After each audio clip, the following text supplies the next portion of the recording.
All right. What's up, guys? What's up? Are we? Uh, are we live? We're definitely live somewhat, but is the audio working? I don't know. I'm on the PS5. You could probably already tell. I'm trying to mess around with these. They've made the broadcast settings like so much more complicated. Okay, yes, we are live. Oh my god, right, we're definitely live. I meant, you guys can hear me! Oh my god, you guys can finally hear me, thank god. That was a bit scary. It just wouldn't work for some reason, and I had to go like I had to physically manually unmute the mic after I'd started the broadcast. Very weird, very odd. But we are here on the last generation version of F123, because obviously you can't carry your save files over to next gen, unfortunately, but there's not really much difference between the two versions anyway. I guess the next gen version works a little better, but that's really about it. But yeah, here we are. So I may as well do the intro now. Good evening, guys, what's going on, and welcome back to F123 My Team Career Mode 4 Part 38 for the Las Vegas Grand Prix in Season 2. And if you missed last episode, well, it was Portimao, where we had a duel with the man who took us out in the Qatar Grand Prix, Lewis Hamilton, the retiring Lewis Hamilton for his stricken Mercedes team. Obviously, I'm not really surprised this is happening. If you guys remember Season 1, Mercedes had a really good run of, really big results going into the second half of the season, particularly with Lewis Hamilton definitely getting, P1 in Qatar, not P1 in Qatar, P1 in USA, P1 in Mexico, P2, P3. Like, Mercedes are really strong during the later half of the season when Ferrari and Red Bull are struggling with engine wear, of course. And the same is happening here. Although Mercedes have not had nearly as good as the season in Season 2 as they had in Season 1, but we won that duel with Lewis Hamilton, and as you can see, we were crowned the F1 World Drivers' Champion by the end of it. And I did say, since we'd won the championship, we may as well live stream these last two episodes. So that would be for the Las Vegas Grand Prix and the Abu Dhabi Grand Prix. So yeah, I think we're going to start Season 3 going into 2024. That should be pretty cool. But yeah, it's been a pretty successful season, and now we really need to focus on keeping P3 in the constructors' standings. Of course, McLaren, I think they still have a chance of catching up, and it is literally just us versus Piastri and Bottas. And judging by their results, they are creeping. Piastri especially is definitely creeping. Bottas was just outside of the points in the last Grand Prix, but he got 2 P6s in a row. Piastri, of course, yes, he got P8 in Qatar, but he did, I'm pretty sure, come second in the sprint. So McLaren do have some pace, of course. If you look at Piastri's earlier results, Miami and Imola, he actually has P3, there's a P4, there's a P5, so all pretty dangerous going into these last two races. So, yeah, I think we're going to want to continue going full steam ahead. We don't really want to let off the throttle despite, having won the championship, and we're going to keep developing the car as well, since we have no regulations going into Season 3, so these cars are going to carry over into the next season.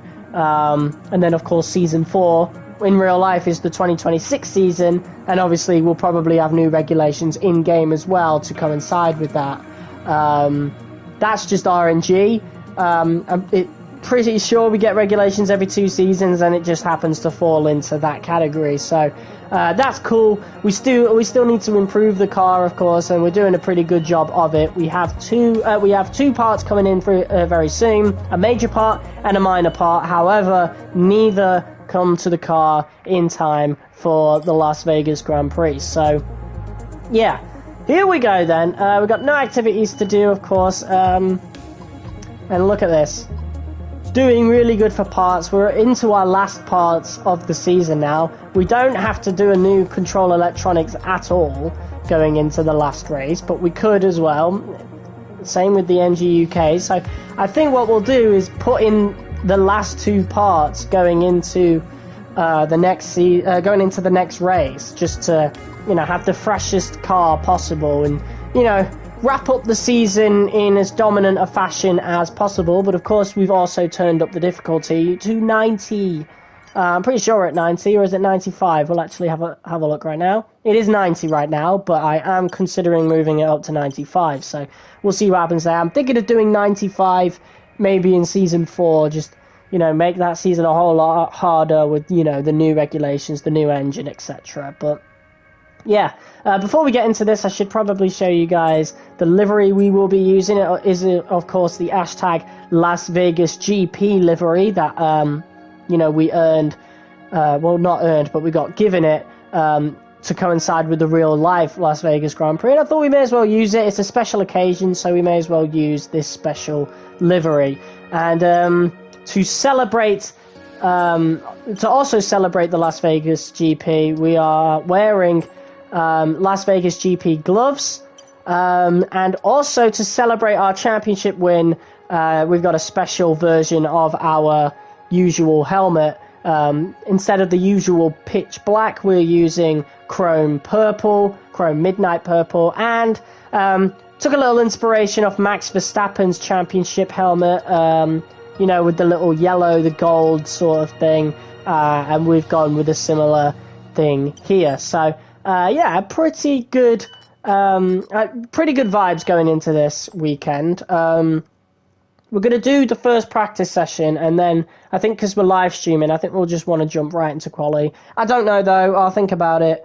We'll see how we feel after practice 1, but I'm thinking of just doing the quick practice sessions going into this next race. So yeah, this is the first time I am live streaming career mode, of course, or at least my team career mode, so yeah.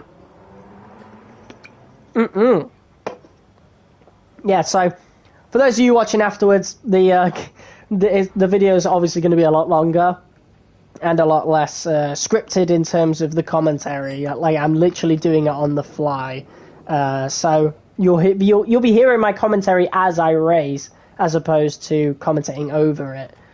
But yeah, we got a high cash balance. I do think we're going to save some of that, though. We're going to have an even higher cash balance going into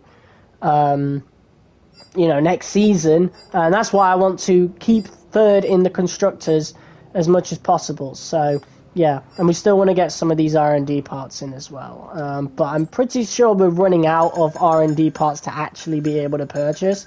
We have this coming in, and then we've got 2 more parts here. This one's unavailable, we need one of these, and then a lot of our other upgrades are going to be unknown upgrades, especially when it comes to the chassis. Which is very weird, considering, if you guys remember, beginning of Season 1, the chassis was where we were weakest, if I remember rightly. The powertrain, I think, is fully done as well. It will be fully done in 4 days' time after the Grand Prix. So we just need to upgrade our facilities at this point. Yeah. Other than the odd upgrades for aero and durability, powertrain's done, chassis is pretty much done as well.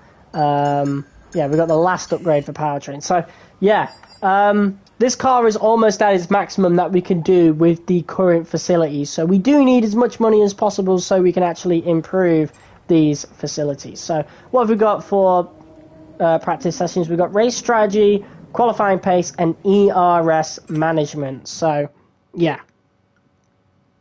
We're going to go ahead and do that. All right. Welcome back to Las Vegas. I love how they haven't replaced Nick DeFries, if you guys saw that then. They've not replaced Nick DeFries on the animation board, and I don't think they're going to either. Something they'll forget about. Who's this then?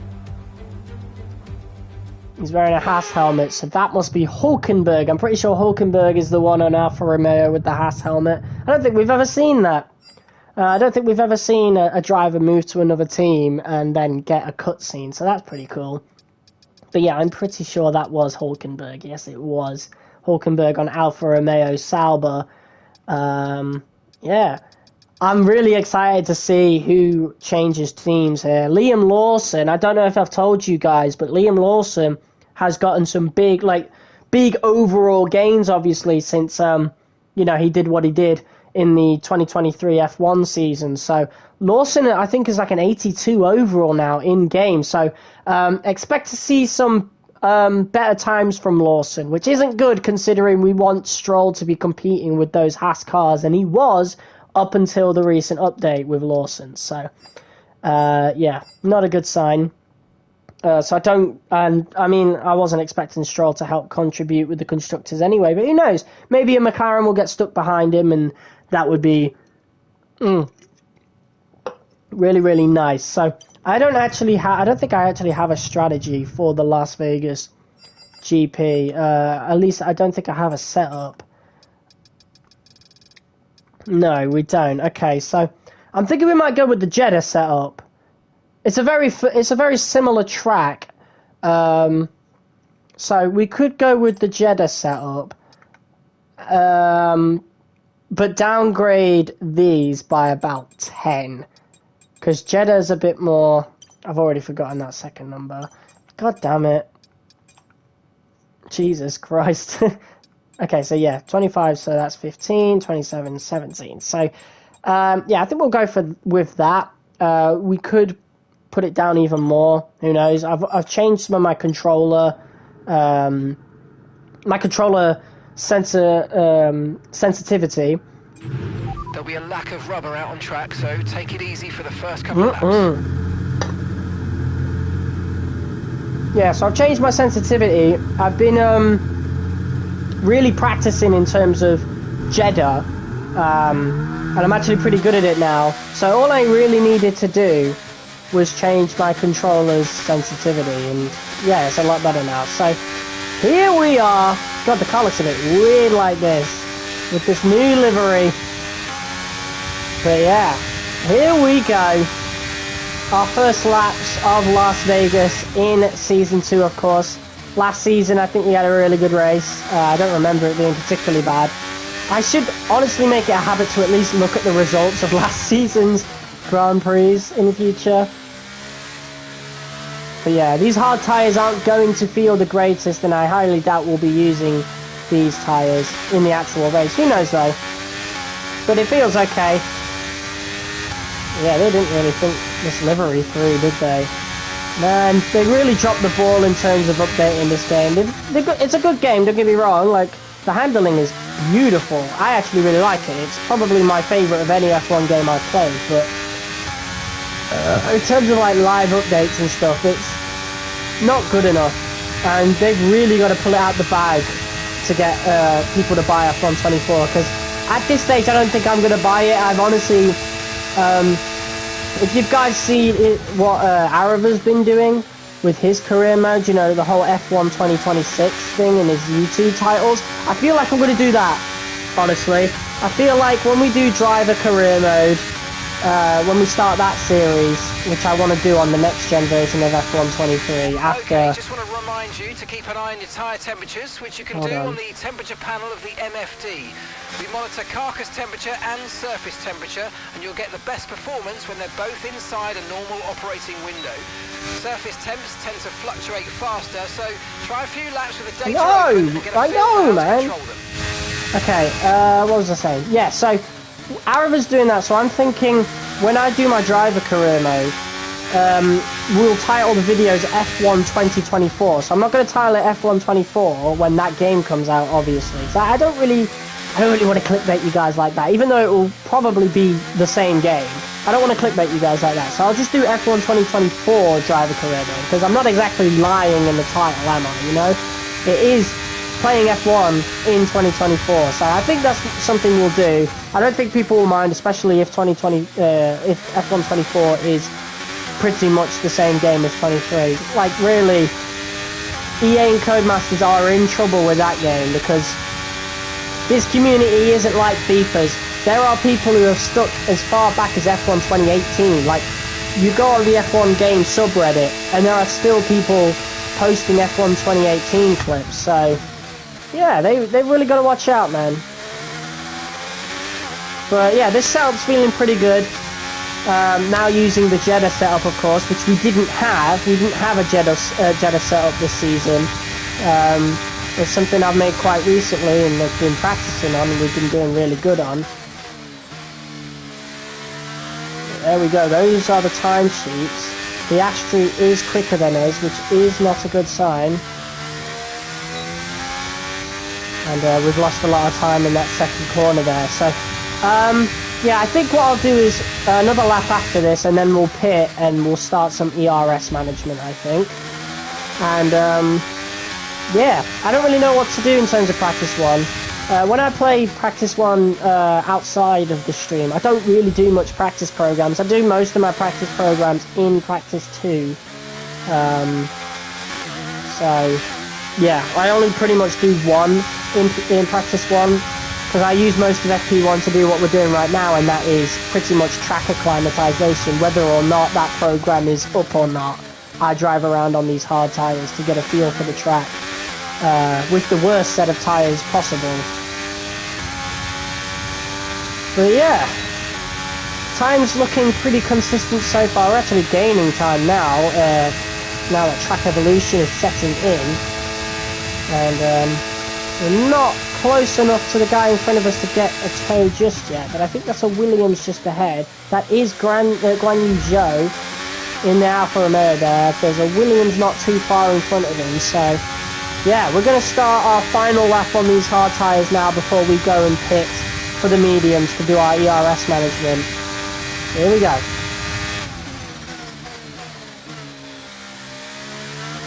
See if we can nail these corners. 2 viewers, what's up guys? That is beautiful. That's just what we want. So far so good. Almost 2/10 up on our personal best so far in FP1. And we might even get a tow from Joe on the straight, so that sector didn't go so well. So hopefully we'll be able to gain some time in sector 3. We're actually gaining quite a lot of time there, so that's good. But yeah, these hard tyres definitely don't feel it for now anyway, but we'll have to see. Definitely lacking some grip for sure. We went pretty fast around that corner to be fair, compared to our other set of times, but yeah, we'll just have to see how this time goes. We did not get close enough to the Alfa Romeo. I actually think the Alfa Romeo is pulling away from us, so we might have to improve the setup just a little bit. I don't know. But yeah, we are using the PS5's DualSense controller now. Oh, we've actually lost time. We've lost quite a bit of time there. Ooh, that's not good. So there were some consistent lap times, but yeah, consistently getting worse on these hards.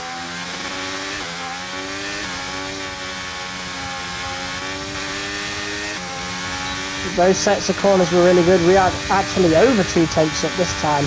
I think, you know what, fuck it. We're going to try one more lap.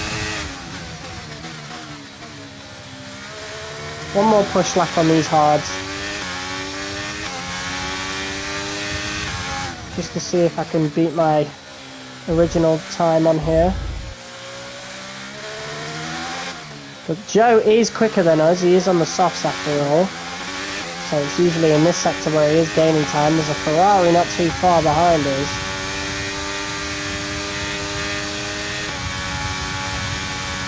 See how we go through here. Oh my god, these hards are terrible. Jesus. Okay.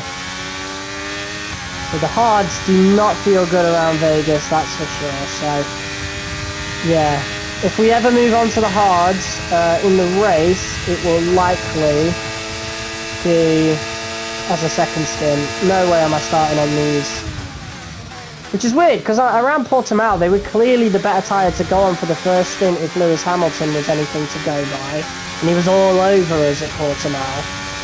So, yeah. Confirmed, we'll receive you at the end of this lap. Here we go, let's pit then.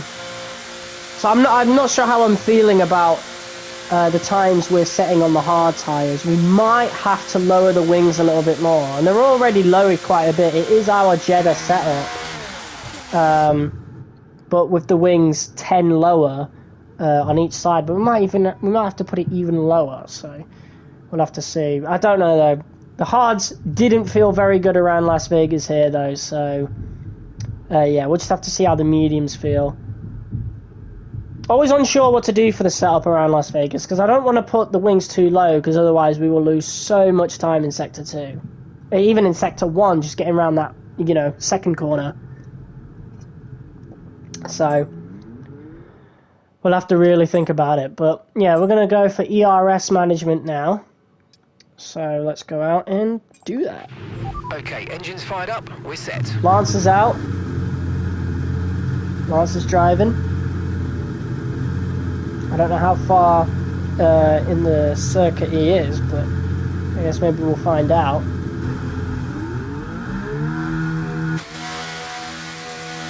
Yeah, here we go on these mediums, which actually really match our helmet, so that looks pretty good, so, you know. Alright, so now we're on the mediums. Should definitely see some quicker times, that's for sure. Logan Sargent's just set a time on the hards. But yeah, I'm really not sure the hards are any good around here. Don't know if I want to try them. But I don't know if the strategy will be soft to mediums or mediums to hards, so we'll have to see. But I feel like it might be soft to mediums. There's a good chance it'll be soft to mediums considering how bad the hards do feel. But we do have to wonder about tyre life as well, which we'll find more about. Find more. Fuck! I forgot to speak English. We will find out more as we do race strategy in practice too. So yeah, here we go then.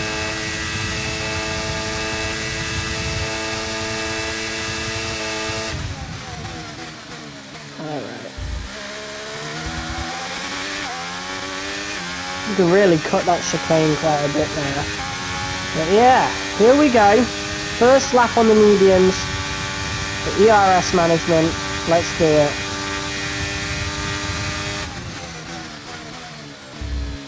I don't really use ERS too much, to be honest.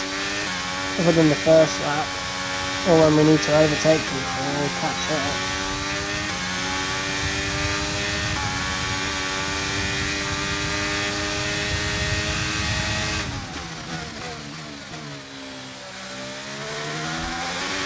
Hit the wall a little bit there. Nothing too dangerous there.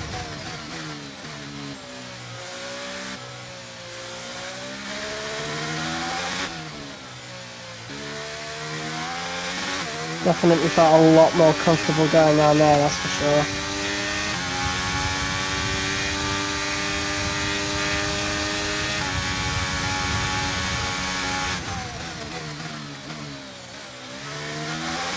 That corner's a little bit tricky, to be honest. Even with the good setup we have in terms of turning the wheel, I think I need to get my braking point a little better there.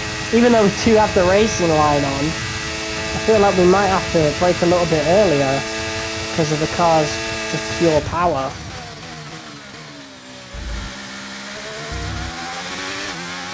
That's around there. And that should be it. So Lance Stroll isn't much slower than us. There you go. And a job well done. We got some excellent data with that run, so come on back to the garage and I can take you through the numbers. Yeah, so that is a really good sign right there. We're quicker than Piastri on the mediums, which is just what we need. We need to be quicker than those McLarens. They're sitting in 7th. Okay, so their best lap time is a 1:34.9. Oof. Okay, and he's on the softs, isn't he? That is a pretty slow time, to say the least. And maybe that reflects where the car actually is, because I'm pretty sure the AI just used the presets. I don't know. Maybe Lance is doing, you know, practice program, but look at that Liam Lawson in P4. we're going to pause the game now and actually have a look how close his time is to Lando Norris. So Lando's best time is a 1:33.8. Liam Lawson, 1:34.1. So he's not actually that far away from the Mercedes in the Haas. And the Haas started off as one of the best cars of the season, and throughout the season have fallen quite a lot because they've just not been upgrading the car. They've kind of been copying real life, really, except the fact that, you know, they were actually good at the beginning of the season. But yeah, like I said, Liam Lawson got a secret boost in overall in the actual game. So Lawson is going to be really good in the game now, which means we should probably get him as a teammate in future. And Max Verstappen sets the fastest time Stopping this lap so far. But we are pretty much done with FP1.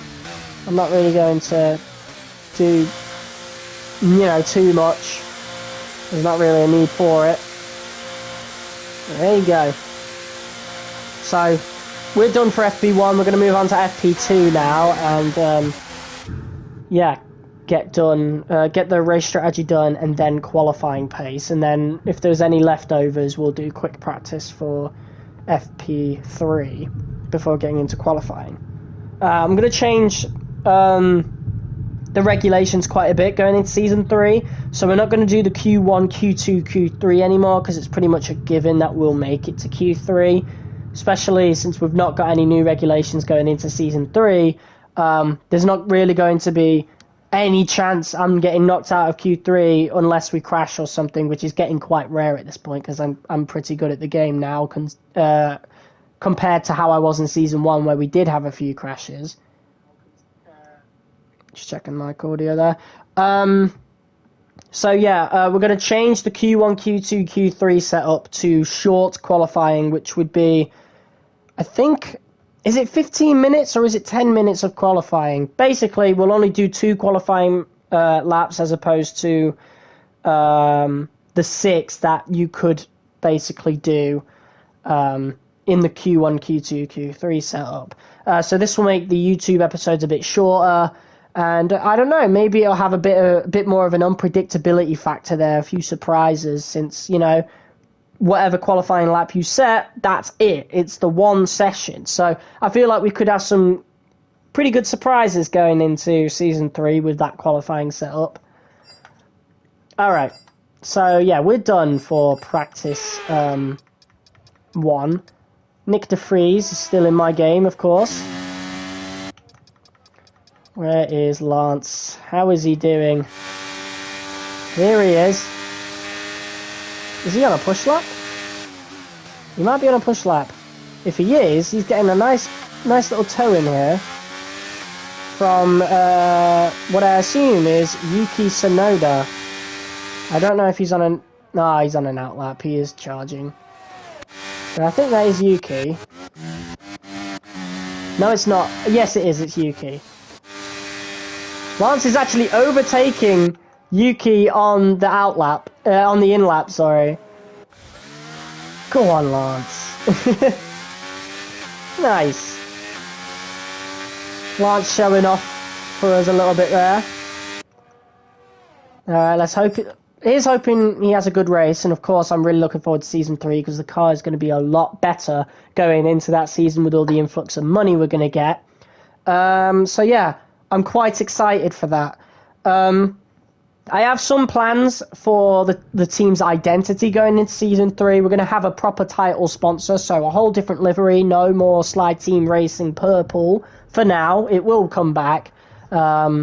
But I feel like I want to do a bit more, mess around a bit more with the whole storyline thing. I've got my heart set on one idea, but if any of you guys have any ideas, be sure to leave them in the live chat or the comments after the video, of course. We could do something to do with Lance Stroll. Let's see our top 3 again. Even though Aston Martin obviously do exist, and they did cast him aside, but his father still owns Aston Martin, so maybe we'll get a certain influx of cash from Lawrence Stroll, and, you know, we could do something with that storyline-wise. But considering we're rivals with Aston Martin for sure, or at least we're going to be, you know, we've really got to not do that. It wouldn't make any sense. I don't think they'd help us considering Aston Martin are trying to, you know, become one of the giants themselves right now. And George Russell is doing really well in that Aston Martin. Of course, Théo Pourchaire isn't. Considering that car, it honestly, Aston should be much, much closer to Mercedes. So I wouldn't be surprised if Théo gets replaced.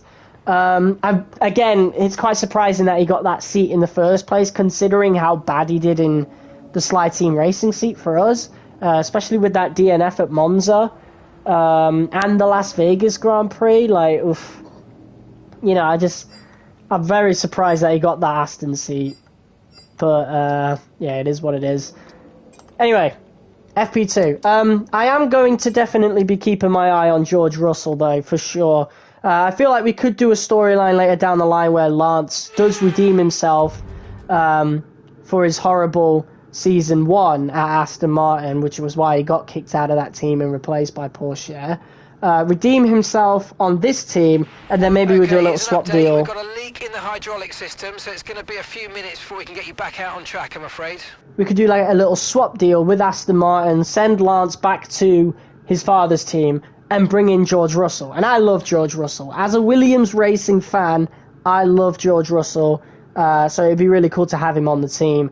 I don't know, we'll see though. You know, I feel like it'd be really cool. George Russell is kind of making his own name right now after what Mercedes did with him and are doing with him in real life, which is basically nothing. He just got given a broken promise, and in the game, he did something about it. He went to Aston Martin, and now he is the first driver. He is the star driver for that team. And yeah, I'm honestly hoping he gets closer and closer to the title fight. He's had the odd good result here and there, but yeah, that Aston just isn't quite there just yet. It was at the beginning of the season, but other teams caught up, and Aston Martin are definitely they've definitely fallen off a little bit. But yeah, George is doing very good in that Aston Martin, and I'm quite curious to see how Season 3 will go for him, and we will keep an eye on George, for sure. And yeah, he is out right now. He's on his little outlap. But yeah, very surprising how he went to Aston Martin, but he's doing very good there, and I'm happy to see it, and I think we'll definitely...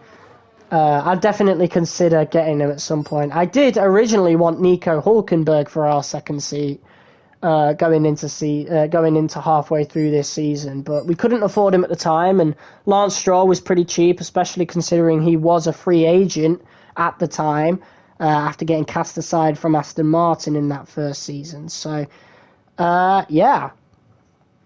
Here we go then. We've got 20 seconds to go of this repair. We're all repaired.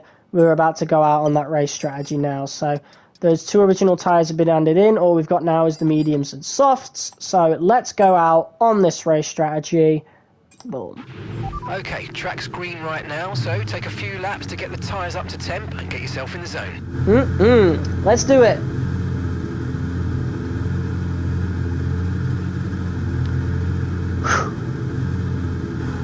So I'm not sure how the car feels, to be honest.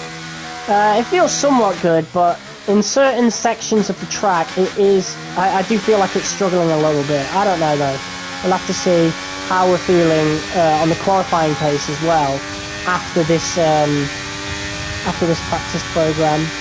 So, yeah.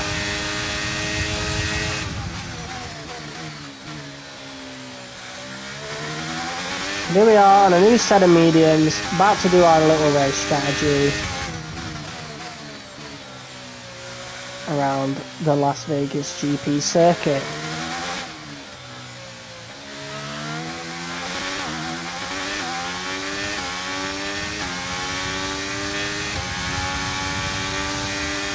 It's going to be a bit weird going into the Abu Dhabi Grand Prix with no changes. I know it was an oversight from Cody's at the time, but it definitely added some more entertainment for me and, of course, you guys. At the end of Season 1, where we actually got some, you know, driver changes for the last race of the season. It was definitely weird, but it makes sense. You know, it didn't make sense for Fernando Alonso to retire that early, and, you know, if that had stayed in, Lewis Hamilton, this would be Hamilton's last race, his last Grand Prix.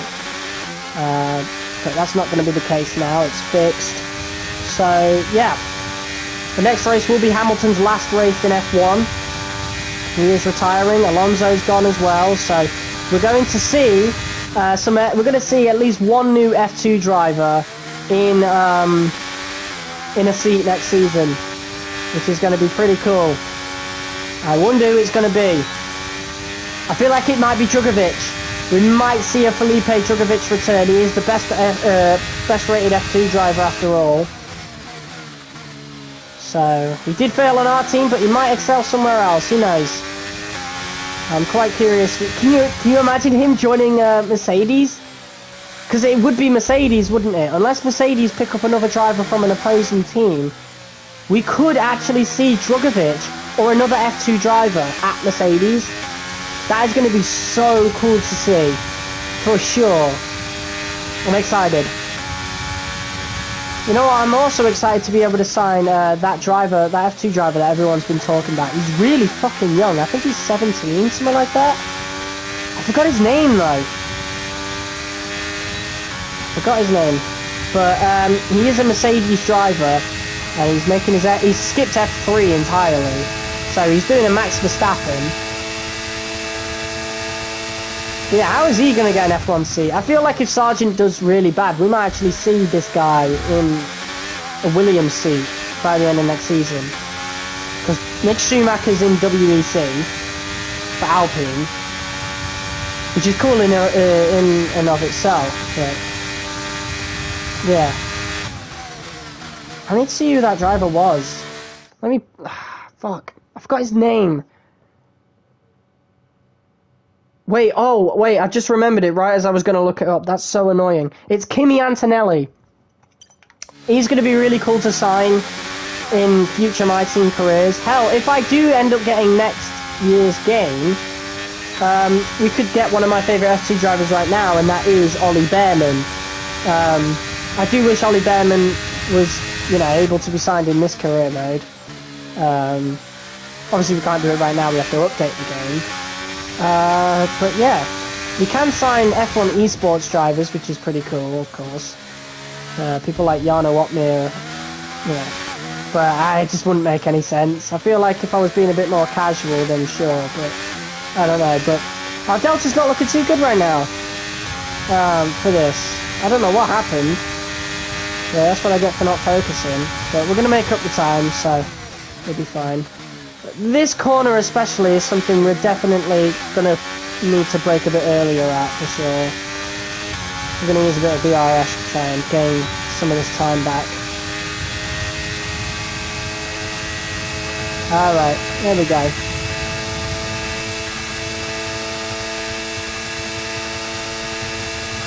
There we go. We've gained it back.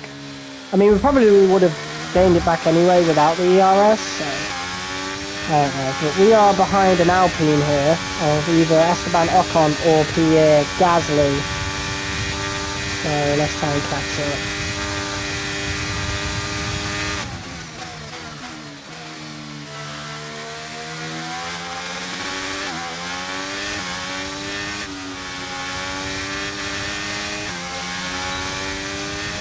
Alright. So it's Ocon, I think. I think that's Ocon. And I don't think we're faster than any of these guys on the straights, unfortunately, which isn't a good sign. So we might actually have to, put less downforce on the setup, but again, we're really struggling on the corner going onto the straight. So I don't think that would be a good decision. Just don't know.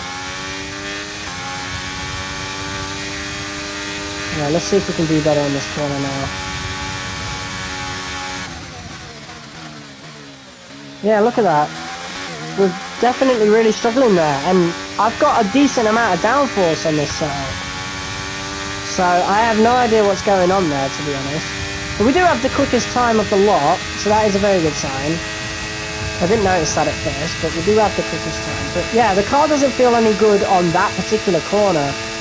And it's a problem that some other YouTubers have brought up with the MyTeam career mode, that, the more you upgrade your car, the less good it actually feels, especially in terms of brake zones. I don't know. We did have a bit of a collision there, and as you can see, if you're looking at the wings, we did sustain some really, really minor wing damage. I don't know if that will affect the car, because again, you can barely tell, but the green is a little lighter on that side, so definitely got to watch it a bit more. Going to check in with my engineer. Say that again, we're having trouble receiving you. Fuck you. Vehicle condition. Okay, be careful with the front wing, you've taken some minor damage. No need to worry about the tyre condition for now, everything's looking good.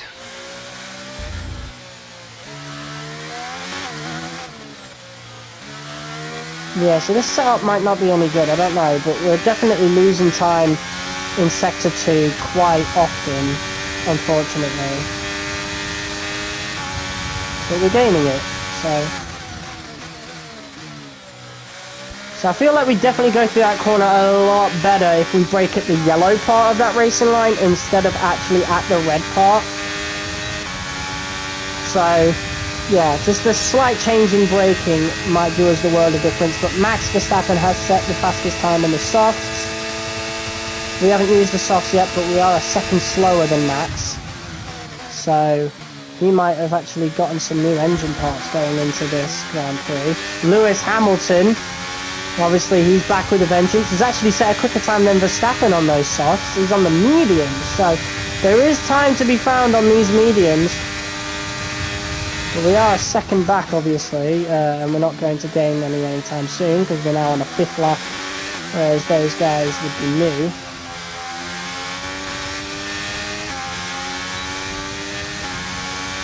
There you go.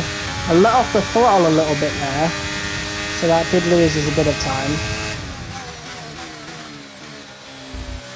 Ocon, whoa, I think he's moving out of the way. I was going to say I thought he'd like outbraked himself and almost smashed into the wall there. Losing a lot of grip now in this section. There we go. Ease the car through. Little bit of a correction there, almost sent us into the wall, but we did it.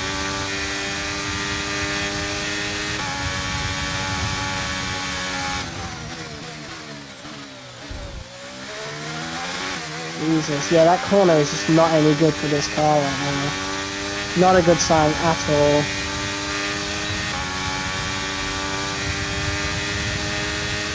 But we're still going to beat our target, so that is the important thing. And yeah, we're in our last 2 races with Renault as the engine supplier, by the way. So...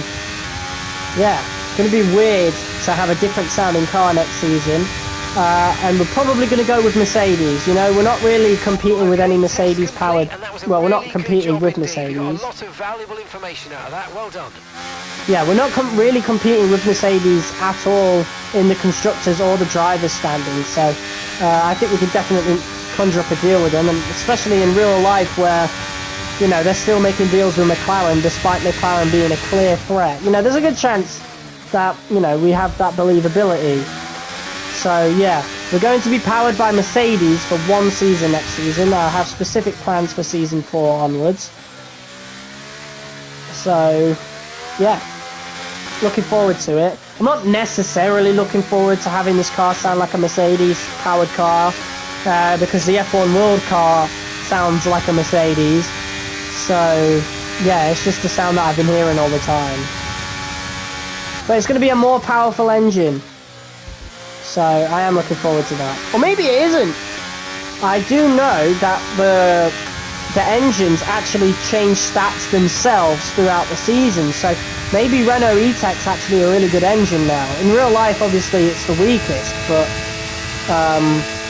you know, in the game, it might be really good now for our car and Alpine. I don't know. But Alpine, they're really nowhere at the moment in our season, so yeah, I highly doubt it. So yeah, we're going to be a much quicker car going into next season.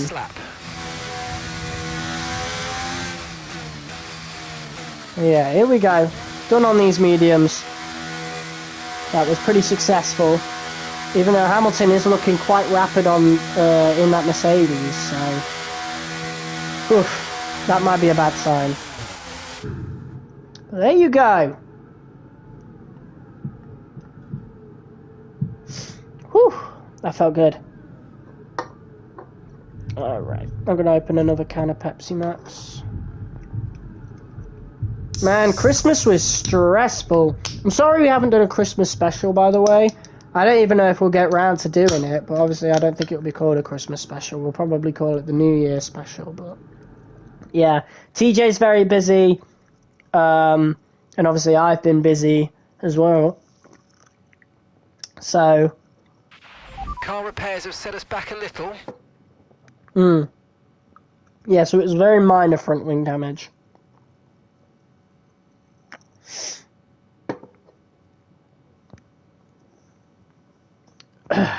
Okay.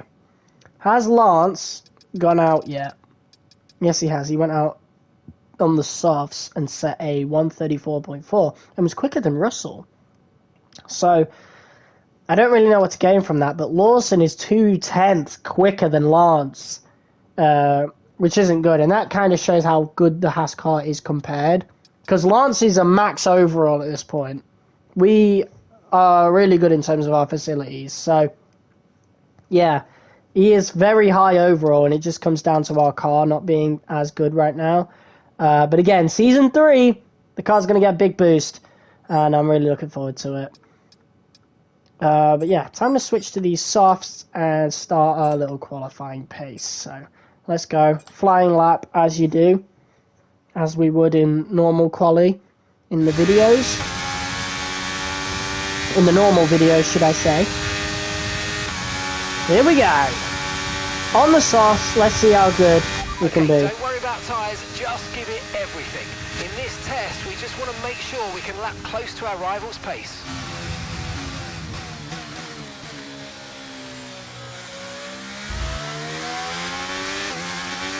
Alright, let's go. I wanted the cleanest entry possible and the least wear possible going into this.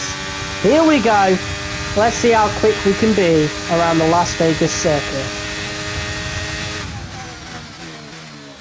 Let's see how much grip we have on these softs as well, compared to the mediums and hards.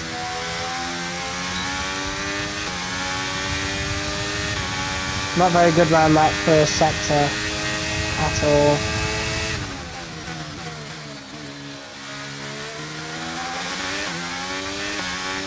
Here we go.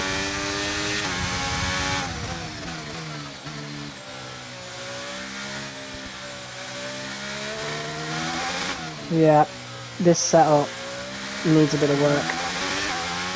Oof, 10th down on where we should be. That is not a good sign at all.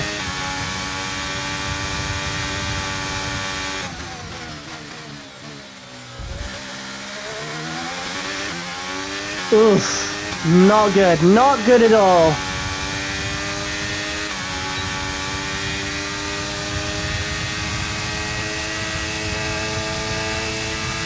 We're gaining time down the strip, of course, but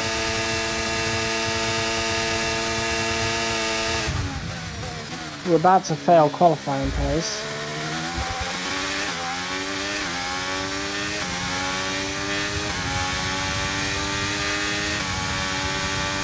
Not good at all. Well, program over, but that wasn't much help to us, I'm afraid. We need to run it again. 21st. Now, I don't know if that's the qualifying pace glitch, but I think that proves to us that our setup is not it. Not at all. Jesus.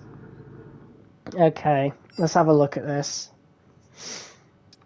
So, luckily we've got extra tyres to work with, but my god. So this is the setup that we have. We've got full-on brake bias. We might need less in terms of the aero. So we could put it even lower down if we go for... We could go 11-11. I'm pretty sure... Didn't we... That sounds very familiar to me. I'm pretty sure we went 11-11 in earlier... last season. So we could go for it again. I don't know. But we're going to try the qualifying pace again. At least we got the development boost down. But yeah, 21st in qualifying means we definitely need to change this setup, because that was not it.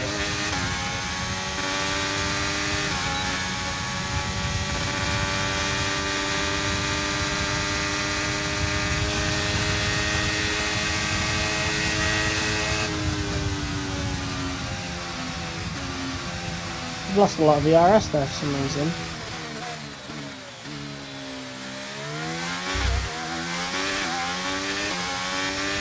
Alright, let's go. Let's do better.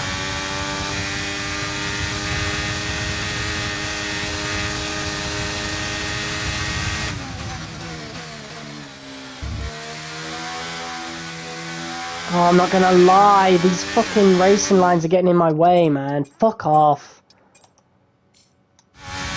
Why is that there? I get it, I failed last time, but I can't see where I'm supposed to brake.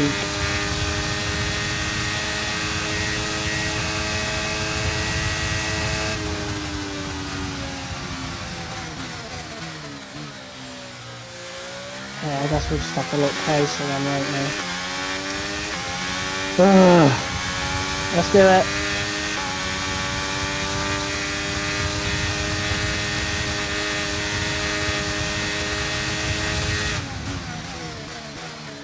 Definitely brake too early then. I can't turn this fucking boat.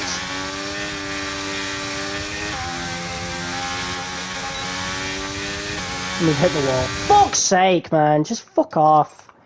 Fuck off. Fuck off, fuck off, fuck off.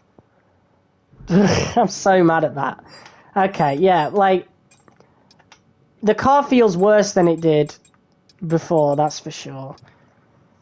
I don't know what to say.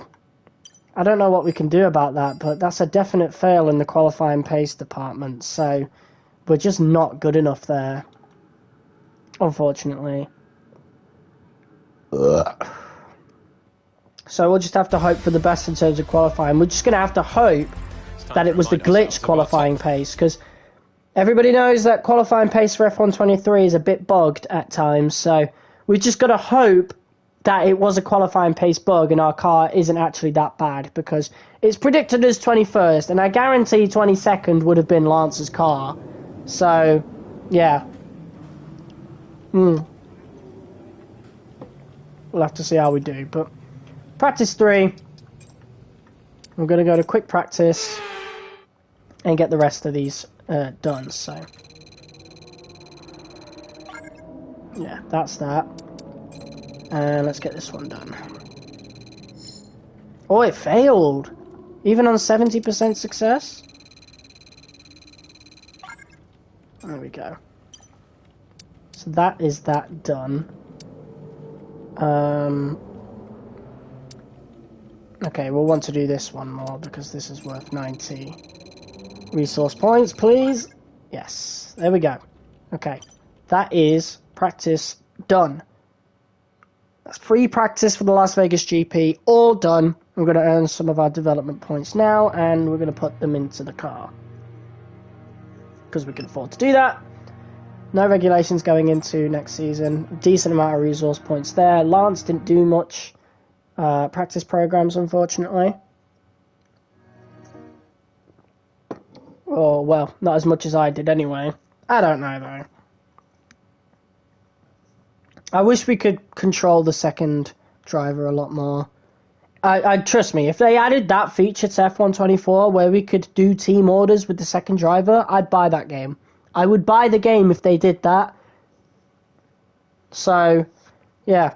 Honestly, I don't know what they're going to advertise for 24, because they can't do Breaking Point. So what are they going to advertise? You know? How are they going to sell F124? Yeah, people are speculating that we're going to get a new game engine, but that's just speculation. If it's not a new game engine, what are they going to advertise the game on? And if it is a new game engine, is it going to be the same situation as F1 2015 where we get removed features? Because then again, I'm not going to be buying the game, you know? I wouldn't have bought F1 2015 at the time, I'm going to be quite honest. Well, I mean, I guess they must have forced people to, because wasn't that like the only next-gen F1 game at the time? I don't know, but that game was not that good. It didn't have a career mode at all. So, I guess we'll just have to see what happens, you know, but it's definitely on the horizon because this has reached its limit, this game engine, so yeah. But we got 3,500 resource points, so yeah, let's see what we've got. So we could get one of these. They're both major, and then there'd be durability stuff to do as well, but I think what we've got to do is this, so we have to do some of this aero. So a lot of this is going to come quite far after the Abu Dhabi Grand Prix, so this isn't really going to matter in terms of this season at all. So this is going into next season's car for sure. So we're probably not going to do any developments going into the last race of the season, most likely. Other than maybe a little bit on the durability, because we do need to catch up a little bit more there. But yeah, let's go into the next session. Qualifying, it is time. Let's do it. And this could be really bad for us. We'll see.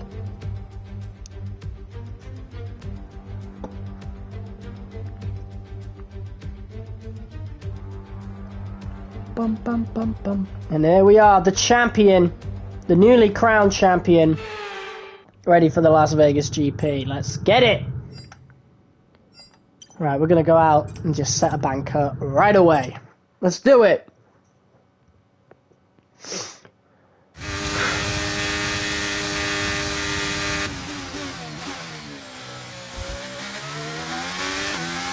Okay, so first thing I'm going to want to do is switch off ERS as soon as we've got control of the car, because this strip is going to absolutely waste it.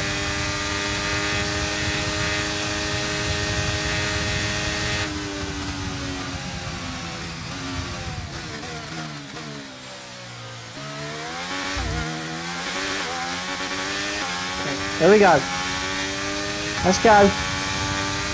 Full gun it.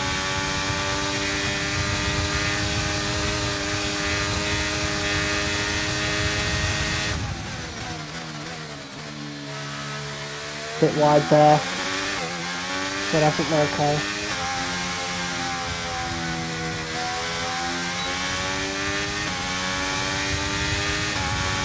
We definitely lose time on that first corner.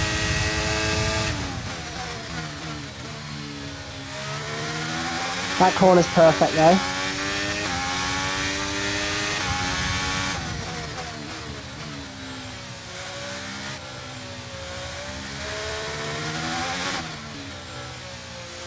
That was two. Okay, very good sign.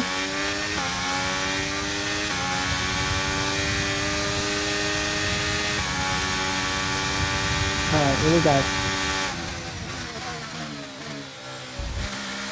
Bit over the curve a little bit there, but we didn't go wide, so, you know, I'm not going to complain too much.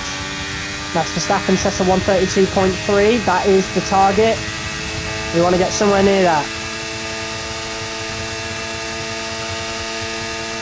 Full speed, 225 miles an hour. There we go. Whipping the car through that chicane. And now let's see where we place compared to everybody else. P1! So yeah, it was the glitched qualifying pace, it seems. 131.9, which is very, very, very strong. So yeah, very, very good sign. That felt good. That felt really good considering the worry that I actually had going into qualifying. But yeah. Stroll's out. Let's watch him. Is he on an out lap? Don't think he is. I think he's on a main lap now that we've returned to the garage. So let's see how he does. This is his, yeah, this is his main lap, so this is his proper, here we go. It's a bit slow around there, you know. And the AlphaTauri of Yuki Tsunoda, I think that is, or is it Nick de Vries, is going to get a toe in.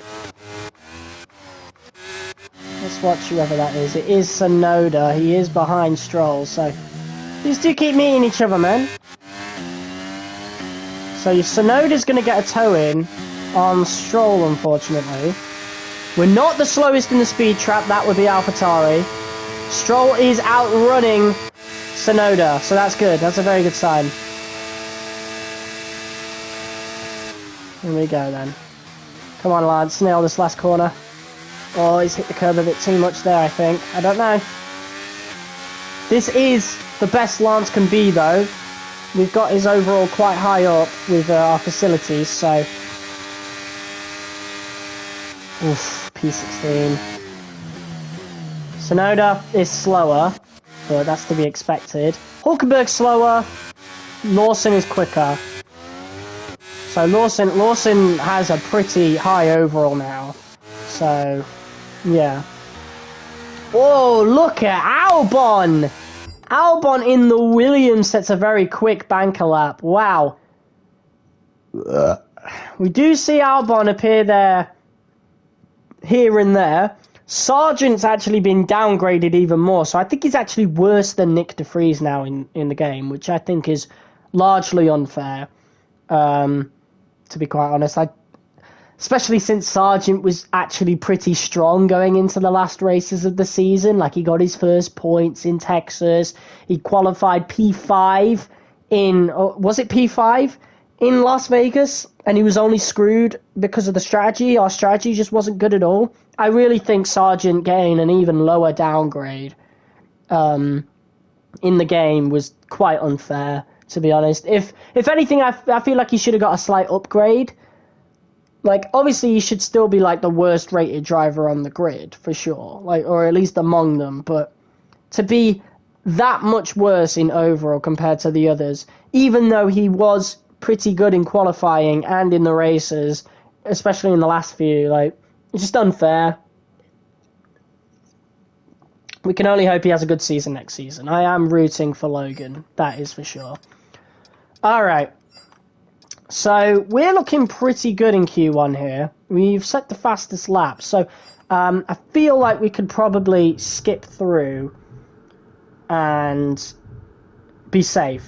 You know? Pole position, provisional pole in Q1. So, I feel like we can skip through this whole session and make it to Q2 quite comfortably. I hope so. Yeah, I don't think anyone overtook us. They did, okay, so P7 for us here. Liam Lawson, oh my god, look at Magnussen in the Haas! So both Haas's make it through to Q2. So, Haas are looking pretty strong this weekend. Lawson, I'm surprised he did worse than Magnussen, considering the overall upgrade that Lawson got. Lance is through. Logan's through. Oh my god, Albon must have had a really bad second lap, because Logan had the slowest lap of the banker laps, and Albon was 10th fastest. So either he didn't set another lap, or what? I don't know what happened there. AlphaTauri looking bad as usual. Nick de Vries is so far behind the rest of the grid. When is he going to get kicked out of that team in this game for us? You know, obviously Ricciardo's not in our thing, because we've had this, you know, this career mode going since the game came out. So when is de Vries going to get kicked out of AlphaTauri? I would like to see an F2 driver in that AlphaTauri seat. Surely the team's going to kick him out at some point, you know? Or not, I don't know. Let's have a look at the standings and where Nick de Vries is, because in Season 1, Nick actually got some decent points. 0 points. AlphaTauri are pointless. So are Haas, to be fair. Alfa Romeo's got a couple of points. Sargent, for some reason in this career mode, is actually better than Albon. Well, he's not, because Albon does consistently place higher than Sargent. But when it comes to points finishes, it's always Sargent there. You know? Always. Season 1, it was the same. Nick de Vries had some pretty high finishes in Season 1, so that's why AlphaTauri kept him this season. But they could even kick Tsunoda out.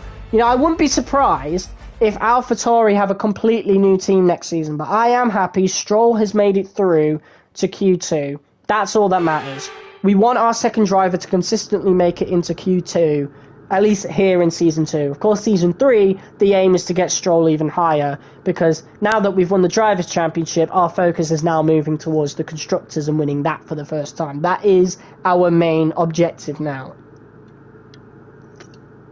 And that all lies in improving the car, but yeah, the grid's pretty close together, but the AI still kind of follow the car, so even though the grid is really close together, if the car is lower in the pecking order on the R&D tree, then it's naturally going to be lower anyway. But when it comes to us against the AI, we can really push the car further as we have been doing, and yeah, we are the Drivers' Champion now as a result. So yeah, all looking good now. Let's go for another lap here. Q2. Here we go. First lap of Q2. We're going to set 2 laps here. So make sure we make it to Q3.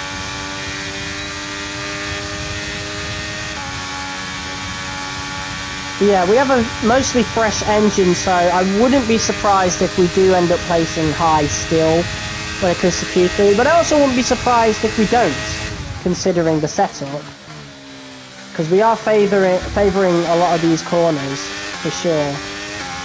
There we go. I did forget to turn the RS off going into that last corner, but I doubt it will matter very much. Here we go.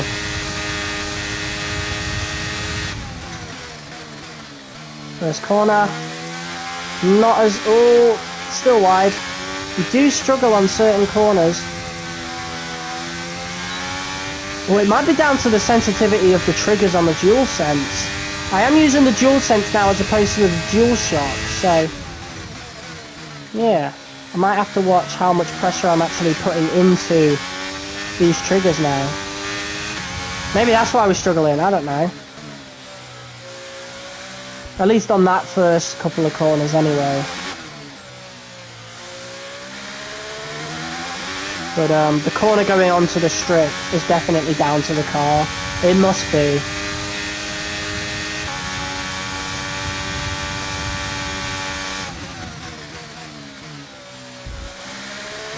Okay, that was okay. Let's go. Spin it down the straight. DRS on.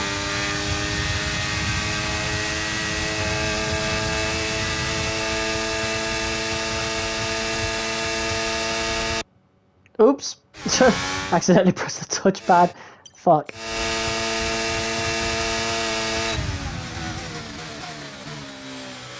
Oh, not the best. Not the best going into that, but I don't think it'll affect our time too much.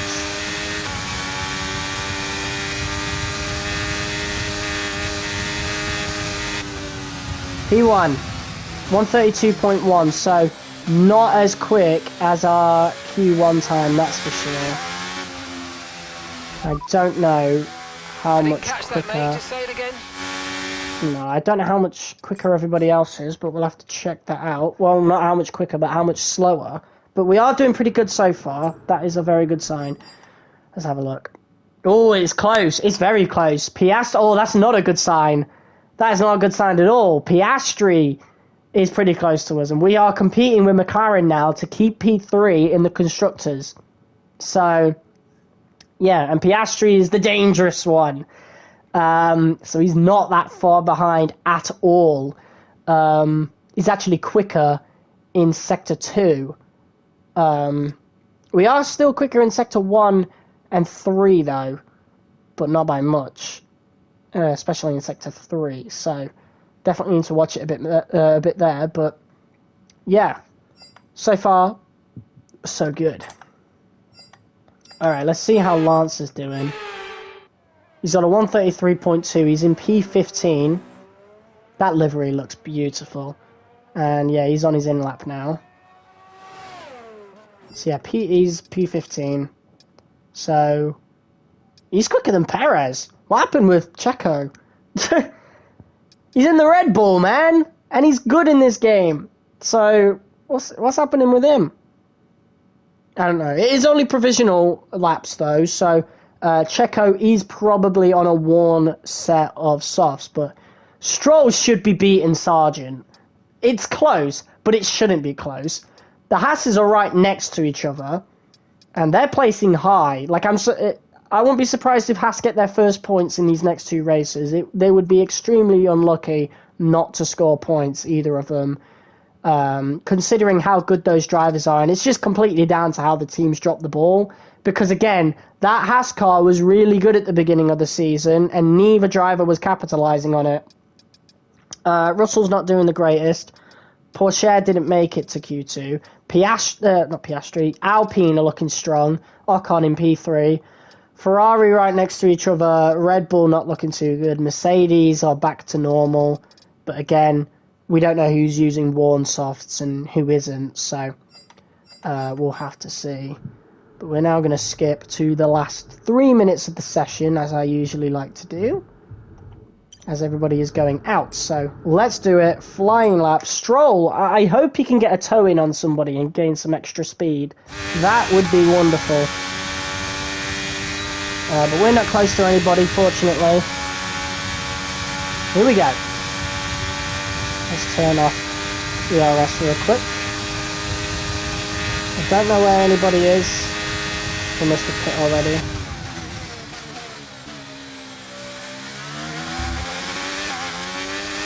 Okay, ERS on, let's go.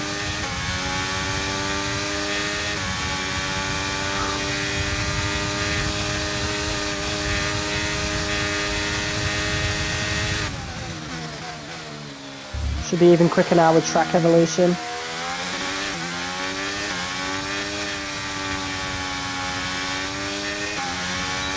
But, okay, we did lose a lot of time then, but our entry into that into turn 2 was a lot better. But turn 1 was a shambles. Come on, where's all this extra grip? Where is it?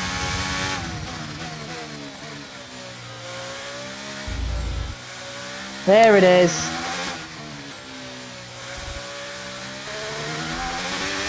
We skimmed the wall a little bit. Bottas is quicker. Well, to be fair, our provisional time is really good. I don't know though, they might still be setting their laps.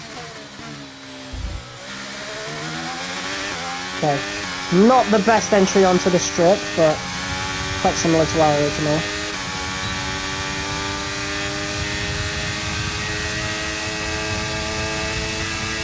Yeah, the top 5's looking really weird. Ocon in P4, Bottas P1, Piastri P3. Where's Red Bull? Where's Ferrari? Where's... Well, Mercedes are always been nuclear for us this season. But yeah, Leclerc's there. Where's Sainz? Where's Verstappen? How strange. And anyway, we're even quicker now, so I think we just took P1 once again. Yes, we did.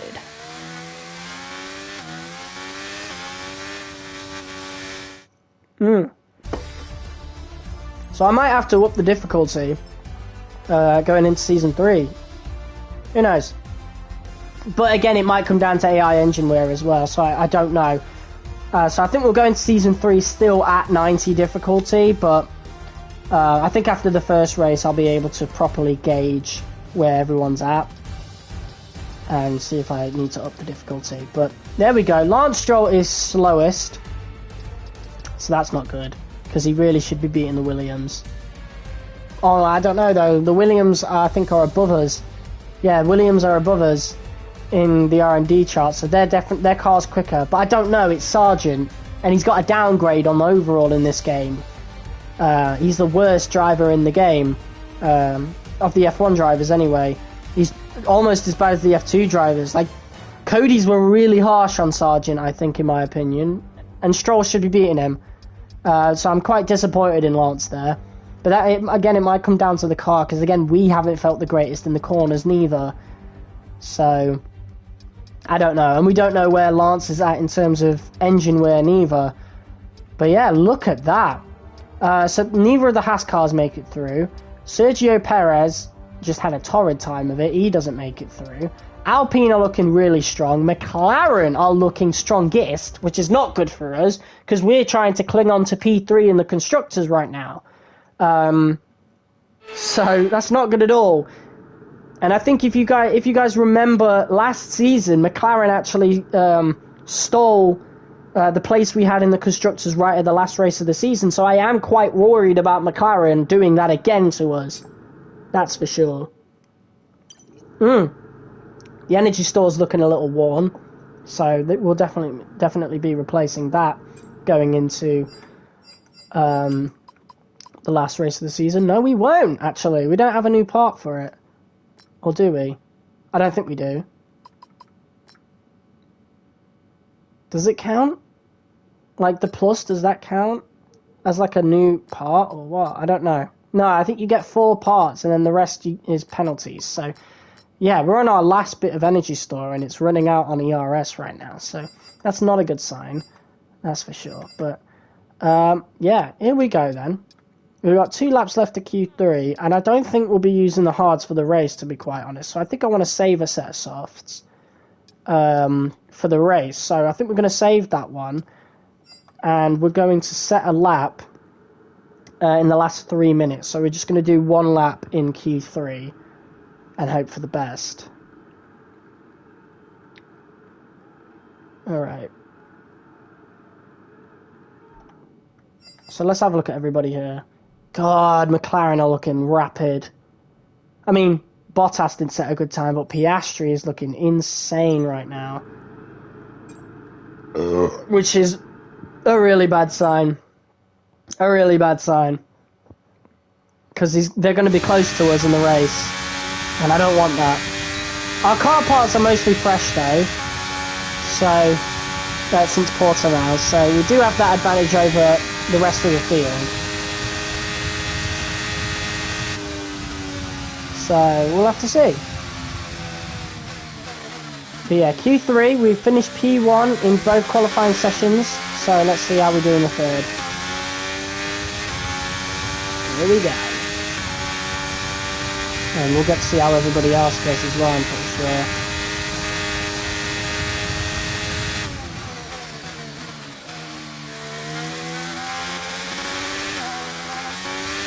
We didn't do the greatest, went a bit wide there.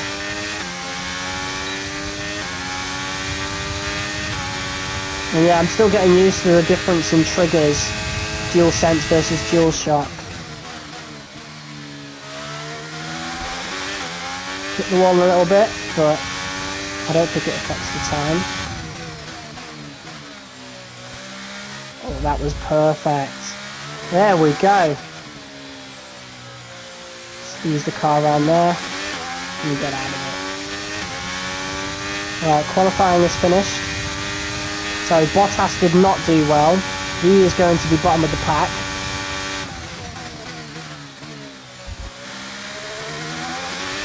And that might be the best corner we've had there. I hope so. Here we go, DRS. Let's see how much quicker we are. We're being compared with Hamilton. And we are just a little quicker than Hamilton, so that's not a good sign. If we're only just quicker than Hamilton, how much quicker are the top 5?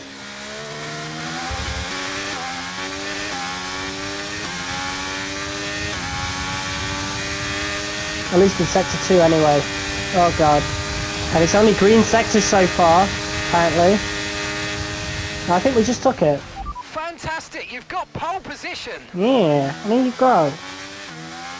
Good, good, good. And with qualifying complete, let's review our top 3 today. The owner driver, not much slower. Piastri, and Carlos Sainz. Goodbye yeah, for now, Red Bull dealing with engine wear for sure. Make sure you join us again for lights. I don't know, Verstappen's really fell off this season. After that DNF in Canada, he just has not... I think he's completely lost confidence in that car. I've said it in previous episodes, but yeah. Mercedes not looking too strong, considering last episode. I'm quite surprised by that. Piastri is looking strong though. He's definitely looking strong. So yeah, we'll just have to see. But yeah, I might have to turn up the difficulty again. Up to 95. I don't know. Hopefully we can do it now. I don't think we can though. Going into the race. But yeah, we are starting P1 in the Las Vegas Grand Prix, so that is very good.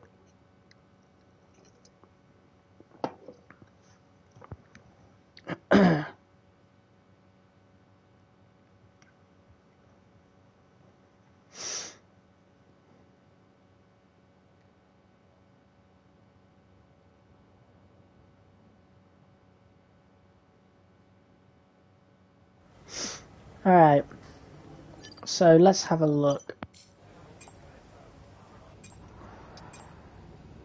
Yeah, let's up that. 95, baby. Oof. I didn't think we'd need to do that so soon, because I only turned it up to 90 last episode. So, yeah. Just shows how much better at the F1 game I've actually got. But I am playing on controller, so I don't think we're going to be able to go much higher. We'll see, though. Alright, no chance of rain in the race, which is a little disappointing. We haven't had much changes in weather this season. Alright, let's go for it. Here we go. Las Vegas GP, the race is about to get underway. We've upped the difficulty once more. Let's do it. I'm a bit cautious heading into this now, especially with that higher difficulty. It's the highest difficulty I've gone at. I've not gone any further than 95, and I've only been testing 95 in equal performance conditions. So, yeah, we'll have to see what happens. Well, not equal performance. I'm pretty sure I did like a 100% race in an AlphaTauri, and I finished, I think, P10. So, yeah, I'm never doing a 100% race again. That was long. After all the parties, after all the talk, after all the speculation, drivers and fans alike can't wait for this one. Welcome to the Las Vegas Grand Prix.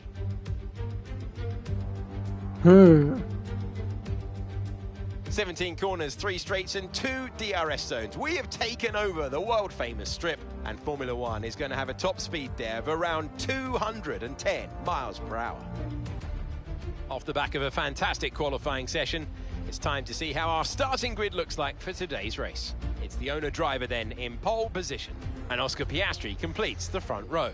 As we continue through the rest of the grid today, we have Sainz, Leclerc, Norris, Gasly, Hamilton, Ocon, Verstappen, Bottas, Perez, Magnussen, Russell, Liam Lawson, Sargent, Stroll, Hulkenberg, Albon, Teo Porcher, Joe, Tsunoda, and Nick de Vries.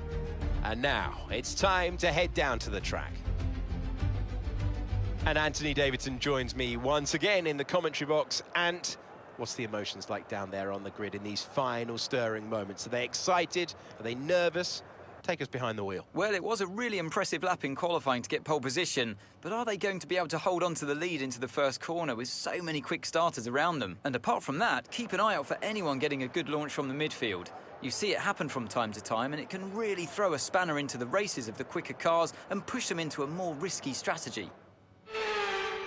Alright, so our objective going into this race for the first few laps is to get as far ahead of the grid as possible, because once they get DRS, we're not going to be P1 anymore, that's for sure, not on the strip. So, yeah. Oh, these strategies definitely look a bit odd. Hards to mediums. No. I'm sorry, but I think we're just going to swap those around. No, we're going to stick on the mediums and we're going to go to the softs. Yes, I know it could cost us time, but the hards did not feel any good to me. I'm sorry. It just didn't. So we're going to go on to the softs. Let's do this. Here we go then. The formation lap gets underway and the excitement here is building as we near ever closer to the start of the race. So it's a nice mix of strategies. Who's got their strategies right for today's race? Well, we'll soon find out. Piastri will be going on to the mediums. Sainz and Leclerc will be going on to the hards.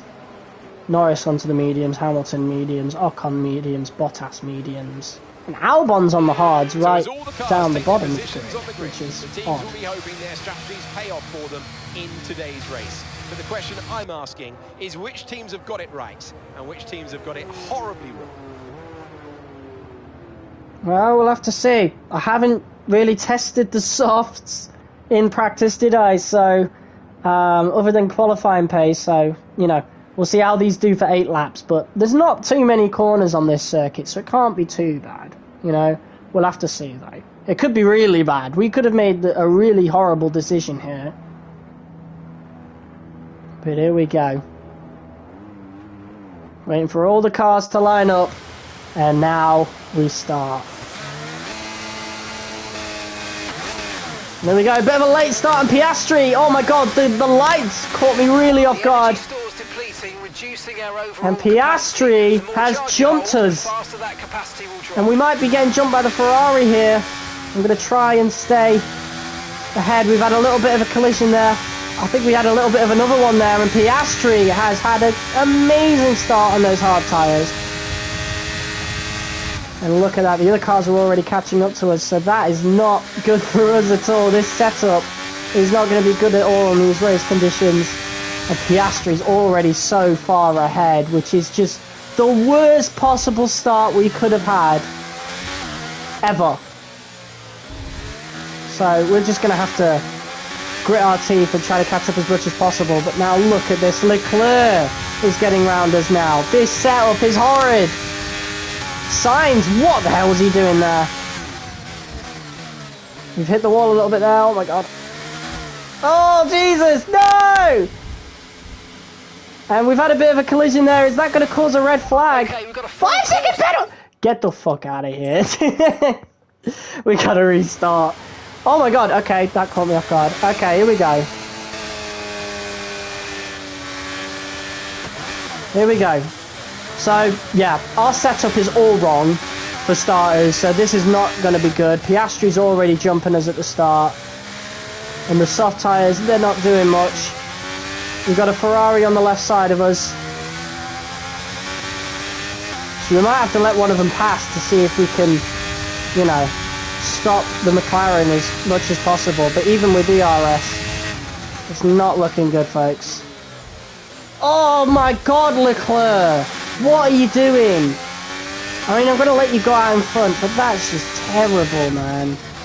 There was no gap there. Why have we got so much understeer? What is going on? We are being jumped by so many cars here. Reducing our overall capacity. The more charge you hold, the faster that capacity will drop. And we're now getting overtaken by the Alpine. What is going on with this handling right now? I can't turn the car! Bro, oh my god, the car feels awful. What happened? What's happened since qualifying? We were the quickest. It's the difficulty, man. Now I wish I turned it up for qualifying, but we seem to be pretty good on the straights. They're not catching up to us there. This might be where we have to settle, just in front of the Mercedes in P5. That's not good at all. Was okay. Now stay alert for threats around you. The ploy's been used. Jesus. And we've lost so much time now to these front runners. Not good at all.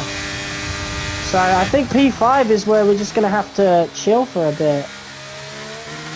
How good are these softs? What the fuck? Why are they so worn? Why are they so worn, guys? We did not use any soft tyres that much in qualifying. Why are they so...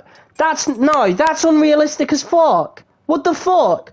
We did not use soft tyres that much. No wonder we're getting jumped off the start line. I've seen that bug before, but I didn't include it in the episode for obvious reasons. What is that? What is all that? Where's all that wear coming from? They're like... The most they go is like 7% in qualifying. Where is the 30 coming from? That's so bogus. That is so bogus. No fucking way. Oh my god. So we can't use the softs. The softs are not it. because they'll give us these magical worn softs that we've clearly never used, and they screw us out in the race. So no wonder we were losing so much time on those corners. Jesus Christ. Jeez. Welcome to Las Vegas, where... Right, we can skip this.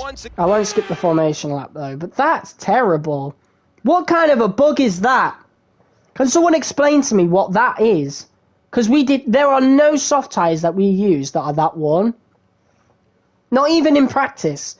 None of our soft practice tyres, none of the qualifying ones were that worn. That's terrible. What kind of a bug is that? So, never start on the softs again, is what the game's trying to tell me. So we could go hards to mediums. We might have to. That was the strategy that Lewis Hamilton used in Portimao, and that might be what we need to go with here. So, and I definitely want to be quicker going into the second stint. So, looks like we're going with that. Now I need to get my phone charger.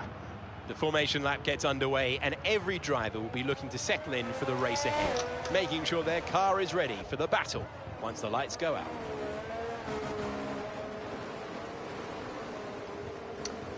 What a weird glitch. Jesus.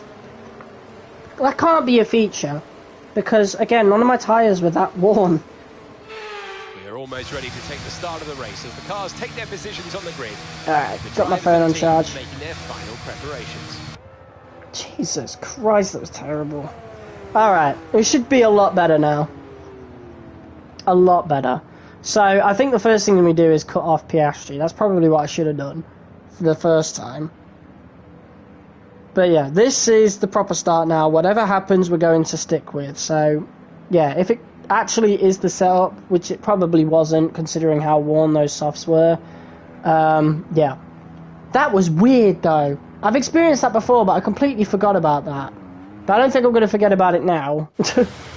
Alright, here we go.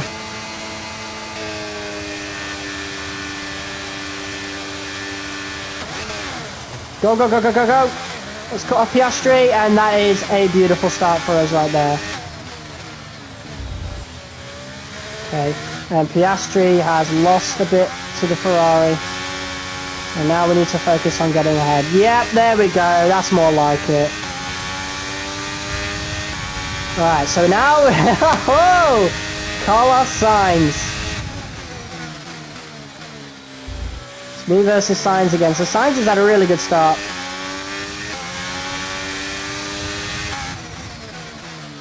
Oh, he's getting dangerously close to us there.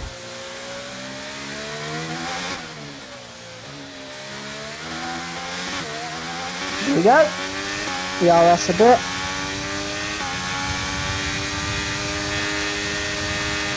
He might pass us on the strip because he is looking quicker. Oh, he's going to try and go for it there. That's going to cost him some time. And he's going to be in trouble with Piastri now. He'll try and get out of his slipstream, but... there he goes, there goes Sainz. Piastri's creeping there. I'm going to give him the space. Almost 3 wide going into this corner here, and I'm going to completely cut off Sainz. And Piastri is right to the side of us. I'm going to ERS a little bit to try and keep up with him. And it's neck and neck going into the straight here. Sainz, he's got nowhere to go. He's not going to be able to go for that overtake. And Piastri actually sets the fastest lap. That'll be because of the slipstream he got. Very difficult to turn in there. Very dangerous. I'm going to brake a little bit here to try and keep him at bay. I'm going to try and keep out the way of him as well. We're using a lot of ERS, so definitely a sitting duck here. But we're good on the corners. That's going to be a big advantage for us. I hope I didn't take any damage there. We did a little bit on the front wing, but I doubt it will affect us anyhow. And now them two are battling. Piastri and Sainz. Go, go, go, go, go! Yeah, they do definitely gain a little bit on us. Sainz for sure will be on those mediums.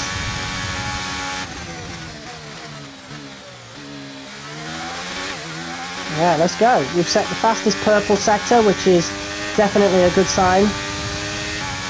Sainz is getting the slipstream, unfortunately, and I might have to let him pass. He's not much quicker than us, though. We might actually be catching up here. Okay, we've lost a position. That's us down a place. And look at that, 2 by 2. We've gone a bit wide there, though. Gone very deep into that corner, and Sainz is definitely going to make us pay for that. Oof. But now we're going on to lap 3, so it's not going to harm us too much, because now we're going to get some DRS. That's the important thing. DRS is being enabled this lap. We can use DRS when you're within 1 second of the car ahead and in the DRS zone. And Bottas does set the fastest lap. We need to catch up to Sainz ASAP, especially since he's going to be quicker on those corners. We braked a bit later, or are we the same amount? Yeah, we're the same distance.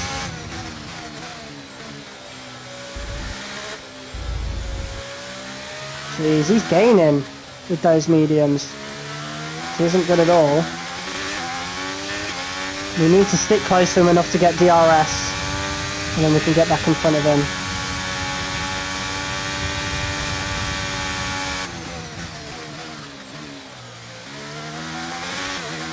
Okay, here we go. Use a bit of DRS there. And we're going to get some DRS now. That's the important thing. Although Leclerc is going to pose a little bit of a problem, we're going to use a bit of DRS now to try and keep ahead of him. And Sainz is very awkward there. What on earth? I've got some options for you, so go He check your moved MFD. right in front of me. That was awkward. That was very awkward, and now we're going to be in a lot of trouble with that damaged front wing.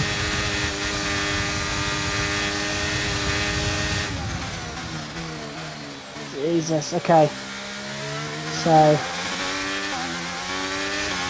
we've definitely lost a valuable part of that front wing. He was very awkward there. He moved like right at the last second, right as we were on him, which I think was really unfair.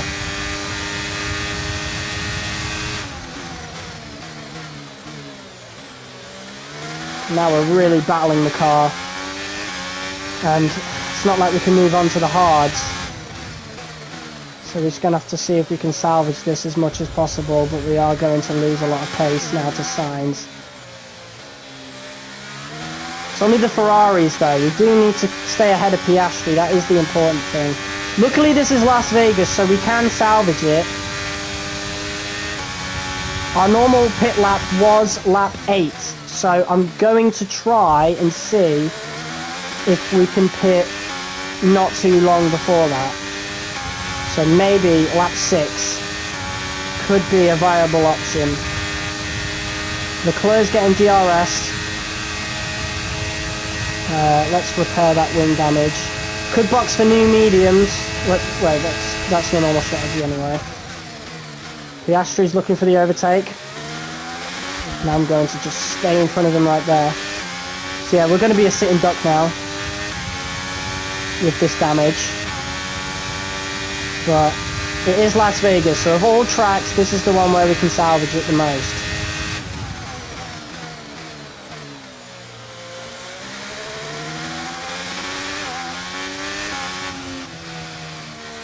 Definitely struggling on this corner, and Piastri's going to throw one down the inside. We're going to get DRS though.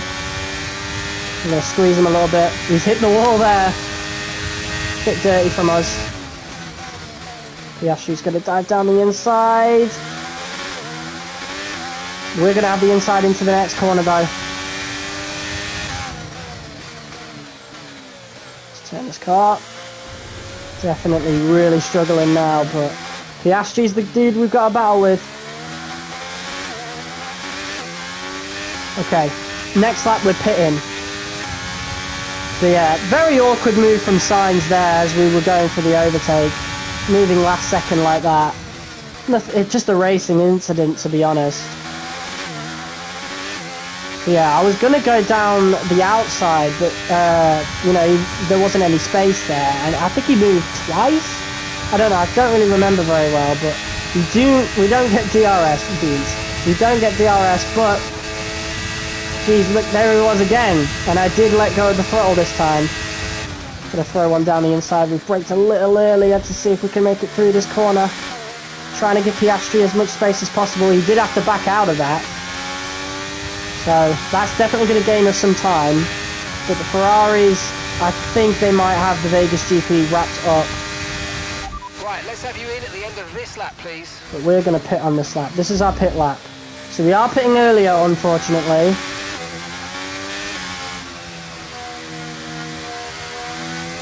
But yeah, let's have a look. Can we actually put onto new softs? No, they're used. But whose softs are those? Oh, look at the Mercedes. Here comes Lando. Piastri's overtaken us. I'm going to try and stick with Norris here. But nah, he's got us off here. There we go. Okay, focus. Very weird choice of words for me then. He got us there. That's what I was meant to say. Not got us off. Very odd. But yeah, Lando with the overtake now. And now Max Verstappen is behind us. He's on number 1 in his car, but that'll be us next season. There's a detail I definitely forgot.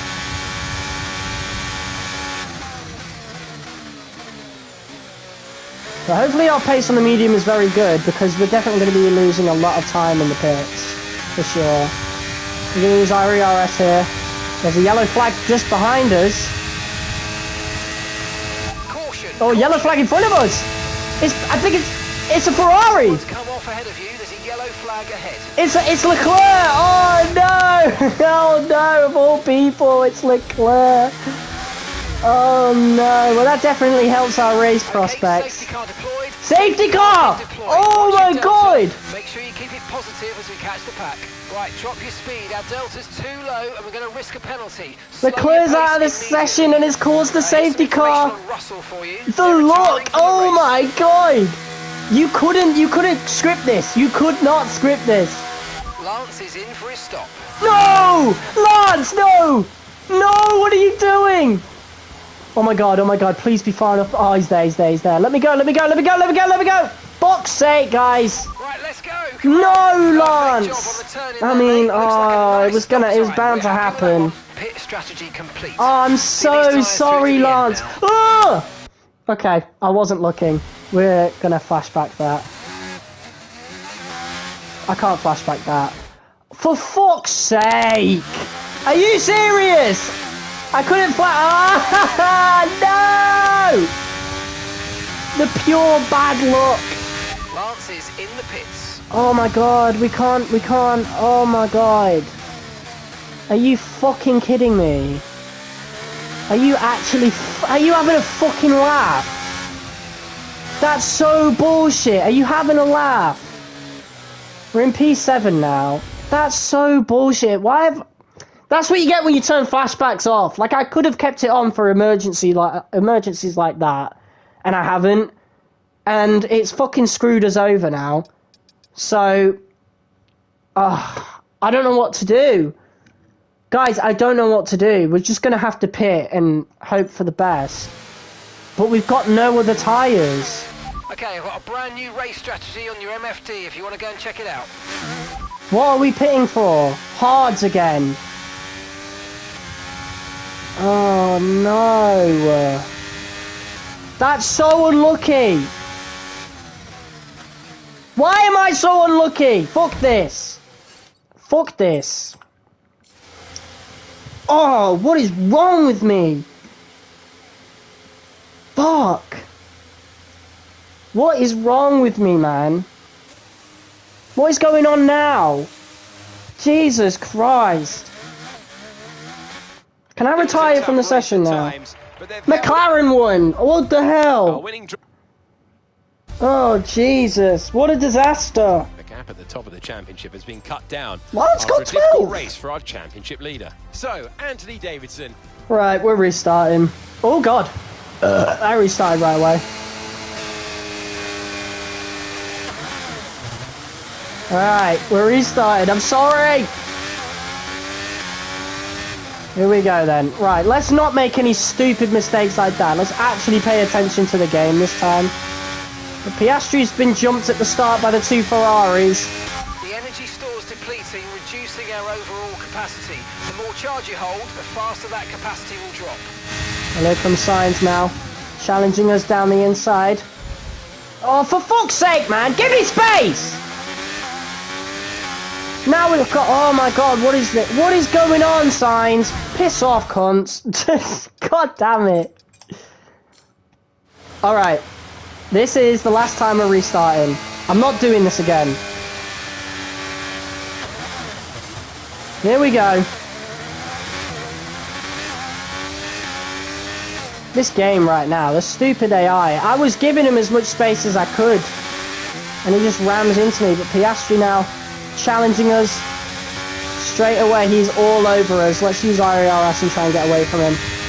Sainz is looking rapid. That's just him on the mediums. So I'm going to go down the middle here. Look at him! What are you doing, Carlos? Jesus. What have you got to gain?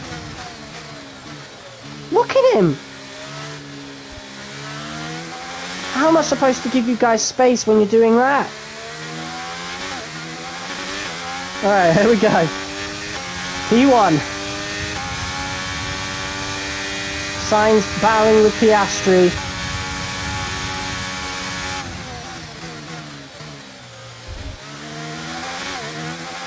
Right, here we go. ERS down the strip. So Sainz is going to be... Sainz and Piastri and Leclerc, those guys are going to be our competitors for this race. Obviously. Let's get out of the way of Sainz's slipstream. Stop using that ERS. And here goes Carlos Sainz. Going to try and give him as much space as I can muster. Very respectful there. The energy stores depleting, reducing our overall capacity. He's using his ERS there, so I'm going to use mine as well. It's going down the inside, so he's going to have a little bit of a shorter run. Carlos Sainz now does have the fastest lap. We've had to go a bit wide there. Although, I've had to grip there. Let's get a bit of slipstream. And get out in front. He is battling hard, he is, Carlos. But we've got the inside this time, so let's give him a little bit of a receipt. Really slow him down there. There we go. Lovely. Just nice hard racing. He's still in P2, but Piastri is caught up. So is Leclerc though, side by side. So Sainz is still going to be catching us. So yeah, we need to keep Sainz at bay. This is definite flashbacks to Portimao with Hamilton all over us. Right, let's go. ERS in front of him. He's definitely going to get back in front now because he gets that slipstream. So I'm going to ERS just a little bit more to keep up with him. Leclerc's getting that slipstream though. We're going to have to go down the middle. Sainz is going to get another slipstream. Piastri's getting a slipstream on Leclerc. Wow, 3 wide behind us. Sainz is sending one down the inside. I'm trying to give him space. He's backed out. He's backed out. Sainz is really aggressive right now. It's really scary. Okay, DRS will be enabled. And now I'm starting to think, when he nicked our front wing earlier, to cause us to have to pit earlier, maybe that was on purpose. He's being overly aggressive, that man. And here he comes back at us again. God, he's rapid and he's got DRS. There he goes. Oh, he's braking really hard there. Jesus. Come on, you can win that place back. Wow. Sainz on those mediums is rapid.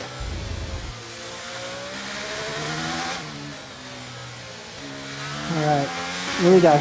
ERS a little bit here. We gain a lot of ERS on those corners, to be fair.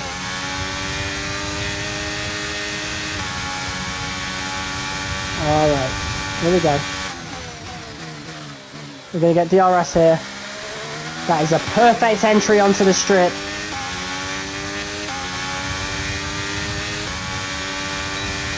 Okay, now we've got DRS. Let's complete this overtake. We've gapped Piastri.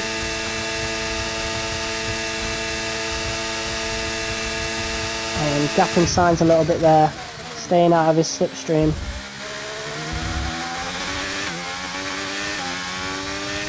Here we go. Alright. Going on to the 4th lap now. Sainz is looking really dangerous on those mediums. And I don't want to let him go in front because he'll gap us for sure. So we definitely got to keep ahead of him, but this is where he's going to get out in front of us. So I think what I'm going to do is hopefully not knock my front wing off again, but we're going to try and get down. We're going to just try and keep the inside. Keep up with him a little bit there. He's covering off the inside, so he's going to not have the best entry. And we are going to just keep up with him now.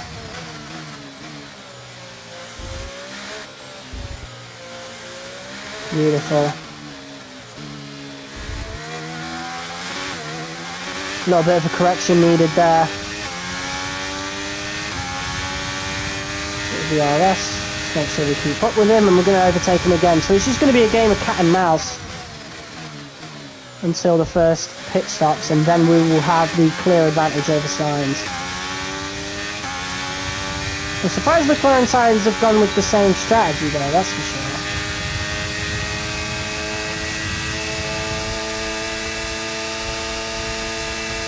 Throwing the dummy to the right there.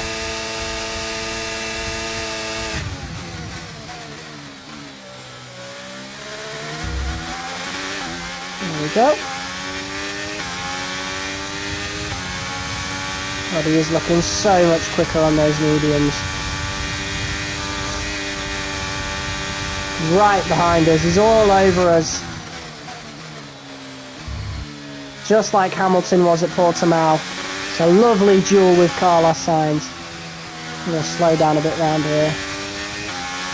And DRS on.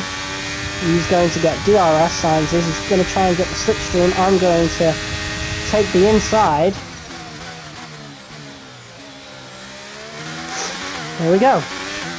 But maybe I should let him go in front because he might get the DRS down the strip, which means we'll be in some trouble. And try and back him up into Leclerc.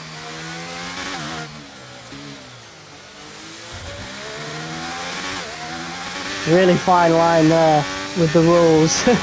But we've backed him up into Leclerc successfully, so... Oh my god, did he just hit something?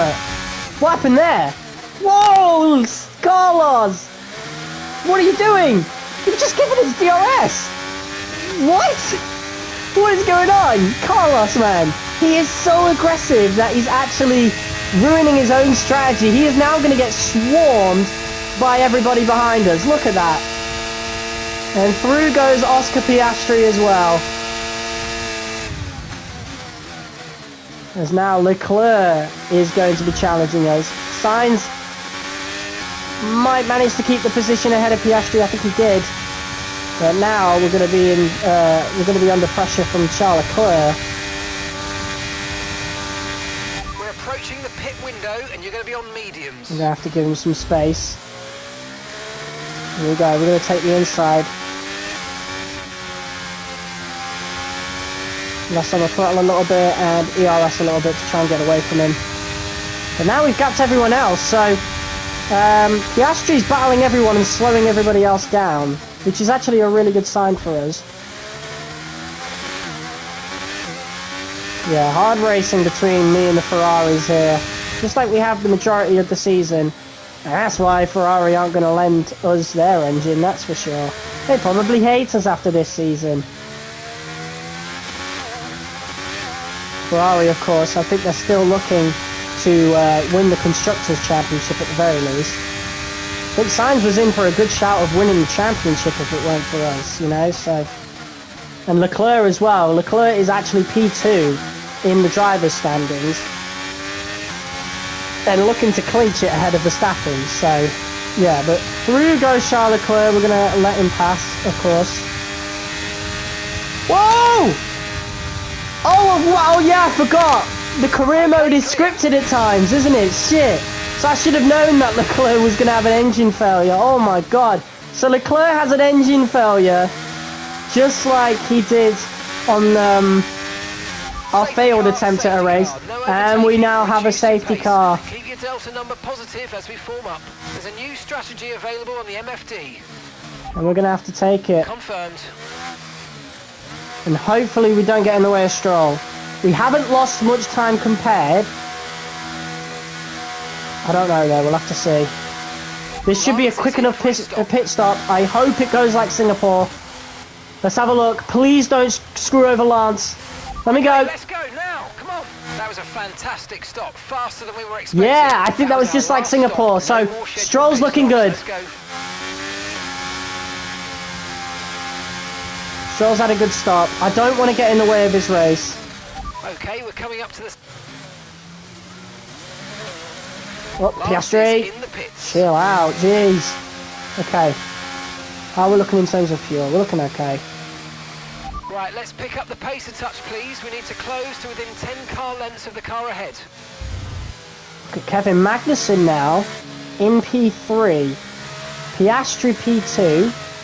So Magnussen's jumped a lot of cars here, or he hasn't pit yet. And I'm guessing he hasn't pit. I don't know. Where's Lance? Please repeat, you're breaking up. Teammate status. Gap to your teammate behind is 6.9 seconds. They're on fresh mediums. They're in 9th place. Come on, Lance! Let's go. Okay. Let's hope he can keep that. So this safety car's done us both good. The Ferraris have been absolutely screwed out. They've not had a good pit stop at all. Look at that. You can see him quite far down on the mini-map, to be fair.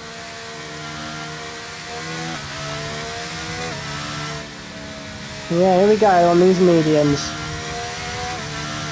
Kevin Magnussen in P3. We don't know if that's a proper P3 though. It might be though, because Lance, I don't know. Depends how good Lance was doing on the first stint on those softs, to be honest. But he's on mediums, so that's good. So if anybody is on hard tyres, he'll be able to overtake them pretty easily. Yeah, P9 for Lance is looking very good. If he can score points on his own without our help, that is going to be amazing. I doubt it though. We'll see though, we'll see. But I'm already proud of him for his first stint.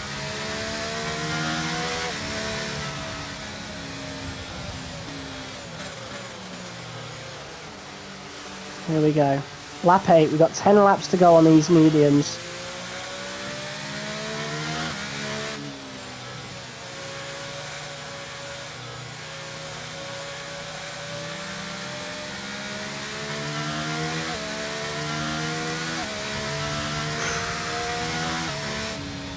Yeah, I turned down red flags. I did have them increased, but I've lowered them now, so there's less of a chance of a red flag now.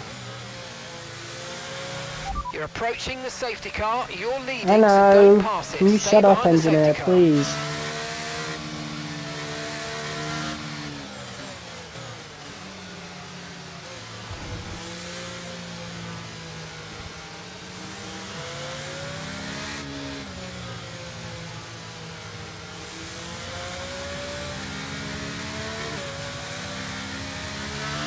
Wow, what a weird top 5 that is. Piastri P2, Magnussen P3, Gasly P4. Crazy.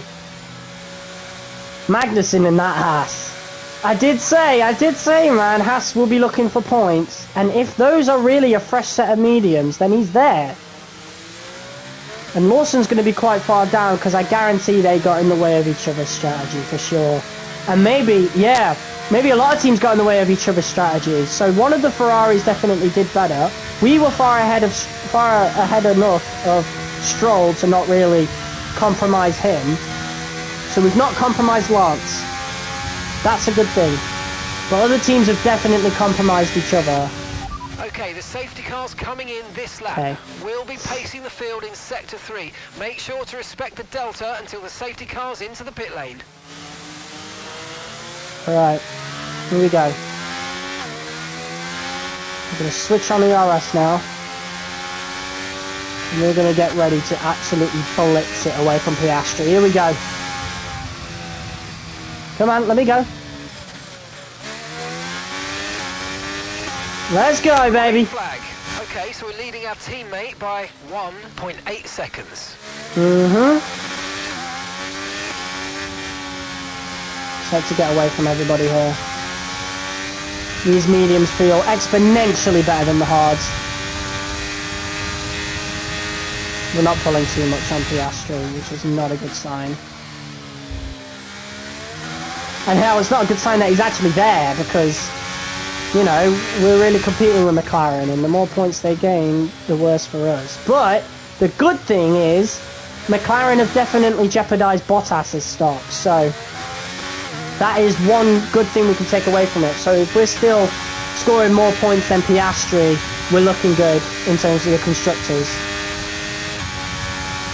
God, this AI is really aggressive right now. Look at that! Diving down the inside goes Oscar Piastri. We're going to ERS in front of him there. Let's see if the Haas can actually overtake the McLaren. I'm going to try and swerve to keep out the way of the slipstream. He's going to get it anyway. And here comes Kevin Magnussen down the right. I'm trying to cover off Piastri. And Pierre Gasly's there as well. Piastri's had to go over the curb. And now he's battling with Kevin Magnussen. Where has Magnussen come from, man? How has he ended up there? Crazy. Hopefully Lance doesn't get swarmed, but he might. Who knows? We'll see what happens in these last 8 laps.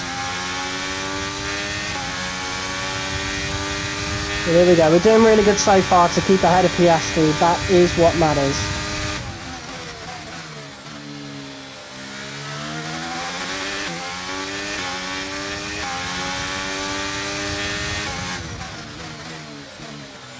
There we go.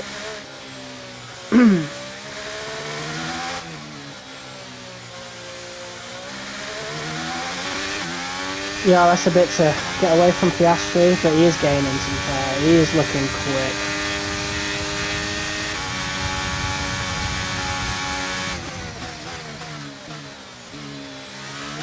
This time he doesn't throw it down the inside, so that's good. But he is going to overtake us here, and he's not going to have much of an issue. He did have the slipstream after all. He doesn't have it anymore. Oh, God. Okay, we lost the position. Try to keep focus. I'm going to brake a bit later here. Gone a bit wide. But we've managed to keep ahead of Piastri, so that's all that matters. And Magnussen is looking dangerous in that Haas.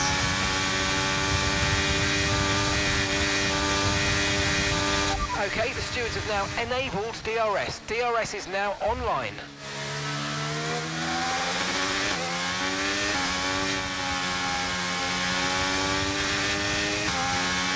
Alright, DRS online. Now we're going to be in a bit of trouble.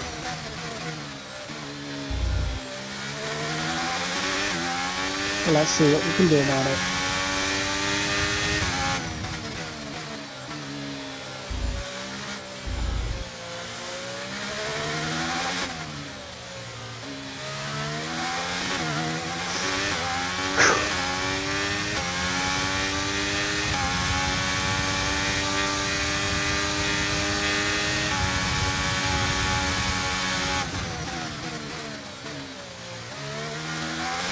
Pretty good corner there, but we're going to get overtaken. So we're going to use our ERS. As Piastri now looks to overtake us. Let's get this switched in.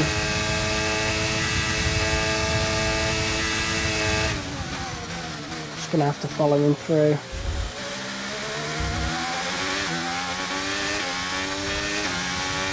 Corner, hit the wall a little bit there, no damage.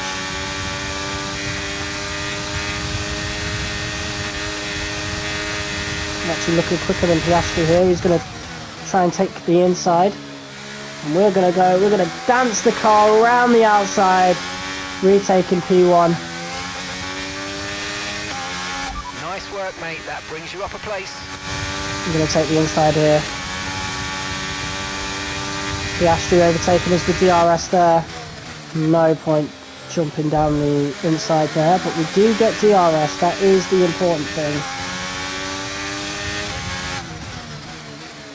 Oscar, of course, is on a mission. He wants to put McLaren in P3. The more money that team gets, the better that car's going to be next season. So he'll want to get the best results he can, and he has the fastest lap now. But we could still get it, of course. We'll be using DRS now. So here we go. Let's take back P1.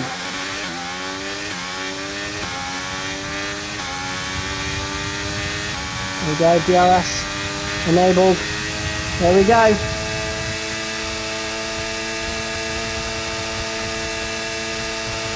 And there you go. Top speed 223. That'll be even higher next season with a more powerful engine, hopefully. Hopefully the Mercedes power unit is more powerful than our current Renault one. We are now back in front of Piastri. Gap to your teammate behind. We don't take P1. We don't take the fastest lap. That is not good.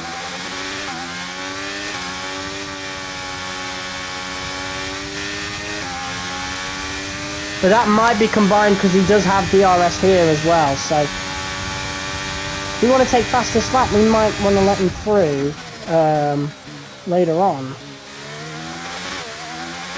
Who knows? But we do manage to keep P1 here. There we go. The car does feel really good on these mediums, I won't lie. Still, that little bug with the soft tyres definitely irritates me. But I've already complained about that. We don't have to worry about it anymore, because I'll remember it from now on. But yeah, the hards felt alright, mediums feel great. And Ferrari have completely screwed over themselves. I don't even think they're going to score points. What happened? Through goes Oscar Piastri, of course. We're going to let him pass. And this time we're not going to overtake him going into turn 1. Because again, I want to steal that fastest lap. Oh, we bumped him a little bit there. Oh, and Gasly's taking P3. There's Gasly out of nowhere. Good job, Pierre. I think I see a Williams down there. That might be... I think that's a Williams. And Williams is scoring points, guys. I don't know who that is, but can you imagine if it's Sargent again? It probably is, because didn't he start out in front of Albon? Oh no. Sargent scoring points in a Williams again because of a safety car. I can't believe it.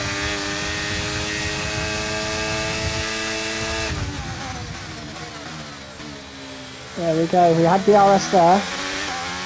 Let's use the RS through here. Try and gain as much speed as possible. 5 laps of fuel remaining. 5 laps of fuel left. Oh, that might lose us some speed there, that little collision, but it was only the tip of our wing, I'm pretty sure. Let's double check. Yep, we're looking pretty good still. 4 laps to go. Green first sector.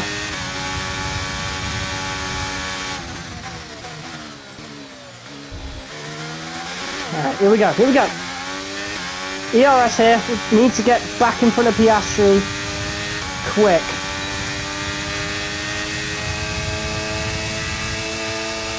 Doing a lot of ERS here. Top speed. Oh, we really couldn't find there with that overtake. Jeez. That was close. That was a green second sector. We're now going to ERS down here. I really want to take this fastest lap away from Piastri. I think someone already has, actually. Who has the fastest car? I didn't see. Well, we do now, but who took it off Piastri? Strange. But I think now we might want to play some DRS tricking with Oscar. I don't know, but Verstappen's taken P4, so Magnussen is falling a bit. It'd be quite heartbreaking for Haas if they lost this chance at points. This is the best chance they've ever had at points this season. They are pointless right now. Russell's on the softs. George has gone on the softs. Go on, George. George is now challenging for P5. Honestly, I really love the backstory that we've got with George Russell at Aston Martin. I really love it. I love it so much. I love that he's doing well there. I want to have a title fight with him, and then I want him on my team at some point. Piastri's going to try throwing one down the outside. Okay, we've got 4 laps of fuel remaining. He's going to overtake us. Gasly is going to get DRS as well, so he's caught up. Through goes Oscar Piastri. Look at this. Little DRS train. We're actually looking quicker than Piastri. I don't think we're going to be able to retake this spot because now Gasly is right there. We have to squeeze him out. So we have to focus on Gasly right there and try and keep up with Piastri as much as possible. But we have taken fastest lap. So that's the important thing. Very close to the rear wing of Oscar there. Oh, he's struggling. See that big correction he had to do.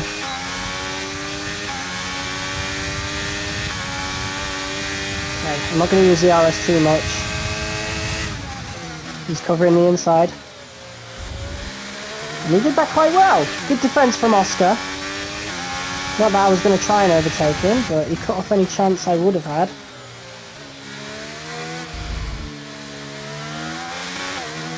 I don't know how these mediums are doing, but let's double check.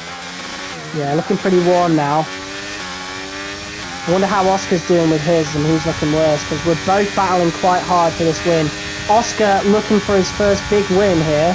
He hasn't had a win ever in my career mode, so he might have his first win, but not if we have anything to say about it, obviously.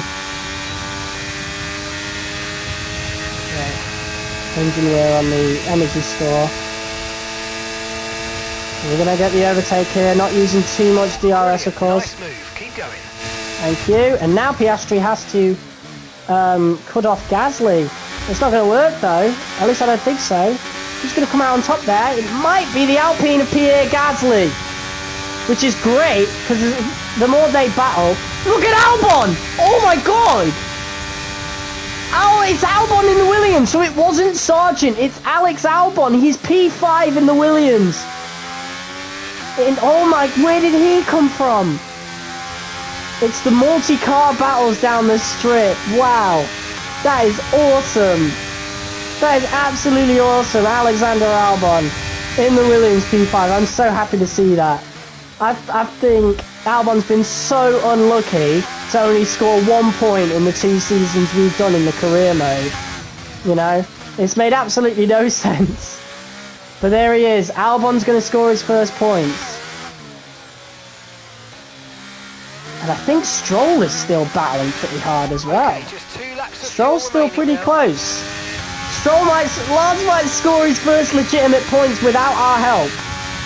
Of course, the 4 points he scored in Singapore were down to DNFs and the fact that we really backed up the rest of the grid, like half the grid. So, yeah, obviously he used a lot of our help, but if he scored points this time, like, it's legitimate. Charge is high. Let's use that overtake button a bit more. We're now 1.5 seconds ahead, so we've got to really look at that. These guys are battling. They're battling so much. Verstappen's there as well.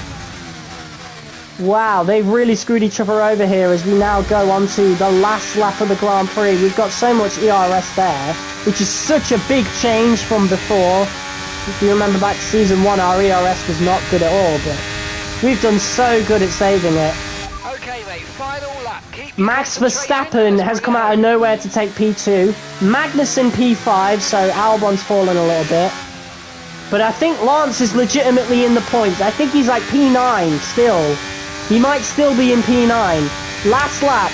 Can Lance keep it? We'll have to see. Okay, so we're leading our teammate by 5.5 seconds. Verstappen and Piastri, they're battling so much and they're losing so much time. So I think it's safe to say that we've taken the Las Vegas Grand Prix, our first win at this circuit, which is awesome. Yeah, how are we looking for engine wear? Yeah, the energy store's completely run out, and I don't want to take a grid penalty, so we're going to have a worn energy store going into the last race of the season, unfortunately. But yeah, we're taking the win here. RERS is so good now, so that's awesome. And here we go. We're just going to absolutely blitz it down the strip. Albon's back in P5, and he might be keeping it this time. Oh my god.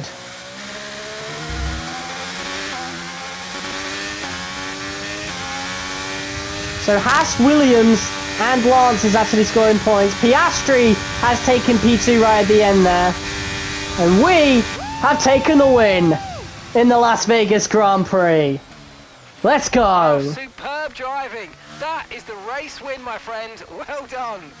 Did Lance manage to secure his second bout of points? Who knows? But Verstappen takes driver of the day. Fully deserved. He did do really good today then, but the championship as well. What a spectacular season they've had. And congratulations to the whole team. Obviously, we'd already wrapped it up. What do you think it was that sealed the win for them? There you go. Champion to champion. They were able to keep their heads when everyone around shaking them was hands right there. And that's allowed them to get the best out of the car, to maximise the strategy, and to stay out of trouble. Let's go. That is beautiful. A show-stopping performance from the three drivers approaching the podium right now. It's been an interesting Grand Prix, that's for sure. Well, we have taken the win once again, this time in the Las Vegas Grand Prix. We've got to keep an eye on Oscar, though. Of course, we are competing with McLaren for P3 in the Constructors, and Oscar is definitely very, very dangerous. He'll feel a bit down, hard done by. He could have won that race, but Pierre Gasly and Max Verstappen arrived and caused a lot of fighting. And in the last 2 laps, we got a bit lucky with that, I think. Was very comfortable towards the end with those last 2 laps, with them fighting. So very unlucky for Oscar. But we do take the win. So let's discuss, Ant. Lance scored points! Oh my god! Check out the constructors' stand. Let's go, Lance! Woo! The lead is getting weaker. And he scored points over Bottas as well, so that actually does really help us in the constructors. Haas scored points, Kevin Magnussen. A whole 10 points for them. Wow. A whole 10 points for them in the constructors. Jumps them over both AlphaTauri and Alfa Romeo. Williams Racing, Alex Albon scores points. That is beautiful for him. He actually jumps Logan Sargent. He trumps Logan Sargent with the 6th place finish right there. Finally, I love to see Williams do well in this career mode. We'll have to do a Road to Glory with them at some point, that's for sure.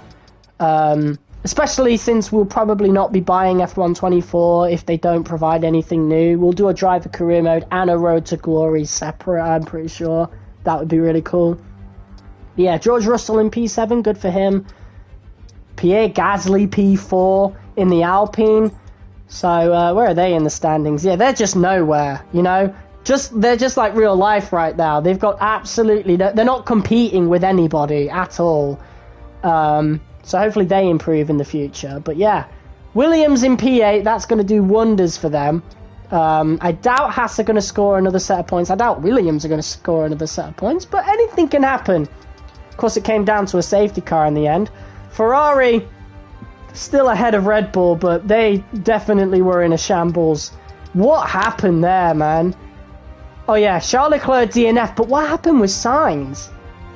They must have had a big problem with the pit stop because he was really far up the grid. And there was no Ferraris in the way. I actually forgot that Leclerc DNF'd in the pit stops. But unlucky for Lawson, obviously.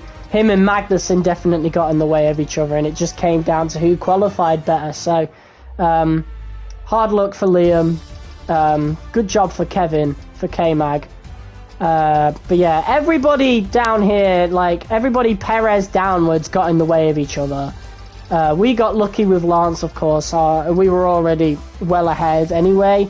So yeah, 2 more points for Lance Stroll. I'm so happy, man. I'm so happy to see that. So we have quite a comfortable lead going into the last race. We might have actually wrapped it up, I think. I think we've wrapped it up. I don't know, but I think we have. Yeah. I think even if McLaren get a 1-2, I think we've wrapped it with that. So, thank you, Lance. Great job, man. Oh, I'm so happy about that. I'm so happy. What's up, Arakasi? Right, let's watch these highlights then. I'm so happy Stroll got that, man.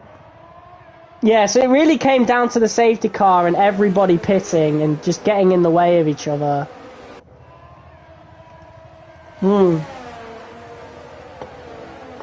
Crazy.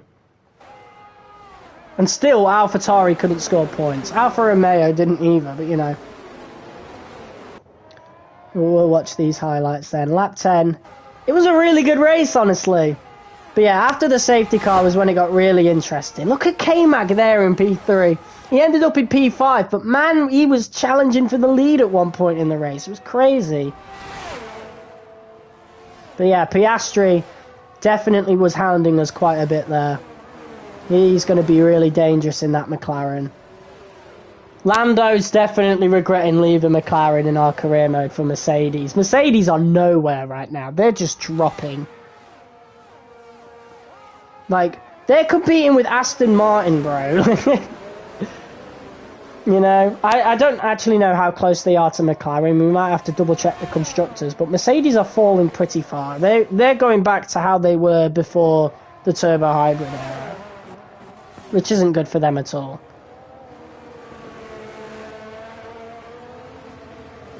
But yeah, that was a really good race, man. Wow, that might be one of the best races of the season. Season 2 has provided some really good races, honestly. I do wish the title race was a bit closer, but Season 3 definitely will be, because, I mean, a lot of this season we were on 85 difficulty, then it was 90, and even that was still easy. So, the more we upgraded the car, the easier the game got. So, I think we're going to stick with 95 now, because that was awesome. That was honestly so awesome. So, we'll stick with 95. Hell, if we get even better, we might even have to move up to 100, who knows. But Las Vegas isn't very technical, so we'll have to see how we do in Abu Dhabi on this difficulty. But, yeah, that was a really good race. Let's see where Mercedes actually are. Yeah, they are competing with McLaren, but I think they're out of it now. And I think McLaren are out of the P3 race. So, yeah, it's down to Ferrari and Red Bull. See who finishes P1 in the Constructors. And honestly, Ferrari have developed the better car. They've got some reliability issues for sure. But yeah, bad luck for Leclerc. He was P2, and now Verstappen. Wow, Verstappen's beating him again in this season. That is not going to be good for him. But there you go. That was the Las Vegas Grand Prix, guys. Wow, that was awesome. That was absolutely awesome. And obviously, we gained points against Leclerc in our little rivalry. Lance got points, man. Oh, I'm so happy about that. Wow.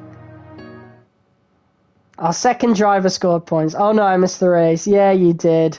I had to restart it a couple times because of some shenanigans, but yeah, that was a really good race towards the end. We could have lost that. Looking very robust right now. It's time for you to have a think about our profit margin and what areas of the operation might benefit from that money. So we got our final upgrades going into the Abu Dhabi Grand Prix. You know what? I might actually do this race this episode, because I really do want to get into Season 3 pretty quickly. So, we might actually do Season 3, and I can pause the broadcast now since we're on PS5, so I can pause the broadcast and just get myself a snack, and then we can just do the Abu Dhabi Grand Prix, because my sleep schedule's completely fucked anyway. So, you know, we might do it. I might actually do it. We could finish the season this episode and then do an upload tomorrow where we start off Season 3. I think that's going to be so cool. But let's change this livery now. Change it back. Yeah, there's Modern Tribal. It's going to be the last time we see that. Oh my god, I've just realised. Oh no. Oh, I'm going to miss it. What hour is it in your country? It is 1:29 AM in the UK. I'm going to miss this livery so much. Our championship winning livery. Oh no. Oh. Oh well. But yeah, changing it back now. And obviously, yeah, the livery, the badge, the team name's all going to be different. We're going to have a completely new title sponsor going into this next season. So, yeah, it's going to be a big shake-up. We're going to have some rule changes. Let's actually have a look at the game settings so I can actually show you what I would change. Rules and flags, let's see what they are right now. Oh, I've reduced red flags. So that's why there's a lower chance of a red flag and we got the safety car. Okay. Simulation settings. No, that's that. Weather and time of day. Approximate. I don't know where the weekend settings are. Oh well. I don't think you can really change them, to be honest. No, you can't. Not until each season is passed. But yeah, I can't wait till next season. That's going to be so cool. Oh, you're in Canada! Oh, that's so cool! That is so cool, especially considering my second driver, Lance. And he scored points. I'm so happy about that. I'm going to stop talking about it now. But yeah, our objective now is to wrap up the constructors in P3. So yeah, those are the results for this season so far. We're now going to this final race. We're going to get a third P1 in a row, hopefully. On 95 difficulty, though. That could be different. But we could put in another MG UK. But I'm not going to. You know what? I want to have a bit of drama going into this. So we're not going to do that. Even though I could, and it would make the car more fresh. But I'm not going to do it. I'm going to leave it as it is. We're going to have a bit more upgrades now going into this. Let's do the activity. And obviously I want to up Lance's focus. There you go. We've got a lot of money as well. Corporate driver perks. I forget these exist, honestly. They don't really point it out to you in my team. Engine wear reduced by 10%. I don't think we really need to do that, to be quite honest. Driver market. Let's have a look at the driver market then. So, who is going to be in that Mercedes seat? Hopefully, okay, so thank God Sargent is actually a better overall than De Vries. That's good. But yeah, let me show you Liam Lawson, because he did get a boost. I did check. He's 83 overall now. That's the legitimate overall. Sargent's actually a 68 overall in game now, but obviously he's increased because of his good placements in our seasons, and obviously what am I saying? Williams facilities. Already met Stroll in real life. That's so cool. I do like Lance Stroll. I think Aston Martin should get a better driver, but I do like him. He's a good driver. I do like Lance. Teo Pourchaire could be replaced in that Aston. I don't know. Maybe they believe in him. We'll see. Felipe Drugovich, though, is definitely going to rejoin F1 next season. But I don't know, because obviously Mercedes have a seat free, but they could go for anyone else who's already on the grid. Who knows? You know, they could go with Albon. That would make sense. Albon is way too high of an overall to be in that Williams car, to be quite honest. Jack Doohan, we could see him make a debut. Dennis Hauger, Enzo Fittipaldi, Iwasa, Vesti in the Mercedes would make sense. And then the rest of these guys we're probably not going to see. Who knows though? It could happen. Especially if I continue this MyTeam career series all the way up to season 10. Which, again, likelihood of me not getting F1 24, it could happen. We could do that, but I also want to do a Road to Glory Road to Glory series with Williams. I want to do a driver career mode on the next gen version of F1 23. It'd be cool. But yeah, this is going to be our last race with this livery. Okay, we've had the new parts come through the fabrication process. We'll have them with us for the next Grand Prix. We're going to have even more parts going into the Grand Prix, so that's cool. So, I wonder if we're going to... we're not going to replace Haas or Williams in terms of the chart. But yeah, Williams and Haas are actually level with Alpine now, which is really cool. I think they are anyway. Yeah, they are. They're both level with Alpine. Crazy. AlphaTauri really need to catch up. Alfa Romeo are not too far behind us, but we have got some extra R&D to work with. We're going to get this final aerodynamic part. Department capacity reach. Shit, we do actually have both of them. Not for long though. Let's just get to the Grand Prix. And that's come through, which is great. And yeah, let's get this final part. Boom. Final aerodynamic part that we can get for now. This one's unavailable. Requires front wing end plates. Okay, so we need one of these two to unlock that. So these are our final upgrades that we're applying, but we're not going to receive them until next season, so they don't really matter too much. Anyway, this is it. So I'm gonna go get something to eat because I'm hungry, but then we will be back. What happens if I pull this screen up? Does it actually affect the broadcast? I'm not too sure. I don't think it does. No, it doesn't. Okay, that's cool. You guys don't see that. That's really cool, because on the PS4 it would bring up this massive blue screen, which was very annoying, to be quite honest. But yeah, I'm going to pause the broadcast now.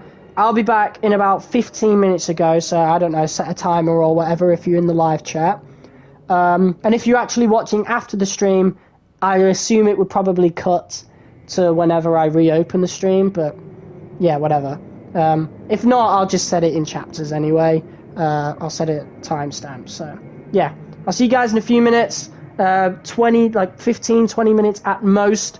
I'm just gonna get something to eat, and then we're going to finish off season 2. So yeah, see you guys in a second.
Alright, we're back.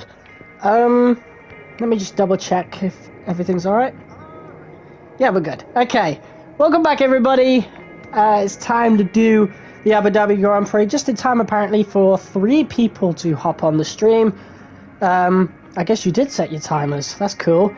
So yeah, if you missed it earlier, what a Grand Prix that was, the Las Vegas Grand Prix.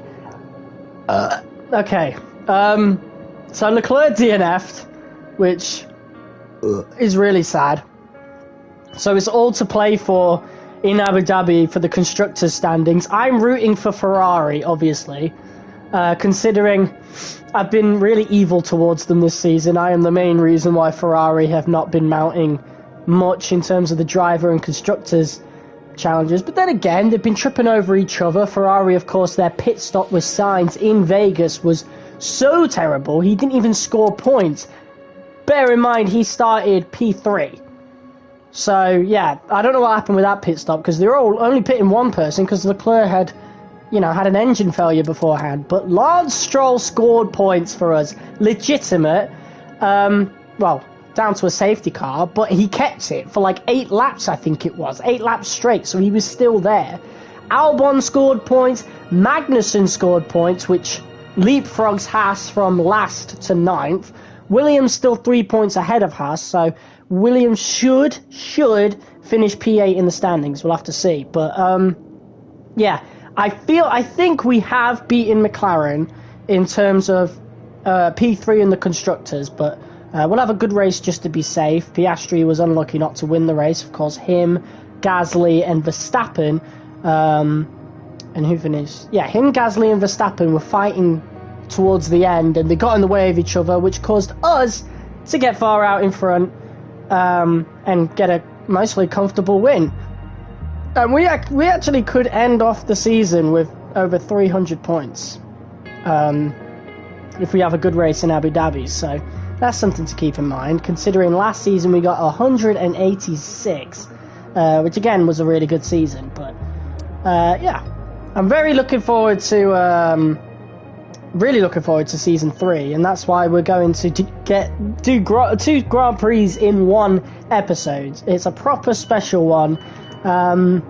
So yeah, I'm very excited. Without further ado, let's actually get into this race weekend. Now, we've actually got 2 new upgrades coming into the final round here.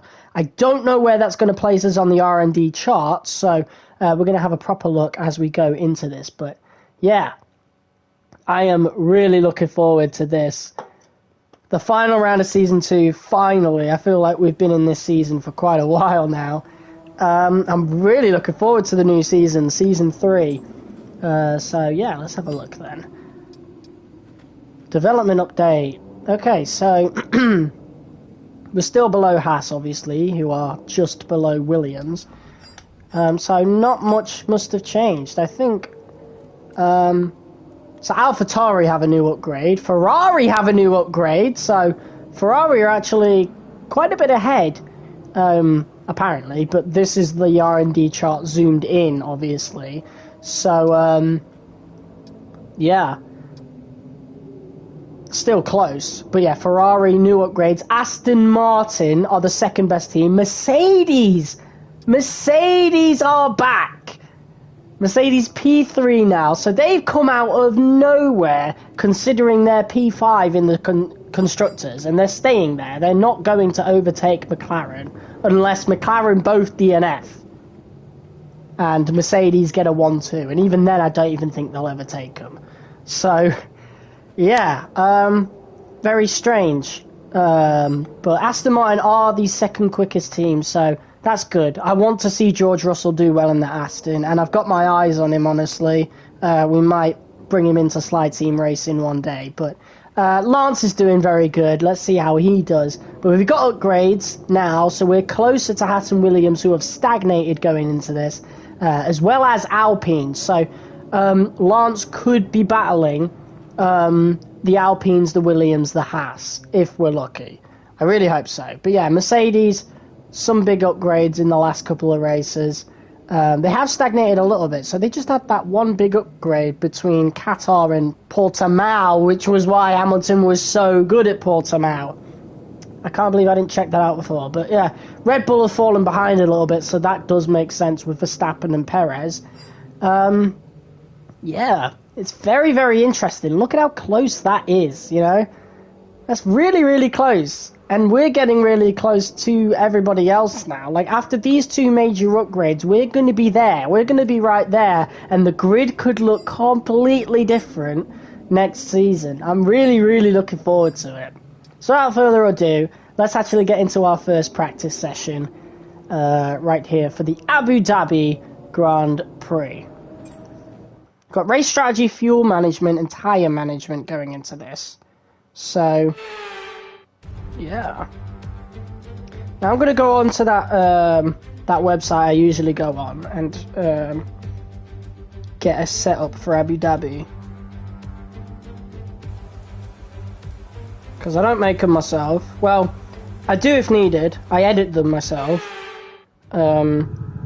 Like we did for the Las Vegas Grand Prix, where I took my Jeddah setup and, you know, added a little less downforce, obviously, since there were more straights. We're going to be logging some extra data during this session. Nothing you need to worry about, but as we have some new parts on the car, we'll just confirm they're performing to spec. Alright, so I go to racinggames.gg for most of my setups. Some of them obviously don't work with my my driving style, so I do edit them if needed. So we could actually end up doing that with this setup, but yeah. So for the aero, we're going to go with 32 and 28, so not too different on the rear. The transmission is 52% and 50%. Okay. Then for the suspension geometry, we've got that maxed out, this maxed out, this at 3, and this at 14. The suspension one, I mean, usually at Abu Dhabi you don't really need to change the setup. The balance one works quite well, but I want to make sure like we've got a really good setup, because it will work in future when we don't have to be looking these up anymore. And now that we've turned the difficulty up, like, you know, I want to make sure we've got a good difficulty. I mean, a good setup going into this. So brake pressure is 100, and then the front brake bias is about 55. Tires 23.1. This one's the same. 20.4 and 20.4. There we go. So now, boom.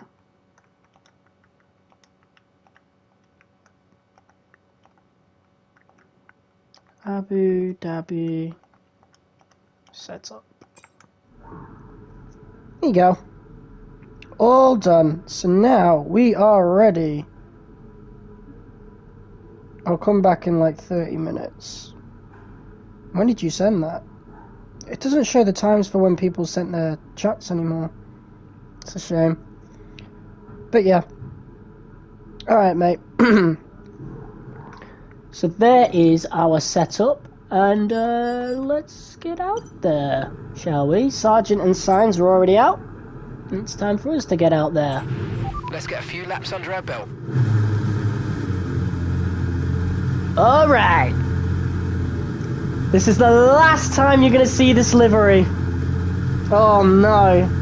It's sad. It's bittersweet. The last time you'll see the STR02.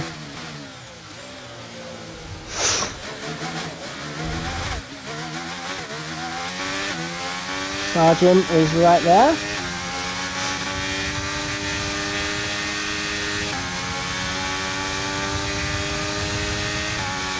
So he'll be on his first out lap, or one of them anyway. Don't know how, yeah, we're only a few minutes into the session, so I don't know how long he's actually been out.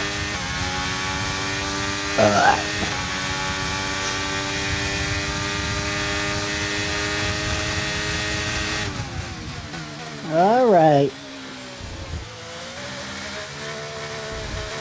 Ooh, that was different. Oh yeah, I forgot, I turned my sensitivity up on the wheel, didn't I? Well, I'm on controller. Yeah, I've turned the sensitivity up for the steering. So some corners are going to feel really different to me. Okay, just want to remind you to keep an eye on your tyre temperatures, which you can do on the temperature panel of the MFD. We monitor carcass temperature and surface temperature, and you'll get the best performance when they're both inside a normal operating window. Surface temps tend to fluctuate faster, so try a few laps with the data open and get a feel for how to control them. All right.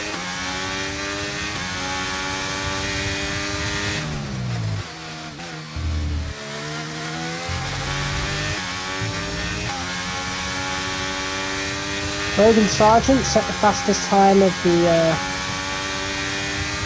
session so far. We're obviously setting our first time now. Don't know what tyres Logan's on, so yeah, it's not really showing as a leaderboard.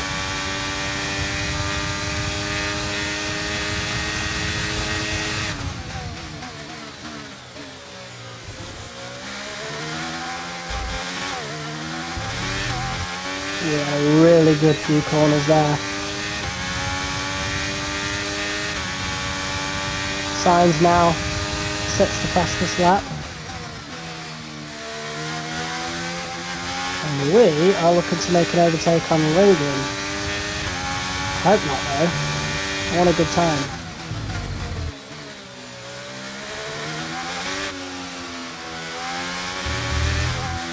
That was a beautiful overtake, didn't really jeopardise any of our time. Jeopardised his maybe, but I don't give a shit, he's not on my team. Well, he is, technically. I do support Williams, but...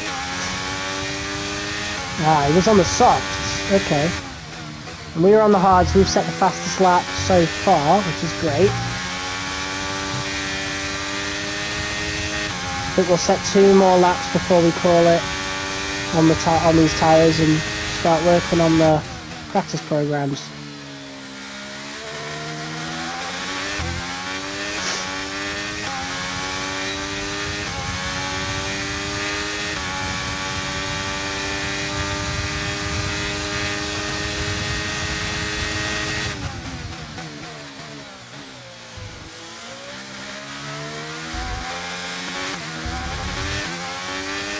We were a bit slower there. Those couple of corners have always been so hard for me to perfect, to be honest. It definitely gets a lot easier now that I've increased the sensitivity. Case in point, Jeddah, and you'll see in Season 3.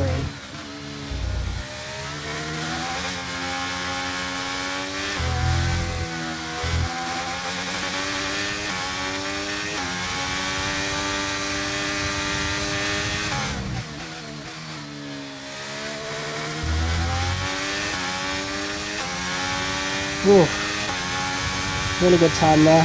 Got the fastest third sector. Norris is quicker than us.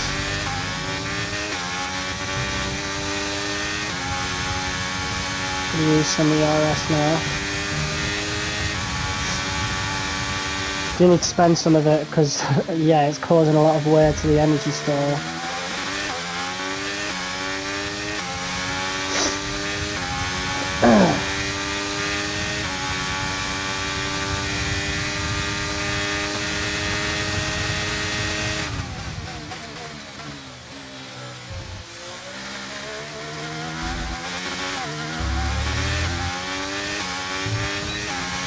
Oh, I've destroyed the TRS board, sorry. Womp womp.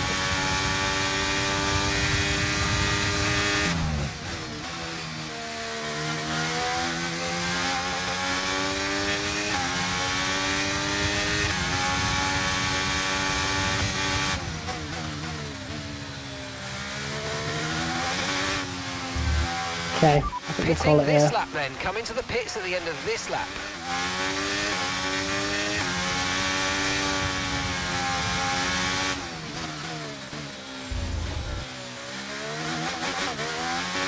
Alright. So, yeah, this setup feels good. This setup definitely feels good. So, we'll stick with it. It's going to be a lot better on mediums and softs, so I'm not worried at all.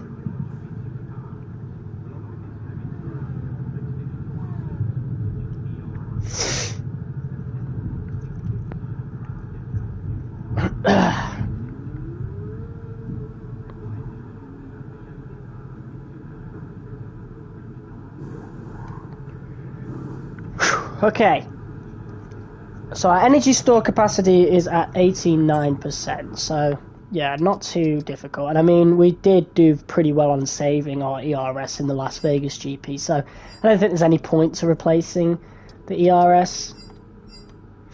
Okay, what have we got? Tyre management, fuel management, okay. I think we could do both of these in practice, in FP1, perhaps. We'll see though. Okay, let's do tyre management first. We've got 2 sets of mediums to use, so, and we'll be using them in all 3 of these. So I think we're just going to use 1 set of mediums for this, for this session, and we'll use it for both of these. So first of all, we'll do tyre management. Okay guys, everyone be aware, the car's ready to go. Alright, Lance hasn't gone out yet. I expect insane times. Well, I'm a controller player on 95 difficulty, so doubt it.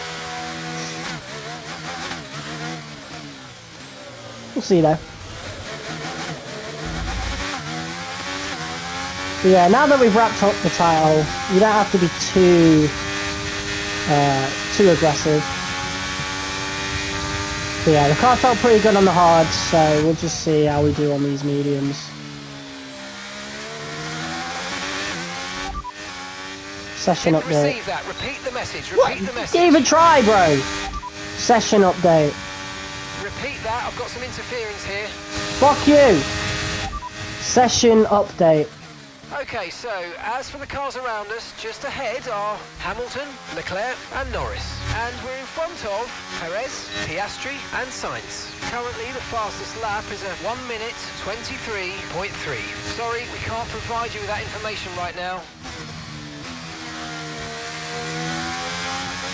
Alright, let's spend some of the CRS to stop it wearing out on the energy store. Because the more you have, the more it wears.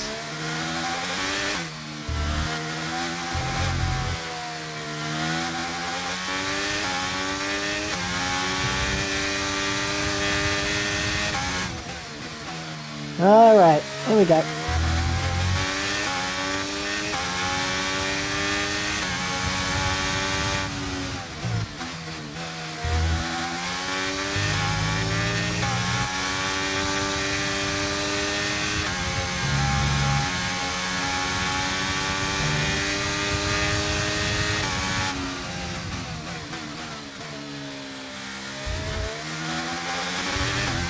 Alright, pretty good start.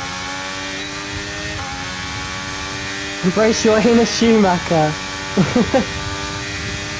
Oh, Liam's out!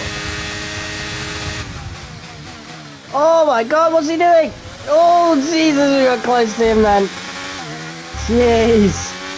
What happened with him? What happened, Liam? Can we get a replay?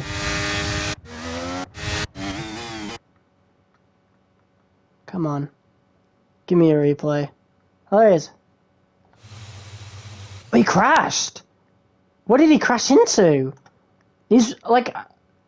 What did you crash into? His right tire's gone. His right tire's gone. What happened? I'd expect it with the left tire, but... I'd expect it with the left tire, but... You know, because of the wall, but there's nothing on the right. Better move my car out of the way first. But there's nothing on the right. Unless he collided with someone, but is anybody anywhere near him? That Haas is there. It could be the Alpha. Maybe he collided with the Alpha? Is there any damage on the Alpha? No? Any damage on any of these cars?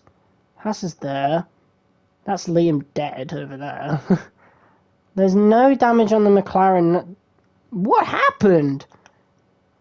It can't be a skill issue. Liam Lawson got an upgrade in overall. He's like 83 now in the game. Ah, that's so weird. I didn't get the replay in time.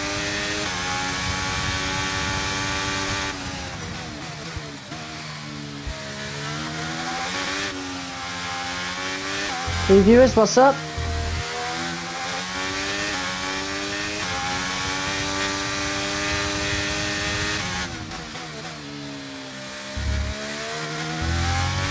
Alright. Program complete and a job well done. We got some excellent data with that run, so come on back to the garage and I can take you through the numbers. Thank you. Confirmed, we'll receive you at the end of this lap. Alright, so... Oh god. We'll get this back to the pits and get started on the other one. Let's get out of the way of the Alpha here. And the McLaren. Oh, apparently Bottas is on an out lap, so never mind. Spend the CRS.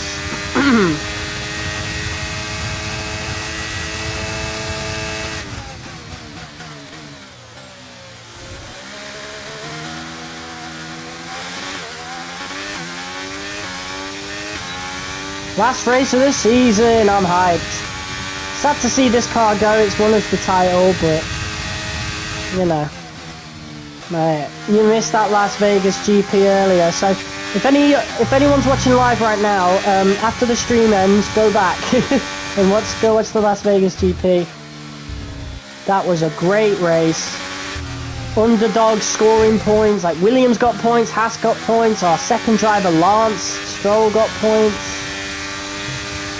So, yeah, and considering where we are in the R&D chart, we'll take what we can get in terms of points. And that's the first time that I've never actually had to help Lance get points. Because if you guys remember the episode in Singapore, we held back half the grid to let Lance take points. And we ended up getting double points because some DNFs happened. So, yeah, Singapore was great. But we're aiming for higher. We want the car to get a lot higher. We want to be battling for the constructors. So, yeah, I feel like Lance is going to be a good driver for us. I like Lance, but he's kind of slow. He can actually be really good, to be fair. He's just not consistent. That's the issue. You know? He can actually be pretty good, but when he's bad, he's bad. Like... You know, he is a good driver though, but I think he'd do better elsewhere. Put him in IndyCar. Put him in Aston Martin to go into WEC. Put him in that. He'd be a world champion there. If Giovinazzi can do it, Stroll can do it. I'd love to see Stroll in the WEC, but yeah, Aston Martin needs someone else alongside Alonso, to be quite honest. All right, fuel management. Let's go. Standing by.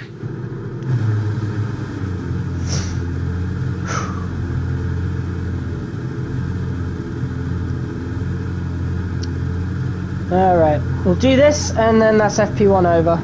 I'm back. Hey, welcome back. I have a signed poster from him in my room, but won't deny that he's no Hamilton. We've got 2 Lance Stroll fans here? That's so cool. Hell yeah. Well, I hope you guys are glad to know that we are re-signing Lance for Season 3.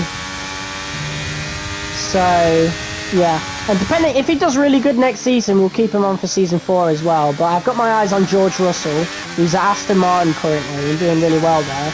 And I feel like it would make sense, storyline-wise, to swap Russell with Stroll. Who knows though, Aston Martin might send him elsewhere. It'd be funny. I doubt it though, because Stroll will be really good by the time he leaves us.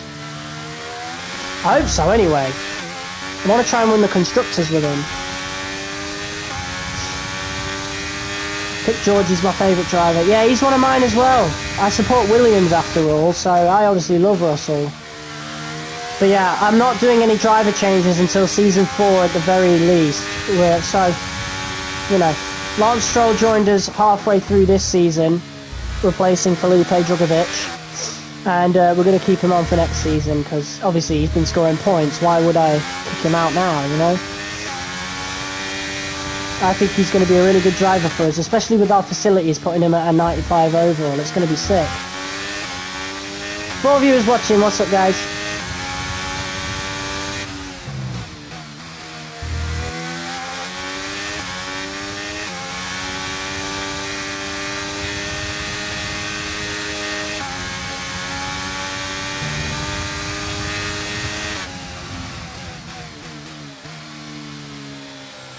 Use the car through.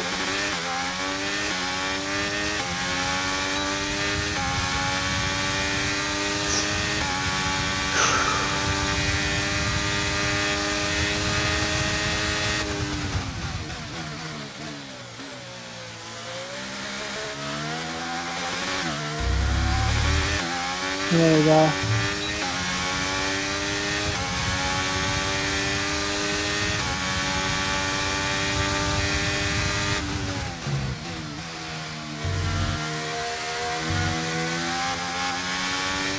Trying so hard to get this into the purple.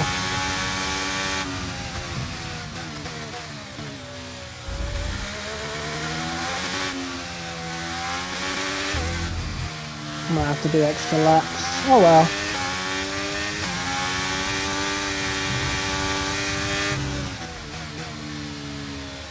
Oh, wait a minute!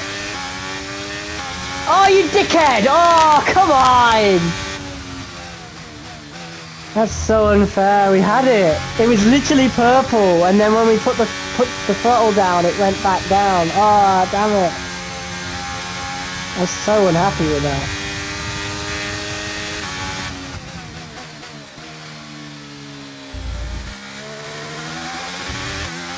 Womp womp.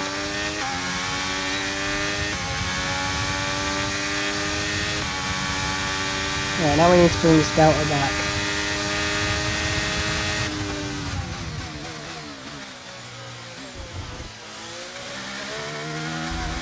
Oh, that was really bad from us.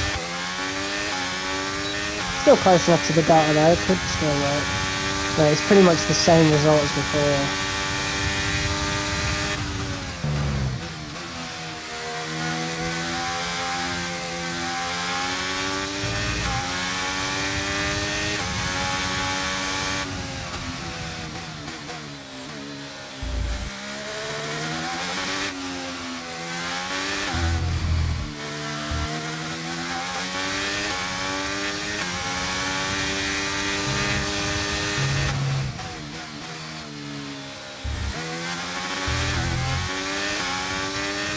Hey, there we go. And that was a really good job indeed. We got a lot of valuable information out of that. Well done.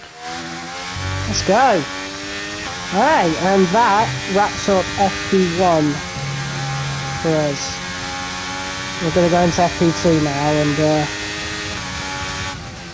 do race strategy.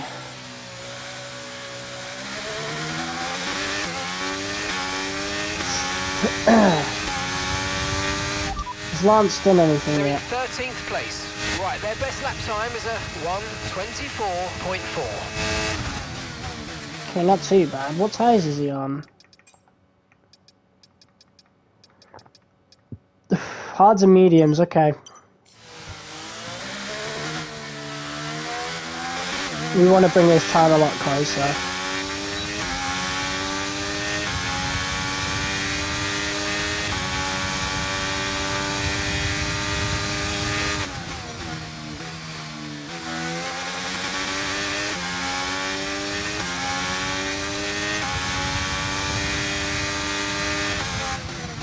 Understood. Stopping this lap.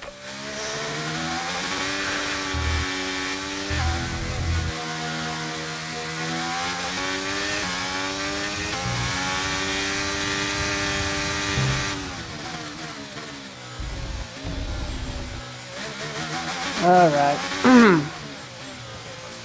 Pretty successful session from us. We're not going for fastest laps right now, we're just doing these programs. So yeah, felt good on the hards and the mediums, so Yeah. I'm looking forward to this race. I feel like we could have a really good time of it. I remember season 1 was pretty tough because that's when everybody renewed their engine parts. Because if you guys remember, towards the end of season 1, AI engine wear was a big thing. We actually ended up getting some really, really good results, including a win in Brazil, which is one of my favourite races in the series so far, and it's one of the ones with the highest views because it was the last to first, and yeah, playing DRS chicken with Verstappen right at the end. It was so good. Such a satisfying episode and win that was. And then we got to Abu Dhabi, and yeah, everybody had like put the new parts in, and we just fell right back down to P7, P8. Hopefully that doesn't happen this time. I don't think it will. Our vehicle's in a really, really good condition. Other than the energy store, but everything else is more or less really good. We can't put any new parts in other than the control electronics, obviously. But it's not going to make a big deal anyway. Alright. Let's skip the rest of the session. Gotta go, bye. Alright, see ya. Alright.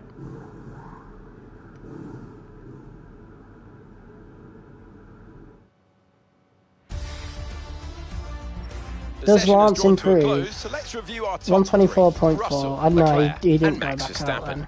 Sadly, it's time to say goodbye as free He is quicker than However, we'll be back some. He is quicker than the Formula people 1 we'd want him to be quicker than, though. Other than the Haas cars, I highly doubt he would have been quicker than Lawson. Oh no, he's not. Albon's quicker. Sargent is up there. Sargent's right up there. And George Russell tops the charts. Mate, Russell had a great weekend in real life, Abu Dhabi. I think he topped practice 1 and practice 3. And I think, was he on the I think he was on the podium in Abu Dhabi, wasn't he? P3, because Perez got a penalty, which I thought was BS anyway. I don't think Checo should have got that penalty. Feels like the FIA were working with Mercedes on that one. There was something really fishy about that penalty. Alright. Let's go, race strategy. And then we could have a bit of fun on the softs afterwards, just to see where the car's pace is at. That would be cool. I think we'll do that. Alright, let's go. Don't push the car just yet. Track is still green. Try to take it easy for the first couple of laps. Alright.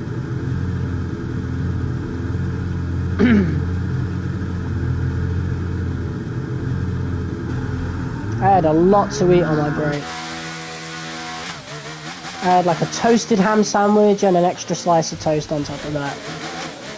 And a bagel. So, had a lot. I was really hungry by the time we finished the Las Vegas Grand Prix, so I definitely wanted to eat more. Just to get me through this one.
Alright, let's go. Let's get race strategy started.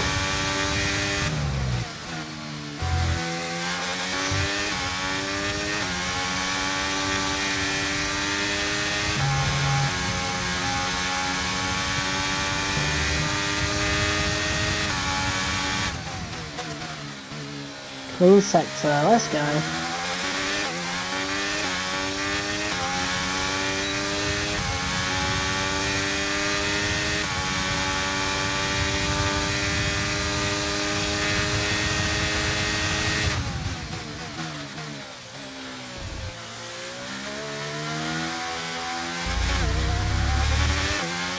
That wasn't the greatest section, to be honest, but that's fine.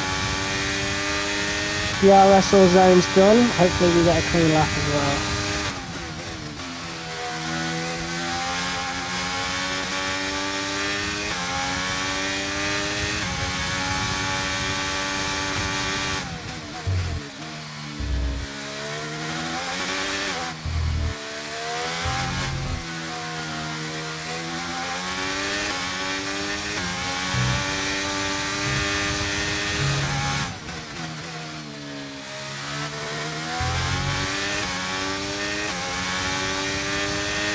That felt like a really good lap.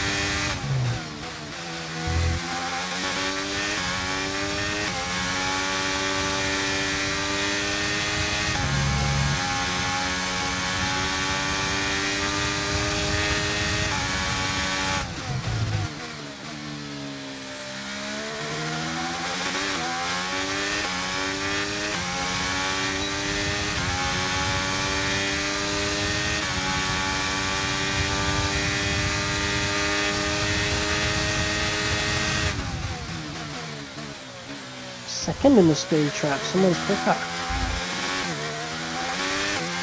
Okay, that corner felt miles better. So I think this is going to be the fastest lap.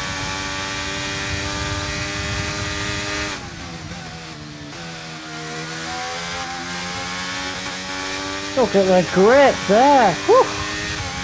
We love to see it. Guan Joe is quicker.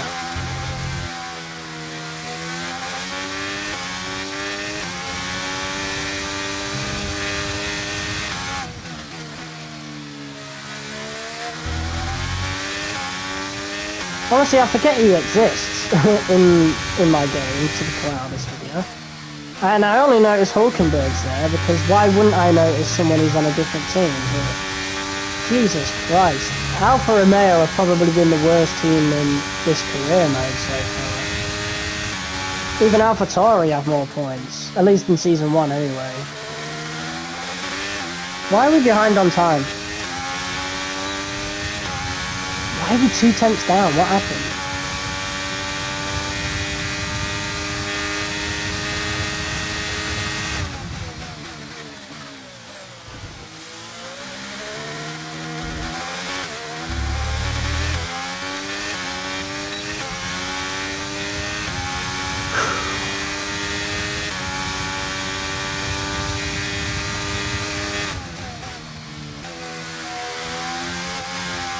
Oh, we're getting some tear there, I think.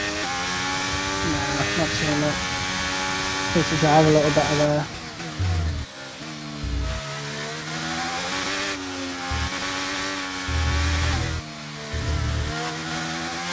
Not the greatest.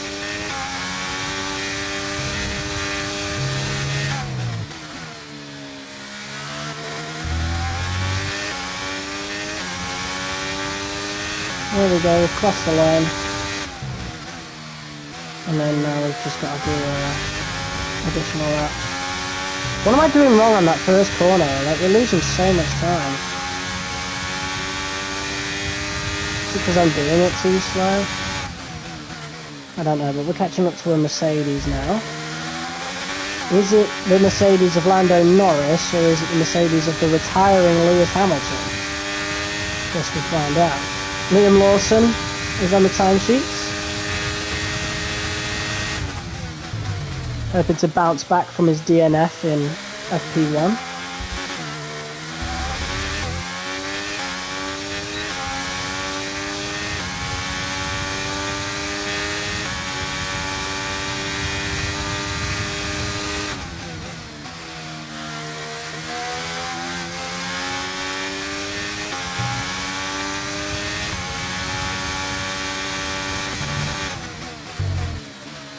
Where is it? It's Norris. It's Norris.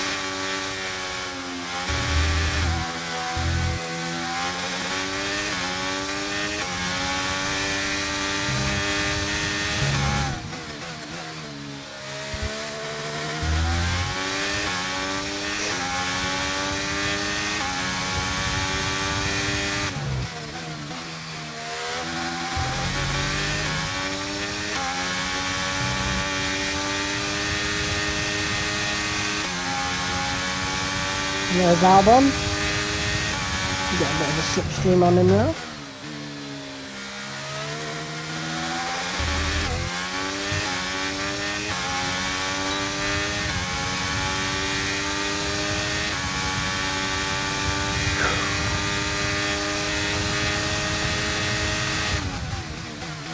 We're 8th from the speed trap. Wow.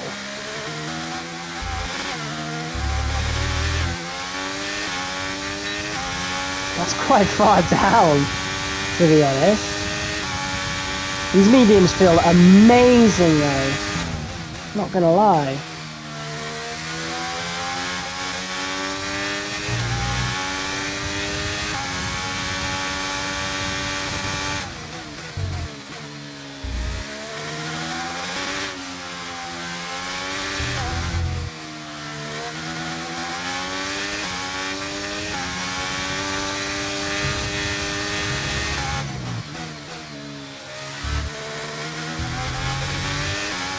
And there we go. Program complete and a job well done. We got some excellent data with that run, so come on back to the garage and I can take you through the numbers.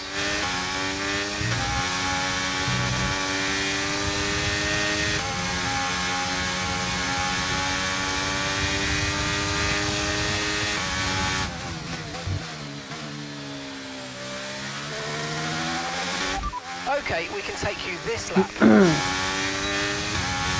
Now let's spend some of the CRS real quick.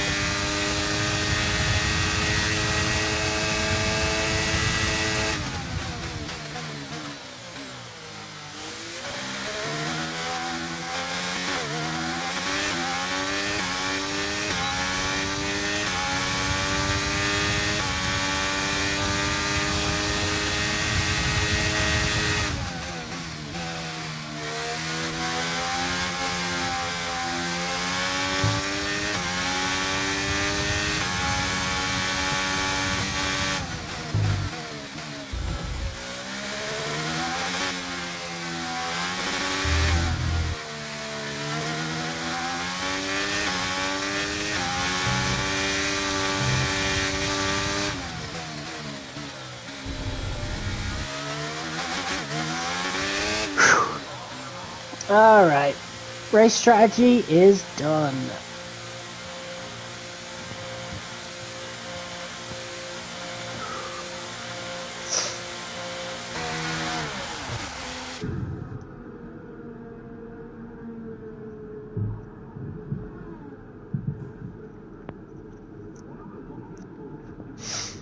Alright, so I think we're going to test out the softs and see how quick this car feels on them. And then, yeah, that's it. Call it a day on practice.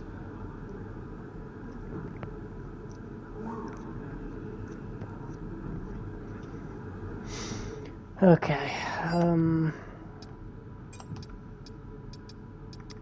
yeah, onto the softs.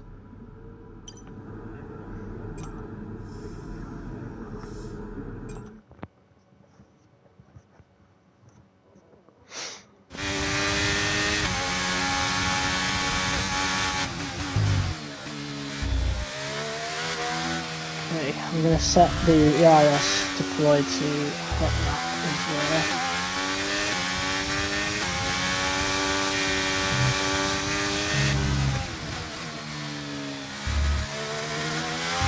Let's go.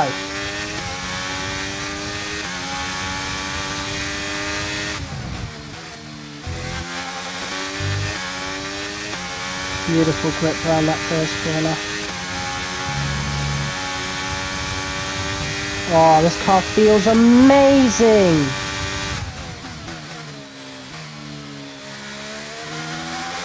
Perez is on an out lap or an in lap, one of the two. We're going to get a nice slipstream on him.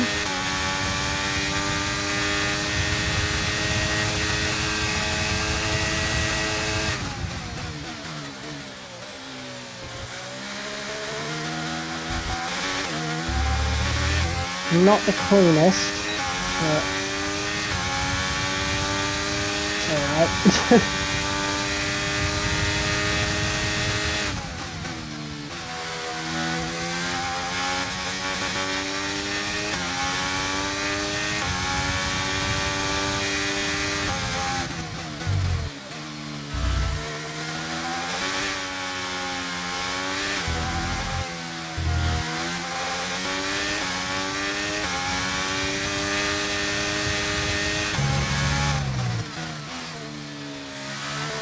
bit wide on the last corner, but this is really quick.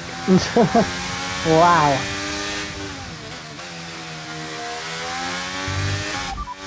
Right, let's have you in at the end of this lap, please. Yeah, that was quick, and it felt good. So, yeah, I'm really confident now going into qualifying, that's for sure. Pitting this lap then. Let's get back to the pits. This lap.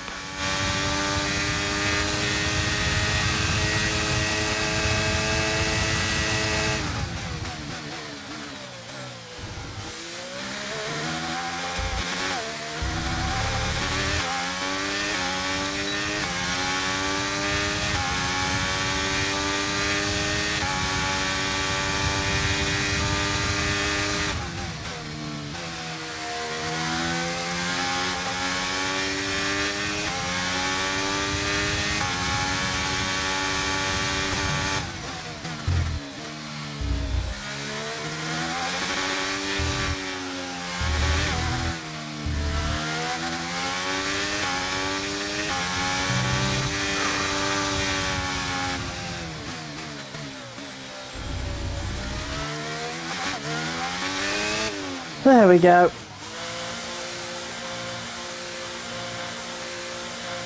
Oh, we feel good on this track. 2x2 for Ferrari and Mercedes, so Ferrari definitely feeling good around here. Good for them. They deserve it.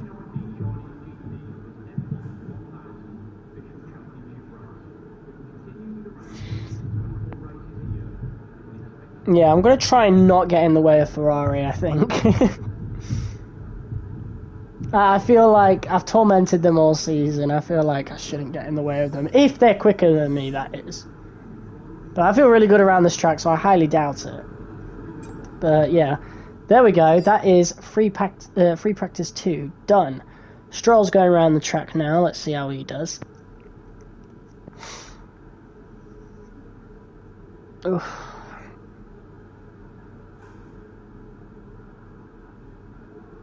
He's now pit, so yeah, I wonder what time he's set. He's done with free practice 2.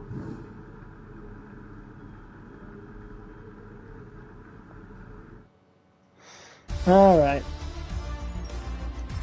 And with all the cars now over the line, let's see our top 3 again. Norris, the owner-driver, and Teo Porcher. Wow. And that's it. Practice is officially over. Until next time, goodbye. Wow, Lando. Ooh. So Lando did qualifying pace and was 0.2 quicker than I was. Wow. Well, almost 0.2 quicker.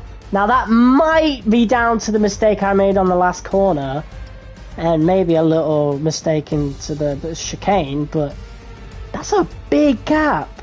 That's almost 0.2. That's crazy. Lance Stroll P19, 124.5. He's quicker than Magnussen. Well, he's quicker than Sargent is on the softs, which is great. That's amazing. But other than that, he's not doing better than the other guys that we need him to beat, so that's not good. But who knows, anything could happen. I really hope something big happens in the Abu Dhabi Grand Prix. We'll have to see, though. Alright, quick practice. Let's get these final ones in, then. That's that done. And this one. Boom! We're done. That was it. The final practice session of the Season 2 season. So, yeah. Next. See how many Lance did. 834. Good for him. Got a decent amount of resource points now. I think we'll spend it on one of the durability ones. And that would be it. We'll save whatever's left over. We've got everything else we wanted anyway. I think we have all available upgrades to us right now with our current facilities. So We definitely have to upgrade the facilities going into the next one. We've got Venturi tunnels to do, 1015, but we can't do that right now because I think we already have, yeah, we already have 2 in progress. Right here. So that'll have to be done next season. Chassis all done, powertrains all done for now. The rest aren't at failure analysis just yet. We need spec 3 for that one. Spec 3 for that. Yeah, these ones don't have failure analysis. So the turbocharger is the only one left in terms of reliability testing. So we shall get this one. Why does Rush take longer? What? Right, yeah, so we'll do that. Boom. Okay. And now we save the rest. Alright, time for quali. Let's do it. I'm a little nervous, but also excited.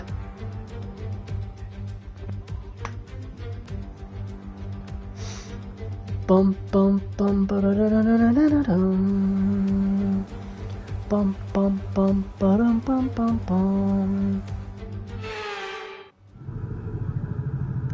All right, got 84% on the ERS.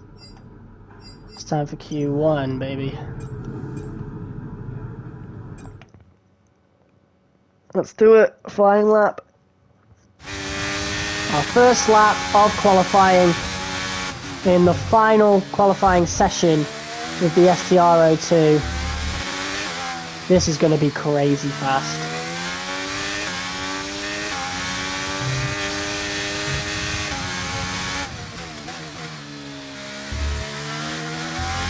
Here we go!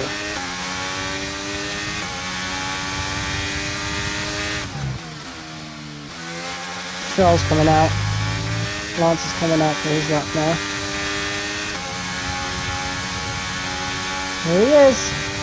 Please don't get in my way, Lance. He's in my way. Fuck's sake, Lance! I mean, I agree it was bad timing, but he could have gone out of his way to give me the line there.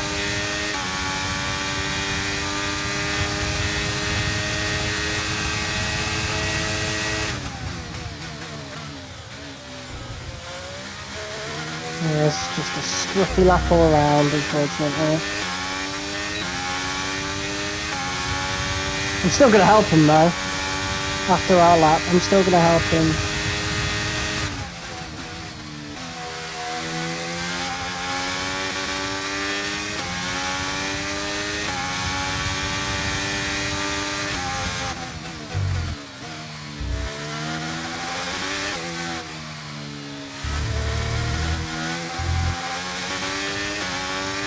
Scruffy lap, absolutely messy.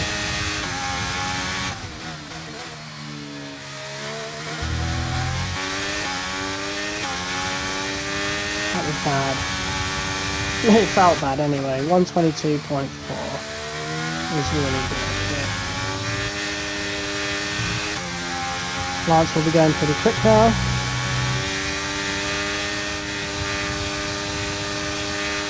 There he is.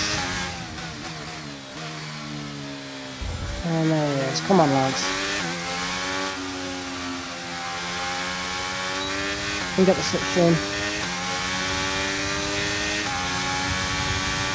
There we go.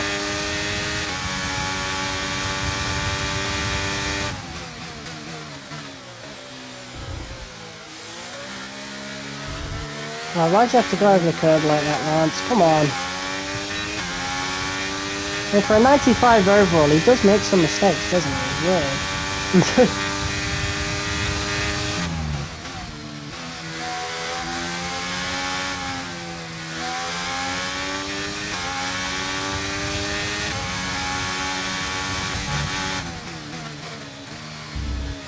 Come on, lads, set a good lap time, will ya?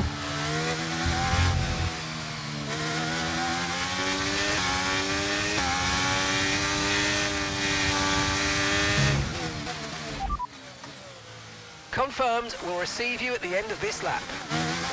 Alright. Hopefully Stroll got a good time in. I really hope the slipstream did help. I did try to give him it, after all. But there we go. We are now back into the pits.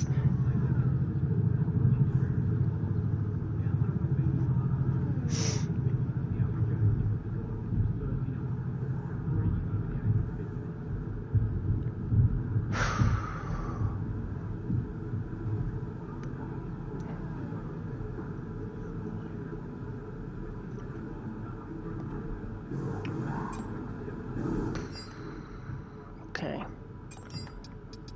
Yes, he did set a decent time. Jesus Christ, Yuki.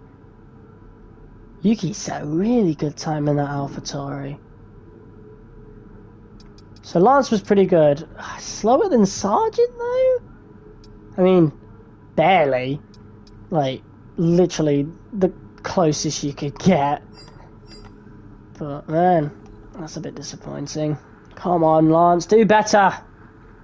Right, we're done with with Q1. Oh, I don't know actually. No, we got dropped all the way down to 8th there. I think because of that scruffy lap, we've really got to do another one. Surely. Yeah, we should probably do another one. We'll do it on worn tyres though. I feel like we'll definitely make it through, so we'll do it on worn tyres. Who's in front of us here? It's an Alpha. Joe.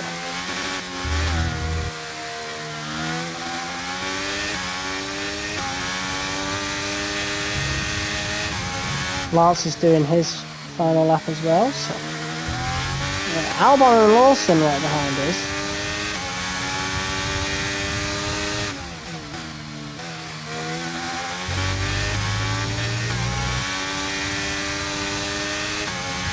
This is definitely going to be slower at first, for sure, but yeah.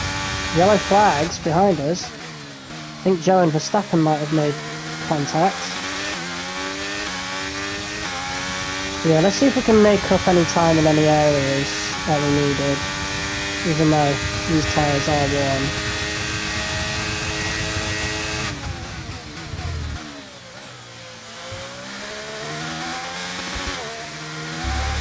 Yeah, made up a lot of time there.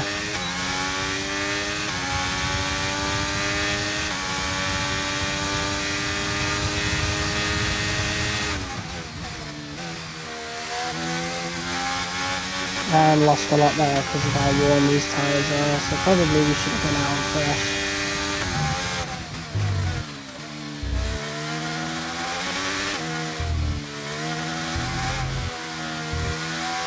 Oh, hello though.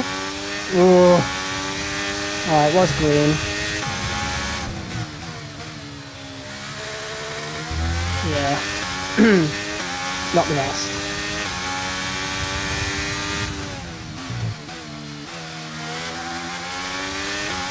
Oh well, we tried.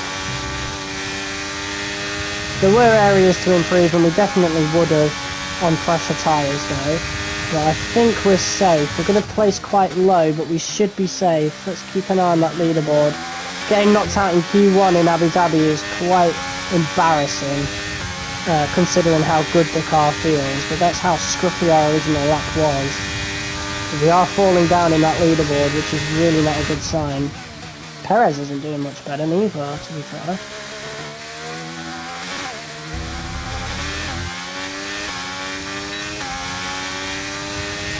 Just have to see.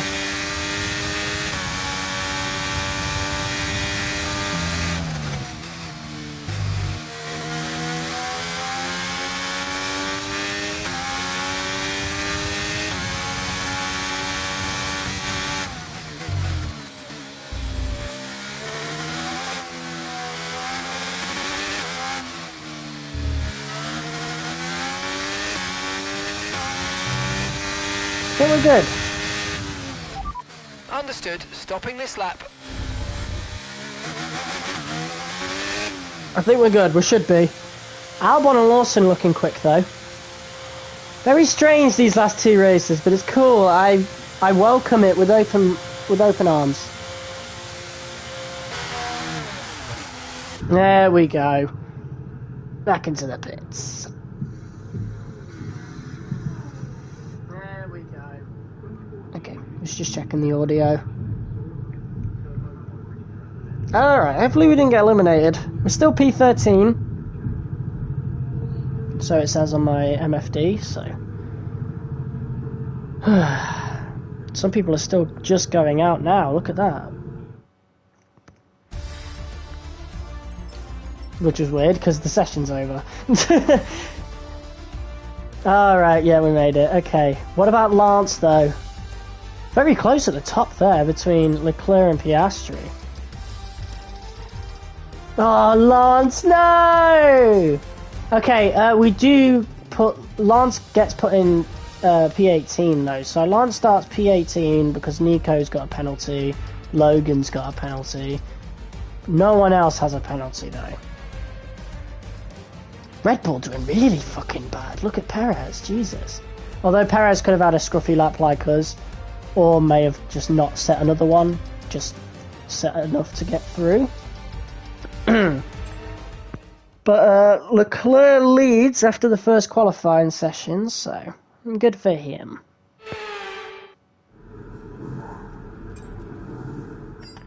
Alright, let's go out on these softs and set another lap. And hopefully a better one. I mean, we'll have to set true regardless, but we have to make sure we get through to Q3, but, you know, let's have a look. We've got 2 people in front of us. Oh my god, Ocon.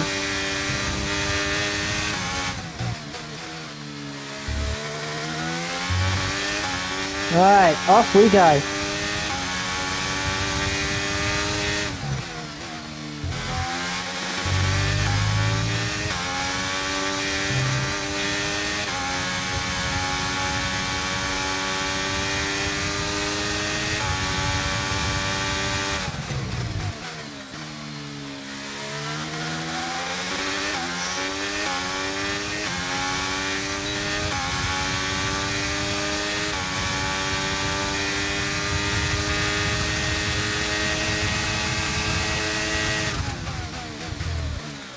Get this right. Oh, beautiful. Bit too much sliding there. The back end really wanted to get out. But it felt clean enough for me, so.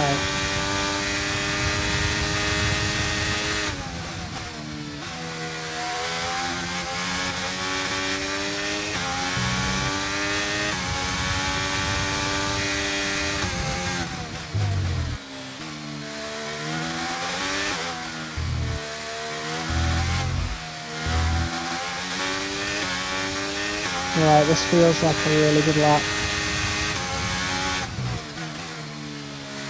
2 viewers, what's up? Okay, we're slower than Leclerc. Unfortunately. I'll let Ocon pass. Slower than Hamilton as well, so that's not good. But... I mean, I suppose it doesn't really matter that much. We've already won the championship. But I don't know, I want to win it with style, you know? Oof, a few people were quicker than us. That's strange, because it really did feel like a good lap, and it really was. We made up a lot of time in Sector 3 compared to everybody else, so where did we lose it?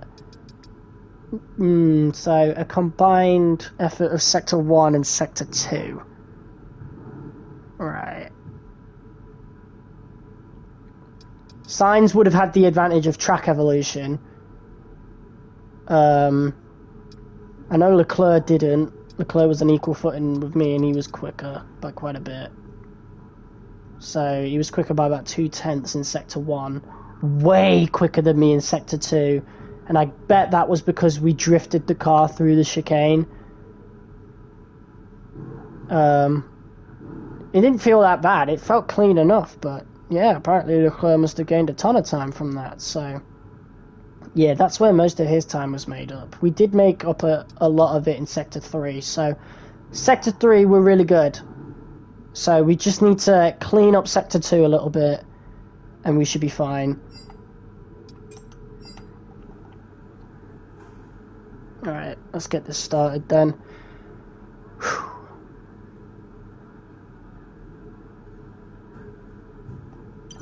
Let's go! Alright, let's just get into Q3.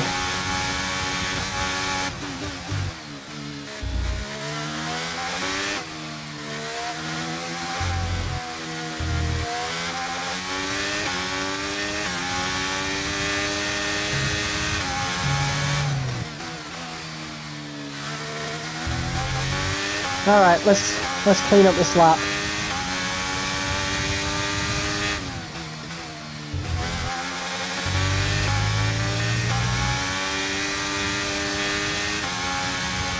Already a bad start.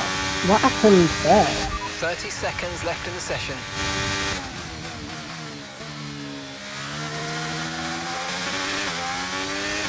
Much better there, gaining so much time out of that.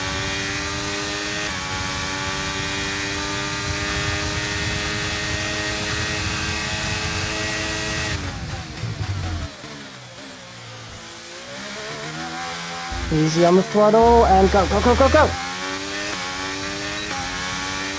Apparently we were slower there. I'm so confused. What am I doing wrong in Sector 2?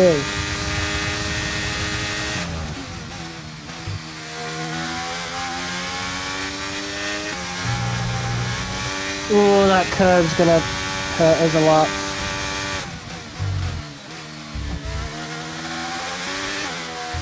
Not the cleanest lap I've ever had.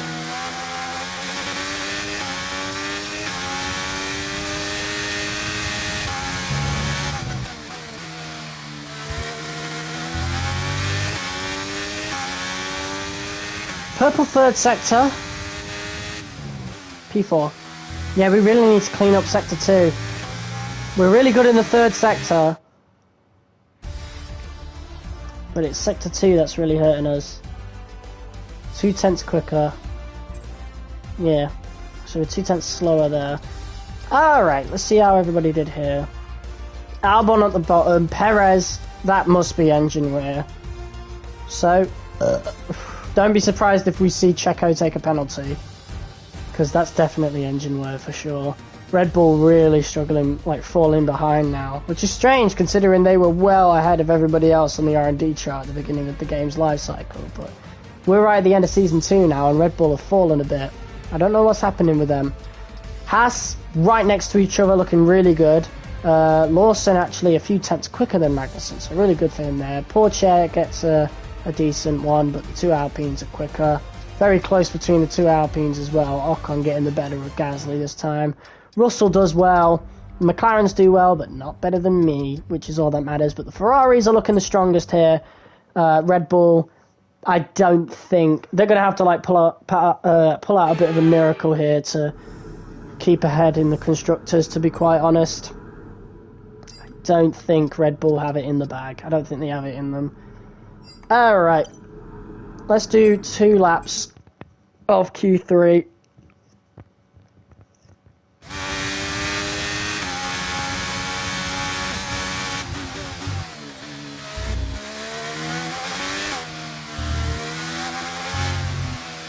Who is that in front of me? Is that Hamilton? Is that the retiring Lewis Hamilton? It is. That's the retiring Lewis Hamilton right there in his last race in our career mode.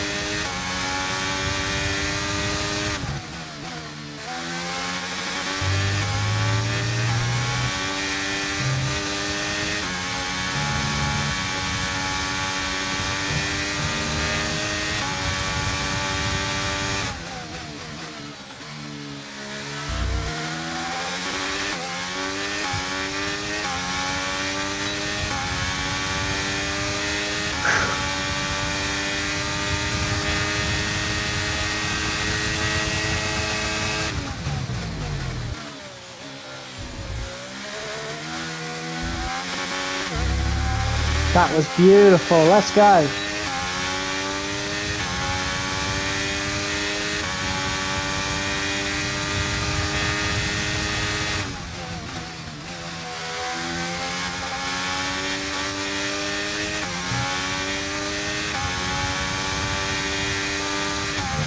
Piastri with a 122.9.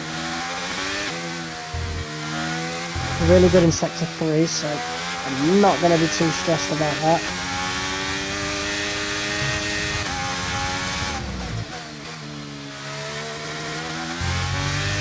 Lewis Hamilton, 121.2.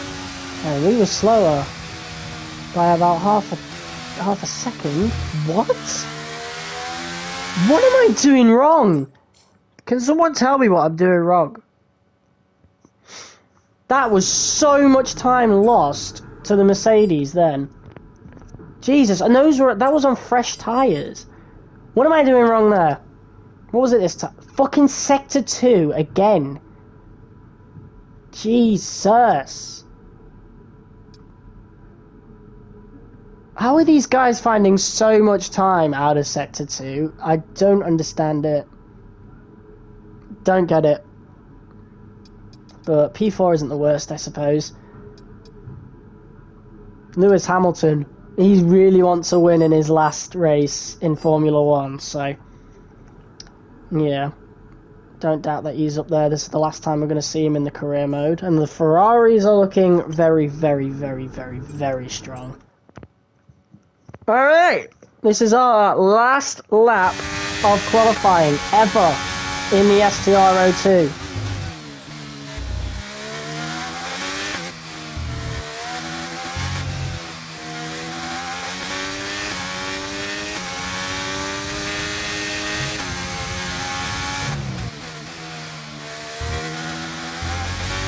Here we go. Here we go.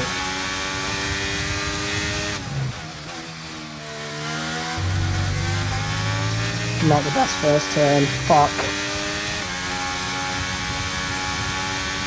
How have we lost the 10th? What the fuck? Bruh. What am I doing wrong to lose that much time? You're having a laugh.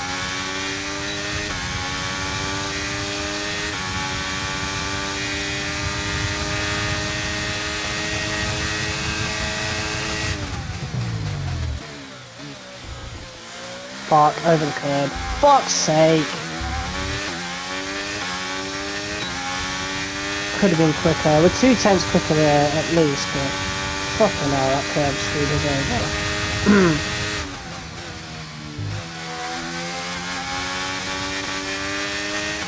So much grip there.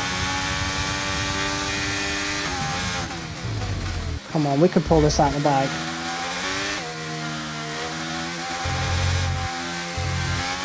So quick through those corners, wow, we nailed that. Here we go, final corner, 5/10 quicker, purple sector, 4th, wow, wow. The competition is tight for this one, I like it. I would have been a little bit disappointed if we got pole position again. Qualifying finished. It's time to remind ourselves of our top 3. Sainz, Hamilton and Charles Leclerc. With qualifying complete, all that remains is the main event. We'll be live and uninterrupted for the Grand Prix tomorrow, so make sure you join us then. Right, so I think Oscar might have run out of tyres because his time's really bad compared to everybody else. But yeah, the 2 Ferraris ahead of us and Lewis Hamilton in the Mercedes. So yeah. That is the grid. We start in P4.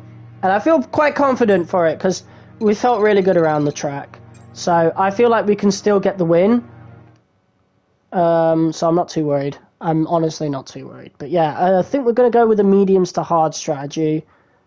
I don't know if the softs are going to be all that, to be quite honest. Who knows though? I guess we'll have to see what the engineers think. The guys who make the strategy, we'll have to just see. If they think the softs to mediums is the better choice, then we'll go soft to mediums. But I feel like it'll be mediums to hards. the mediums felt really good. So the mediums are definitely getting used, for sure. It's just whether they're the second stint or the first stint is up to, I guess, the engineers. Alright, nothing new. This is it. This is the final race of Season 2. Let's go. We made it, guys. I'm excited for it.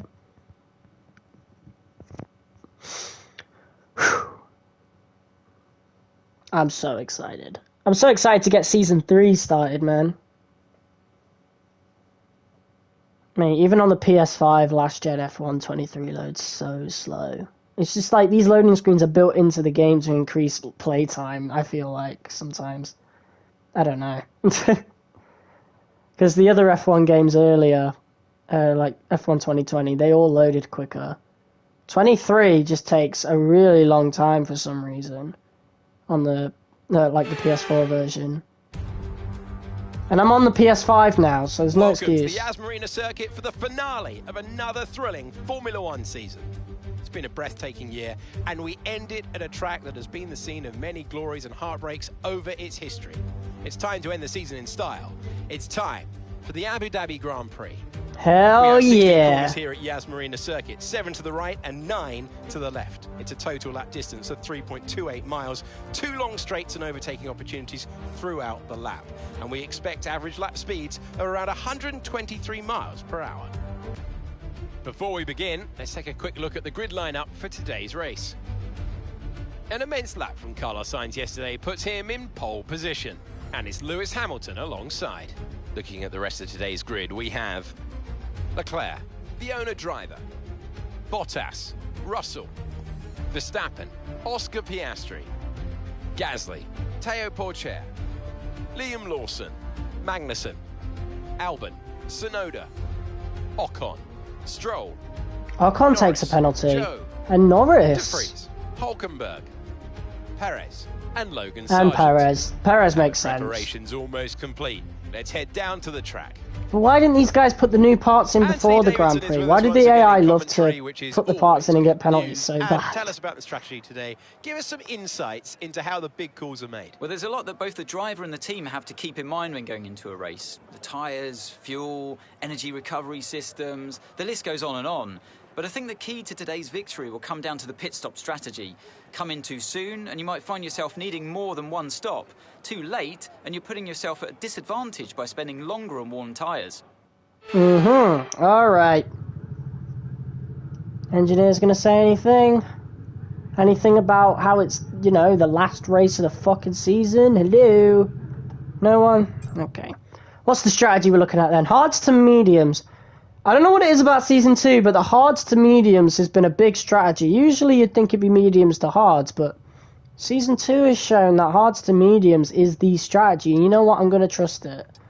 I'm going to trust it. It did us really well in Las Vegas. It did Lewis Hamilton very well in Portimao. We were very lucky to come out on top there against him because he was ferocious on those hard tyres. We had to defend so hard on the softs. So, yeah, the softs just not very good this season. So, and I doubt they'll be very good in Season 3 neither, because Season 3 we don't have any new regulations. The car just continues as they are. So, yeah, hards to mediums it is. Let's do it. See what everyone else is doing. So as the formation lap gets underway for the last time this season, every driver will be wanting to make sure that they leave a lasting impression on a fabulous season and go out in a winning fashion. So Ferrari going aggressive here. They want to start right on those mediums and get in front of the pack. A lot of the people in the midfield going with the soft tyres, including Lance. So hopefully Lance can gain some positions. Each driver will be wanting to get the best start they possibly can. And they'll be hoping to finish today's race on the podium, failing that within the points. All right.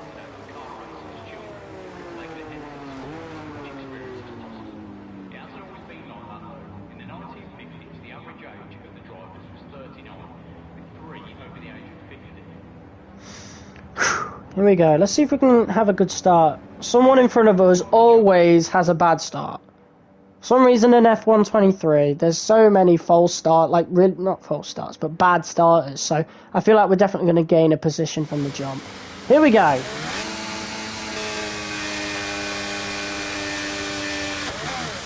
Here we go. And we're underway. Sainz is the one with the bad start, and it's Lewis Hamilton who leads. Depleting, reducing our overall capacity. The more charge you hold, the faster that capacity will drop. So it's shades of Portimao all over again as Lewis Hamilton has an absolute rocket start, and we follow through. So a really bad start for Carlos Sainz in the Ferrari. He is looking to get back at us though, using ERS. We're going to cover him off a little bit and start to chase after Lewis Hamilton in that Mercedes. Might be a little bit of a tall task though. That Mercedes power unit is definitely quick, and so are the Ferraris. But we're going to make it into this corner. Sainz is going to be just as aggressive as he was in the Las Vegas Grand Prix. He actually hits us there. What is he doing? Yellow flags behind us as a result. And we're actually losing Lewis here. Hamilton on a mission. This is the last race of his career. We're really good in Sector 3, so we could actually catch him up.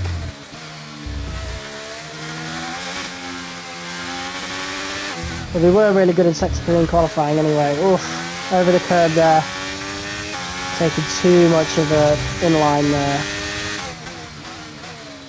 First time I've ever done that, to be honest. That was out of character. Lewis Hamilton set the fastest lap. Yeah, that's only the first lap, so it's not really a good indicator on pace. We need to catch up to Hamilton and get him back within a second. Get some DRS on him. Otherwise, he is going to go off into the distance like the F1 of old, as in a few years ago. And I really do not miss those times at all. Sainz is going to overtake us. I'm not going to fight him. Oh, Sainz, man! I know you hate me, but why'd you have to be so aggressive? Okay, we've lost a position. That's us down a place. I know, I'm not worried. I want Sainz to chase after Hamilton so he can get DRS and we can feed off of that, get into a little bit of a train.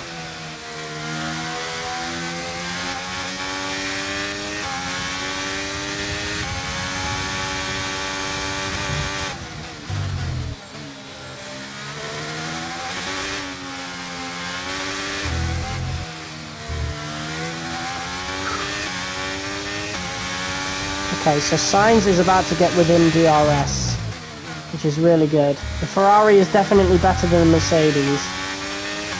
DRS is being enabled this lap. We can use DRS when you're within 1 second of the car ahead and in the DRS zone. Alright, looking good. Hopefully Sainz gets DRS. We're going to get DRS on Sainz. Leclerc, however, is going to get DRS on us, but we have pulled a gap ahead of the rest of the grid.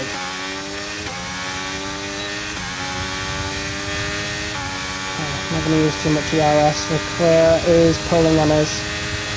Is Sainz pulling on Hamilton though? We need to stay close, get this DRS trainer flowing.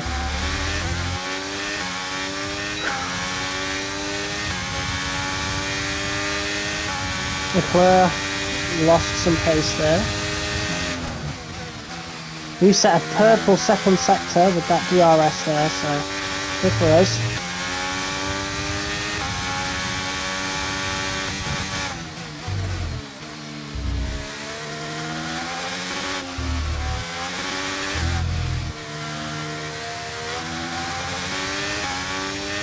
Not the best third sector from us there. Out of character considering the rest of the weekend. Yeah, pressure's building a little bit. We should have set the fastest lap then.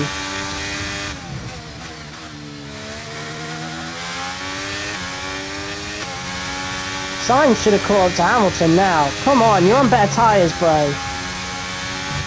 Like, we're under pressure from Leclerc.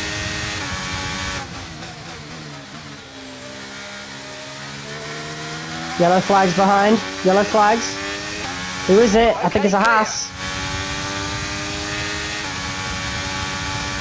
What's going on? Sainz is overtaking Hamilton here. We're trying to. It's Verstappen! Oh, that just sums up his season. Oh, poor guy, man. He was top of the championship at one point. Just moved into first place. He looked to be a really tough challenger halfway through the season. And that just sums... Another DNF just sums up his entire season. He will not be sad to see that RB20 go. Yeah, Carlos Sainz battling with Hamilton now. Let's hope they keep battling so we can get back in within range. Which is going to happen. Yes, it is. There it is. Close between the top 4 here. It's beautiful. We love it. So yeah, that pretty much now, with Verstappen's DNF, that pretty much gives Ferrari now the Constructors' Championship. They've won it. It's done. Does not matter what Perez does now, it's over.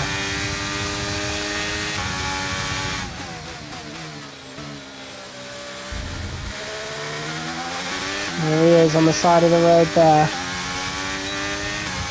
Here comes Leclerc. I'm going to work with him now, I'm going to work with Charles.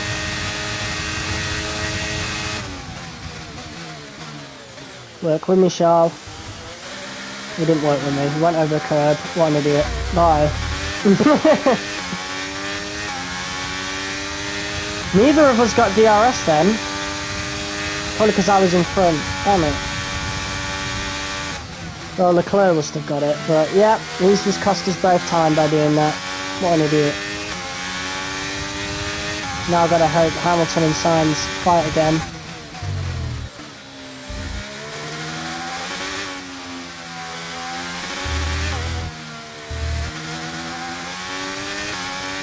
Alright.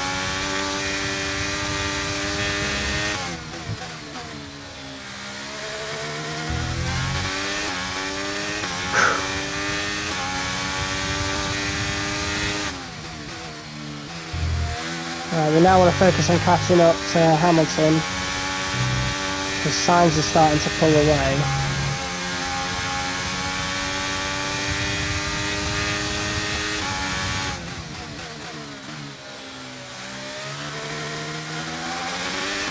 Using a lot of DRS here and try and get back, because they're going to be using DRS.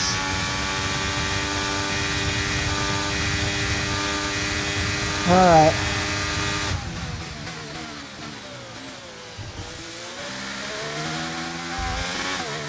Let's check in the Lance.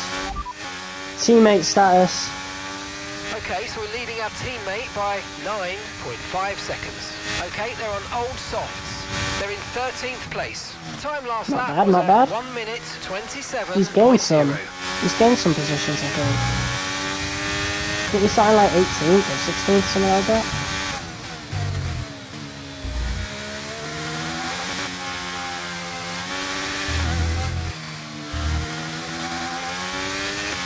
Oh, we're not looking good on fuel. I can't worry about that right now. I think we might pit a lap earlier though. Approaching the pit window, and you're going to be on mediums. Right, we're going to pit a lap earlier on on lap 8 and focus on regaining some of that fuel. No, we're not. I don't know.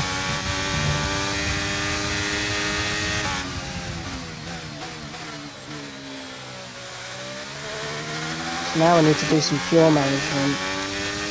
Damn it!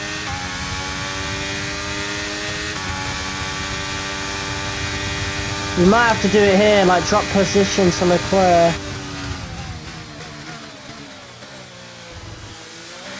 Hamilton overtakes Sainz.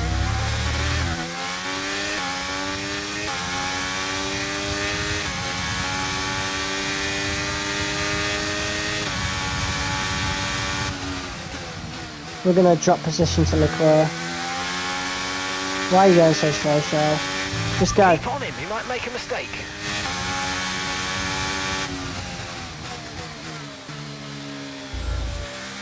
We could hope for a safety car if we're lucky and regain some of that fuel, but yeah, we need to focus.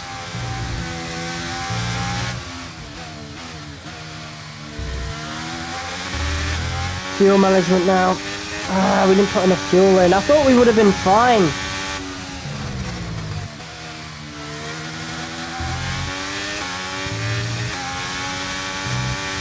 But we have been pushing really hard, to be honest, so it's burnt so much fuel. Okay, gap ahead is 1.7 seconds. Yep, we're quite far now, and we're not really gaining much fuel back, to be quite honest. Which is a really, really bad sign.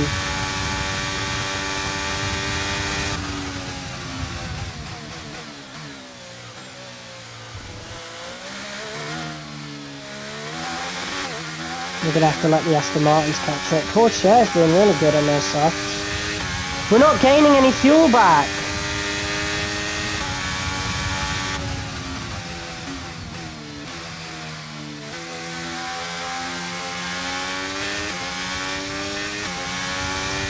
Damn it. That was really not good for us.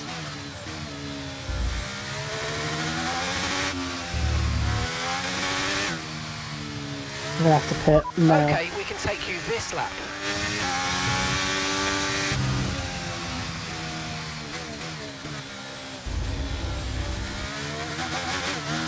We have to pit now and then do some fuel reserving.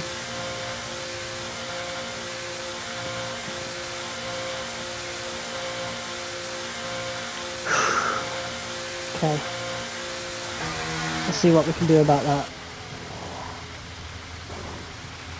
Okay, go, go, go! Perfect job from you and the crew there, mate. We're delighted with that. Look after these tyres now. We want to finish the race on this compound. Okay, we're back into the green on the fuel mix, so not that much there. It's just gone back into the red. Alright.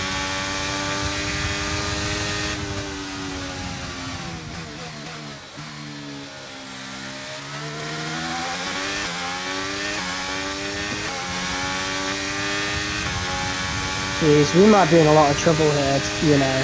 Jesus.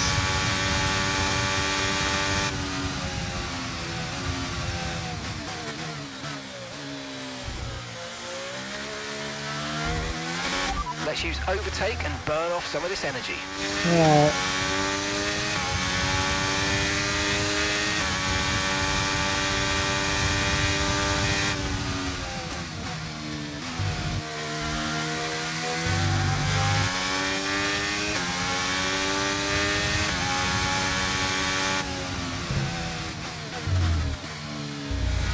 I think we're gaining time on the rest of them despite this fuel saving.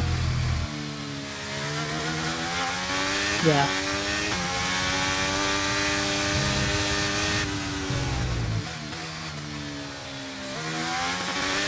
Right, people are pitting.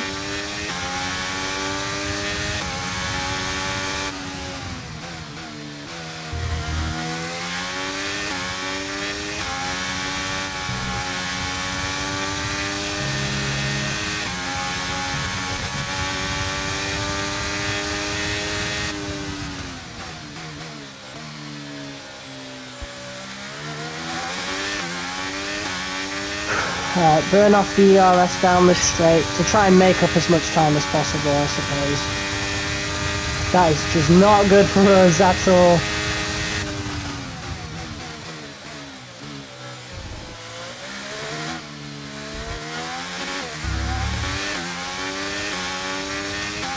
Russell's behind us, Piastri's not far behind either.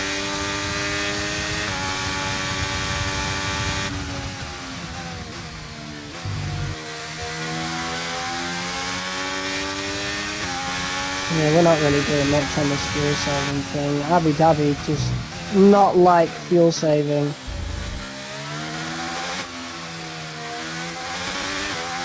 And we are constantly losing time right now. Lance is in the pits. Lance is in for his stop. The freeze is still going for some reason.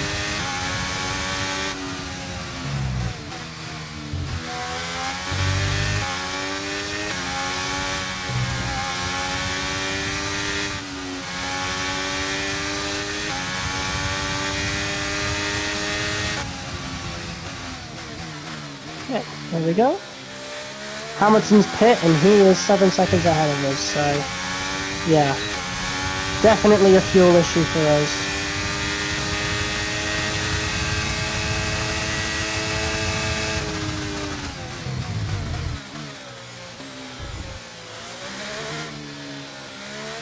Good job, nice overtake.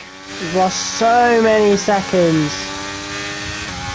Leclerc's not pit yet, so Hamilton has, and he's 7 seconds ahead of us because of that.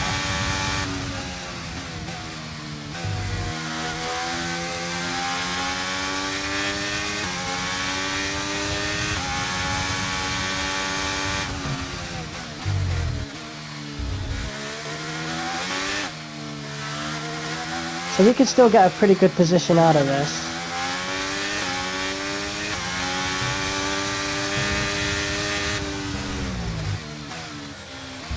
Could have gotten a win though, but yeah, didn't realise the fuel would have been that bad.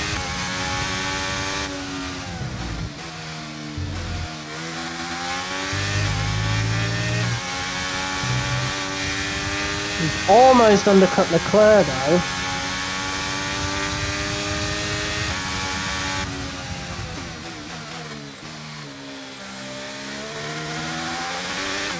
We're gonna get DRS though. Ooh, let's go.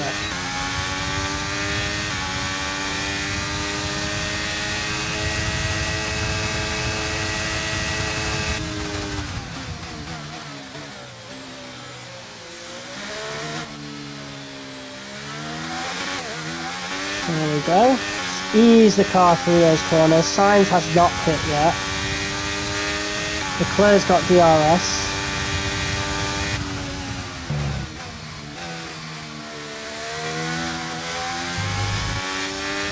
The car ahead of you's just fitted the hard tyres. Car ahead now on the hard compound.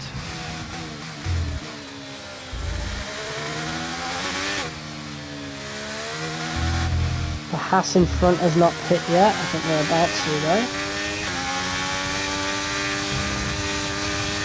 though. Or not. Still going, I suppose. Whatever tyre they're on. Weird.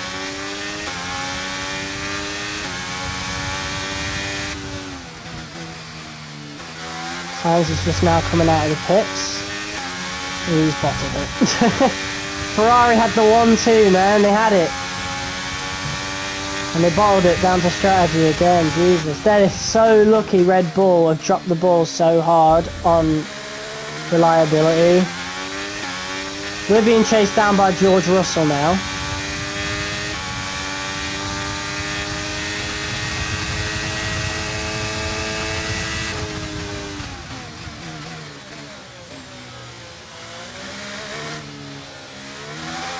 Use the car through there, ERS on. And just use Leclerc to pull us away from Russell.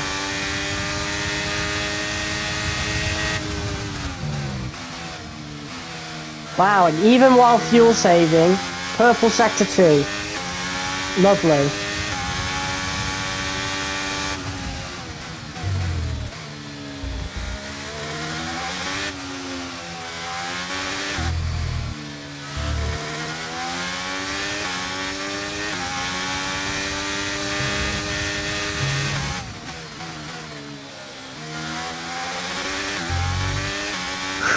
Could get a podium still. The car in front is less than 1 second now. Well done. Let's try and get past in the DRS zone.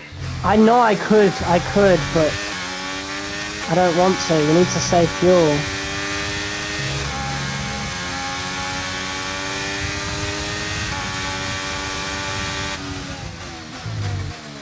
We're gonna lose DRS to Leclerc sooner or later.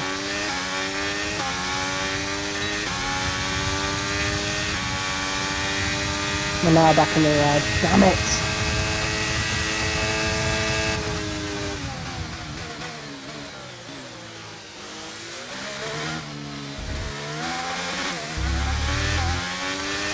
This is why I miss being able to change your fuel mix in earlier F1 games, you know?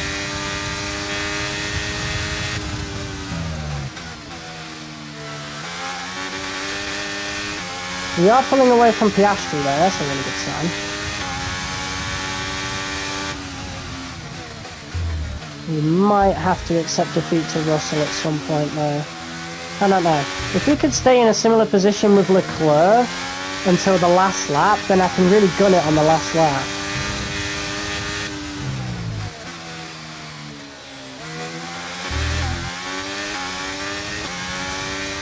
Gap to your teammate behind is 19.3 seconds.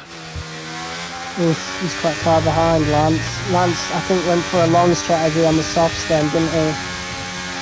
Either that or the DRS trains have really pulled people far ahead.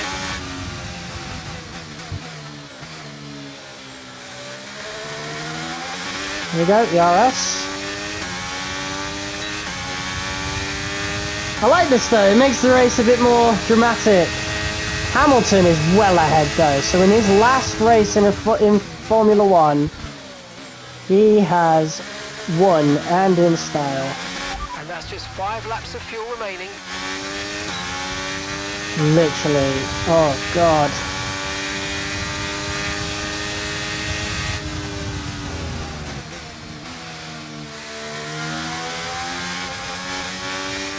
Yeah, Ferrari just bottled on strategy, typical.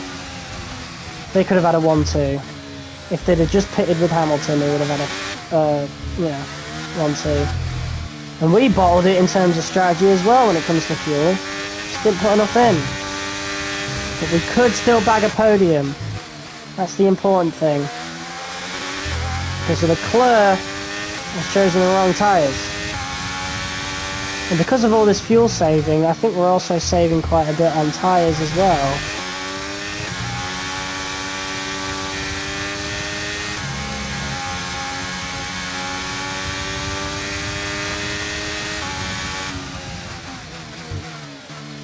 Russell's about to overtake us there, this is it, I'm pretty sure.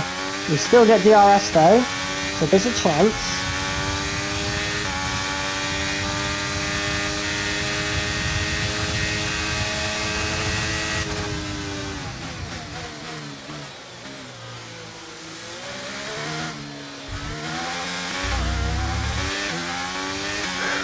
Use a bit more. I like this though, this is a very strategic race. George, don't try it, don't try it. God, I couldn't let off the throttle then like I really wanted to save fuel because he was right there. Don't try it, George. Be patient, please.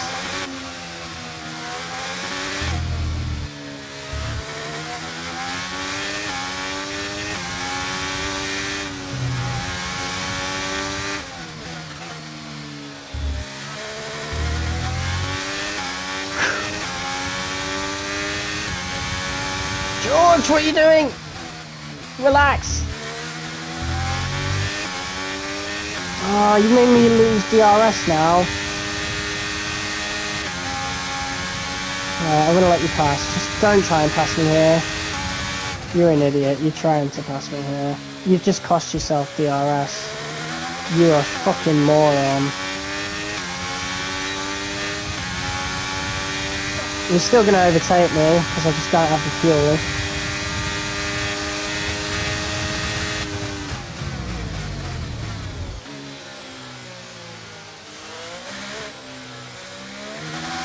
Jesus.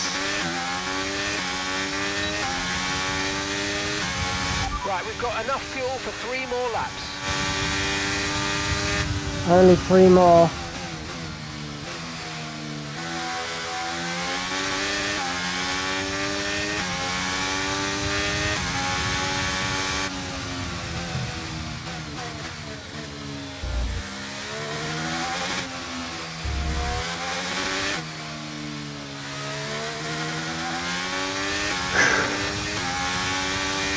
We're fuel saving right until the end here. Jesus. Abu Dhabi's not good for fuel saving, so we've really got to be a lot more careful next time we're on this track.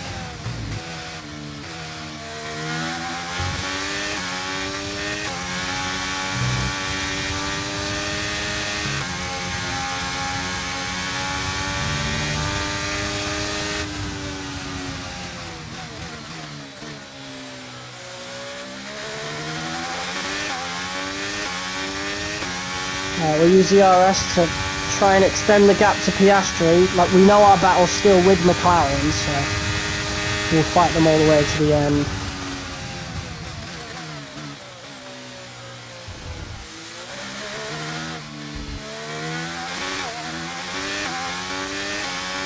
Oh, look at Théo Pourchaire. Jeez.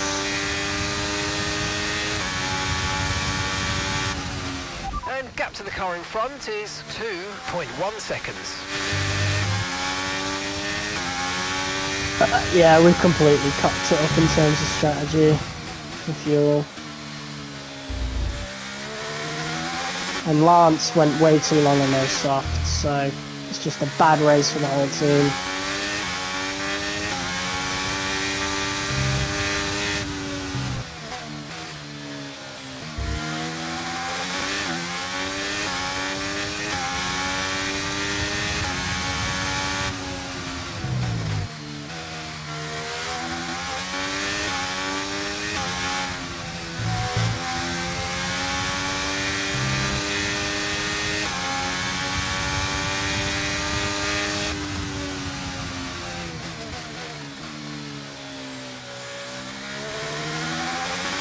We're getting closer and closer. But I think we might be able to hold on to P5.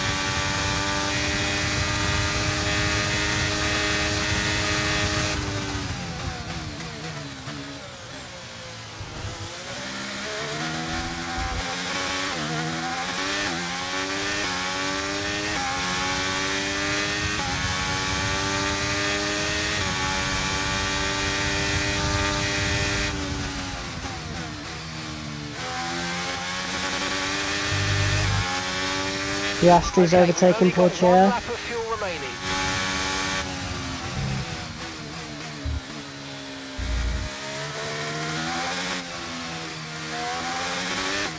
Oh, Gasly's snuck in there. Didn't notice he was with them, to be honest.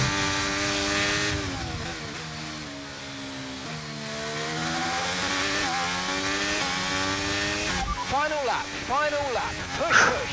Can't push. You don't have the fuel.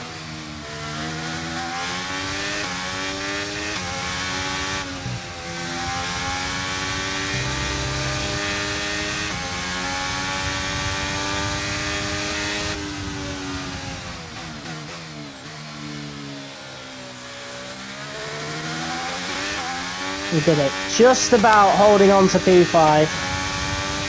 But man, we did such a bad job with the fuel strategy, unfortunately.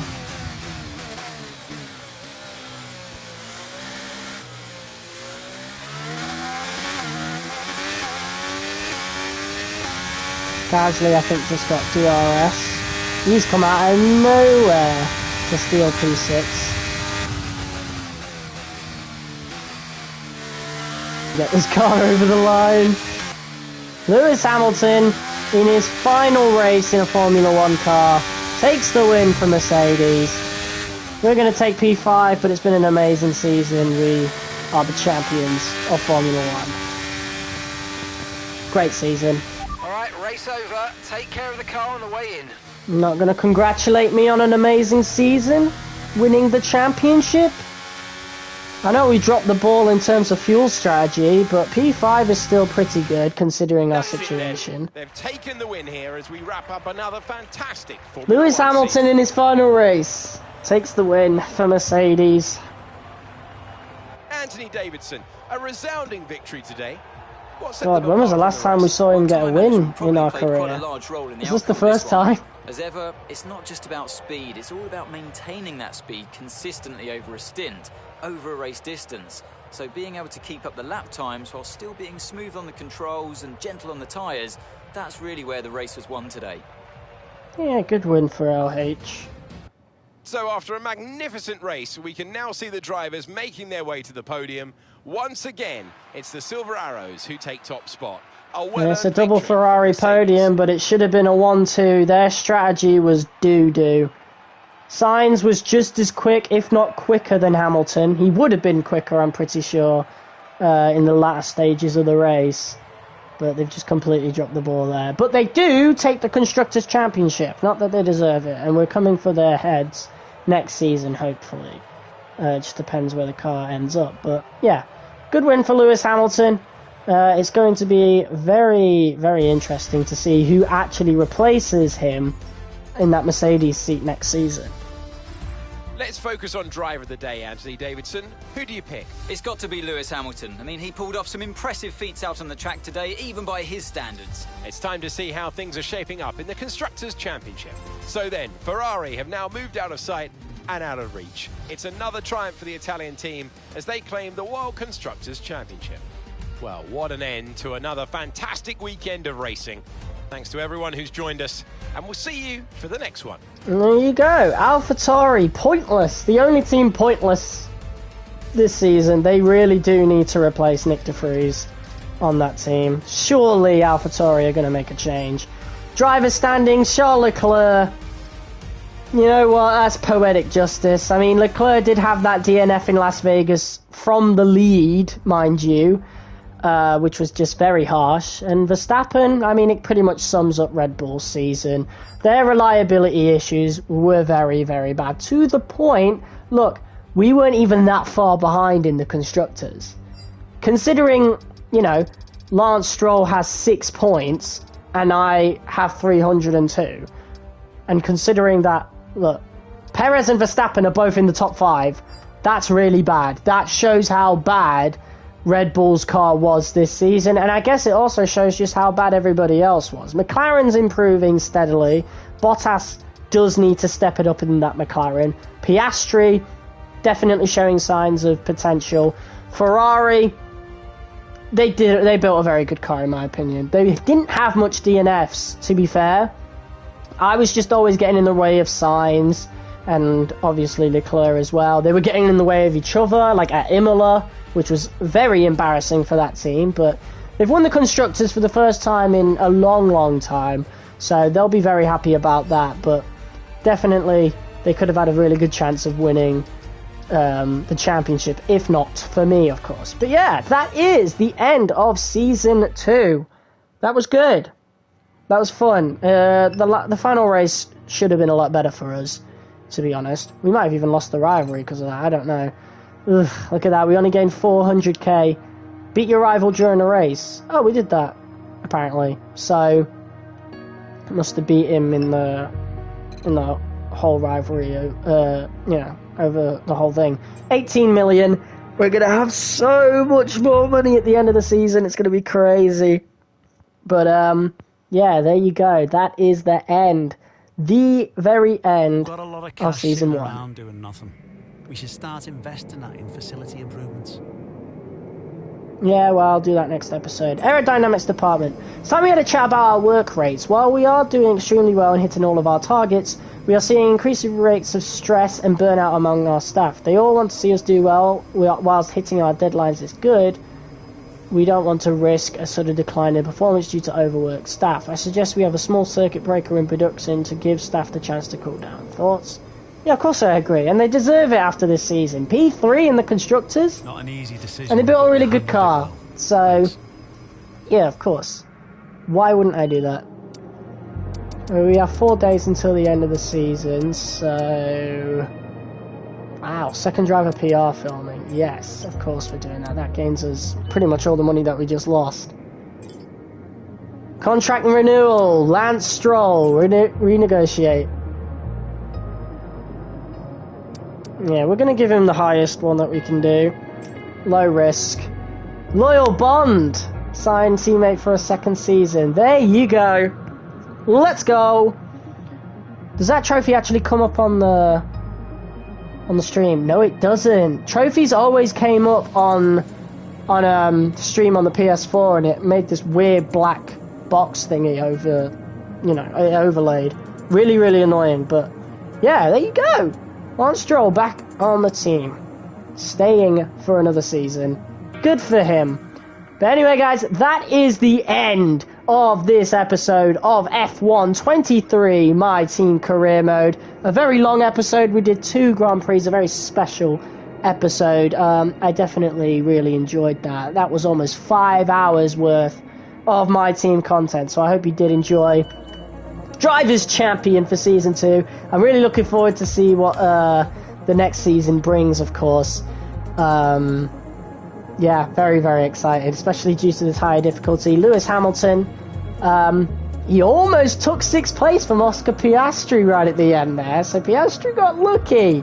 Very, very lucky that he placed where he did, which was P7. If he placed any lower, he would have lost P6 in the championship. So, yeah, quite a few storylines heading into the next one. Of course, we have a new title sponsor coming in that you guys will find out next episode.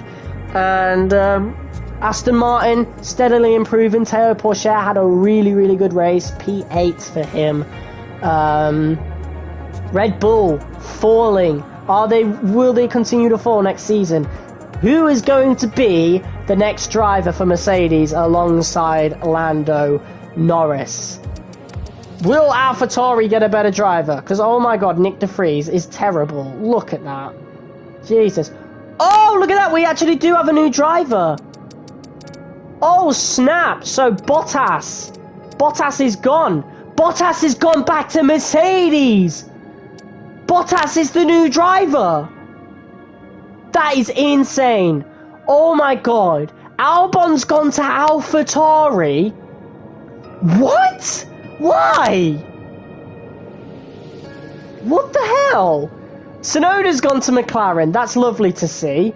Hülkenberg, where's Magnussen? Magnussen's gone to Williams. Drugovich is back. He's in the Haas. What is this? So, De Vries still has a seat at AlphaTauri. What? I am so confused. So, Bottas is back at Mercedes. That'd be really cool to see him challenge for the title in that Mercedes. That'd be really cool. I don't know. Why would he leave McLaren, though? He had a really good thing going. That Mercedes is factually a worse car than the McLaren. I don't know why he'd leave. But Tsunoda definitely deserves that seat, for sure. Albon to AlphaTauri, though, is a strange one. A very, very strange one. Yeah. AlphaTauri didn't make any gains. I mean, yes, Albon is better than Tsunoda, but not much better in overall in this game. So they're not going to get anywhere. They need to get rid of De Vries. They need a stronger driver in that second seat. That is strange. That's very, very, very, very strange. I am very, very confused. I don't know what to think of that. But we earned a new trophy for winning the Drivers' Championship in the F1 game. Cool, cool, cool. Very, very strange. And I'll talk about that more next episode. But guys, thank you all so much for watching. If you guys liked it, be sure to hit that like button as hard as you possibly can. Comment, share, and subscribe. And I will see you all next time for some more F1 23 My Team Career Mode Season 3 coming very, very soon. Peace!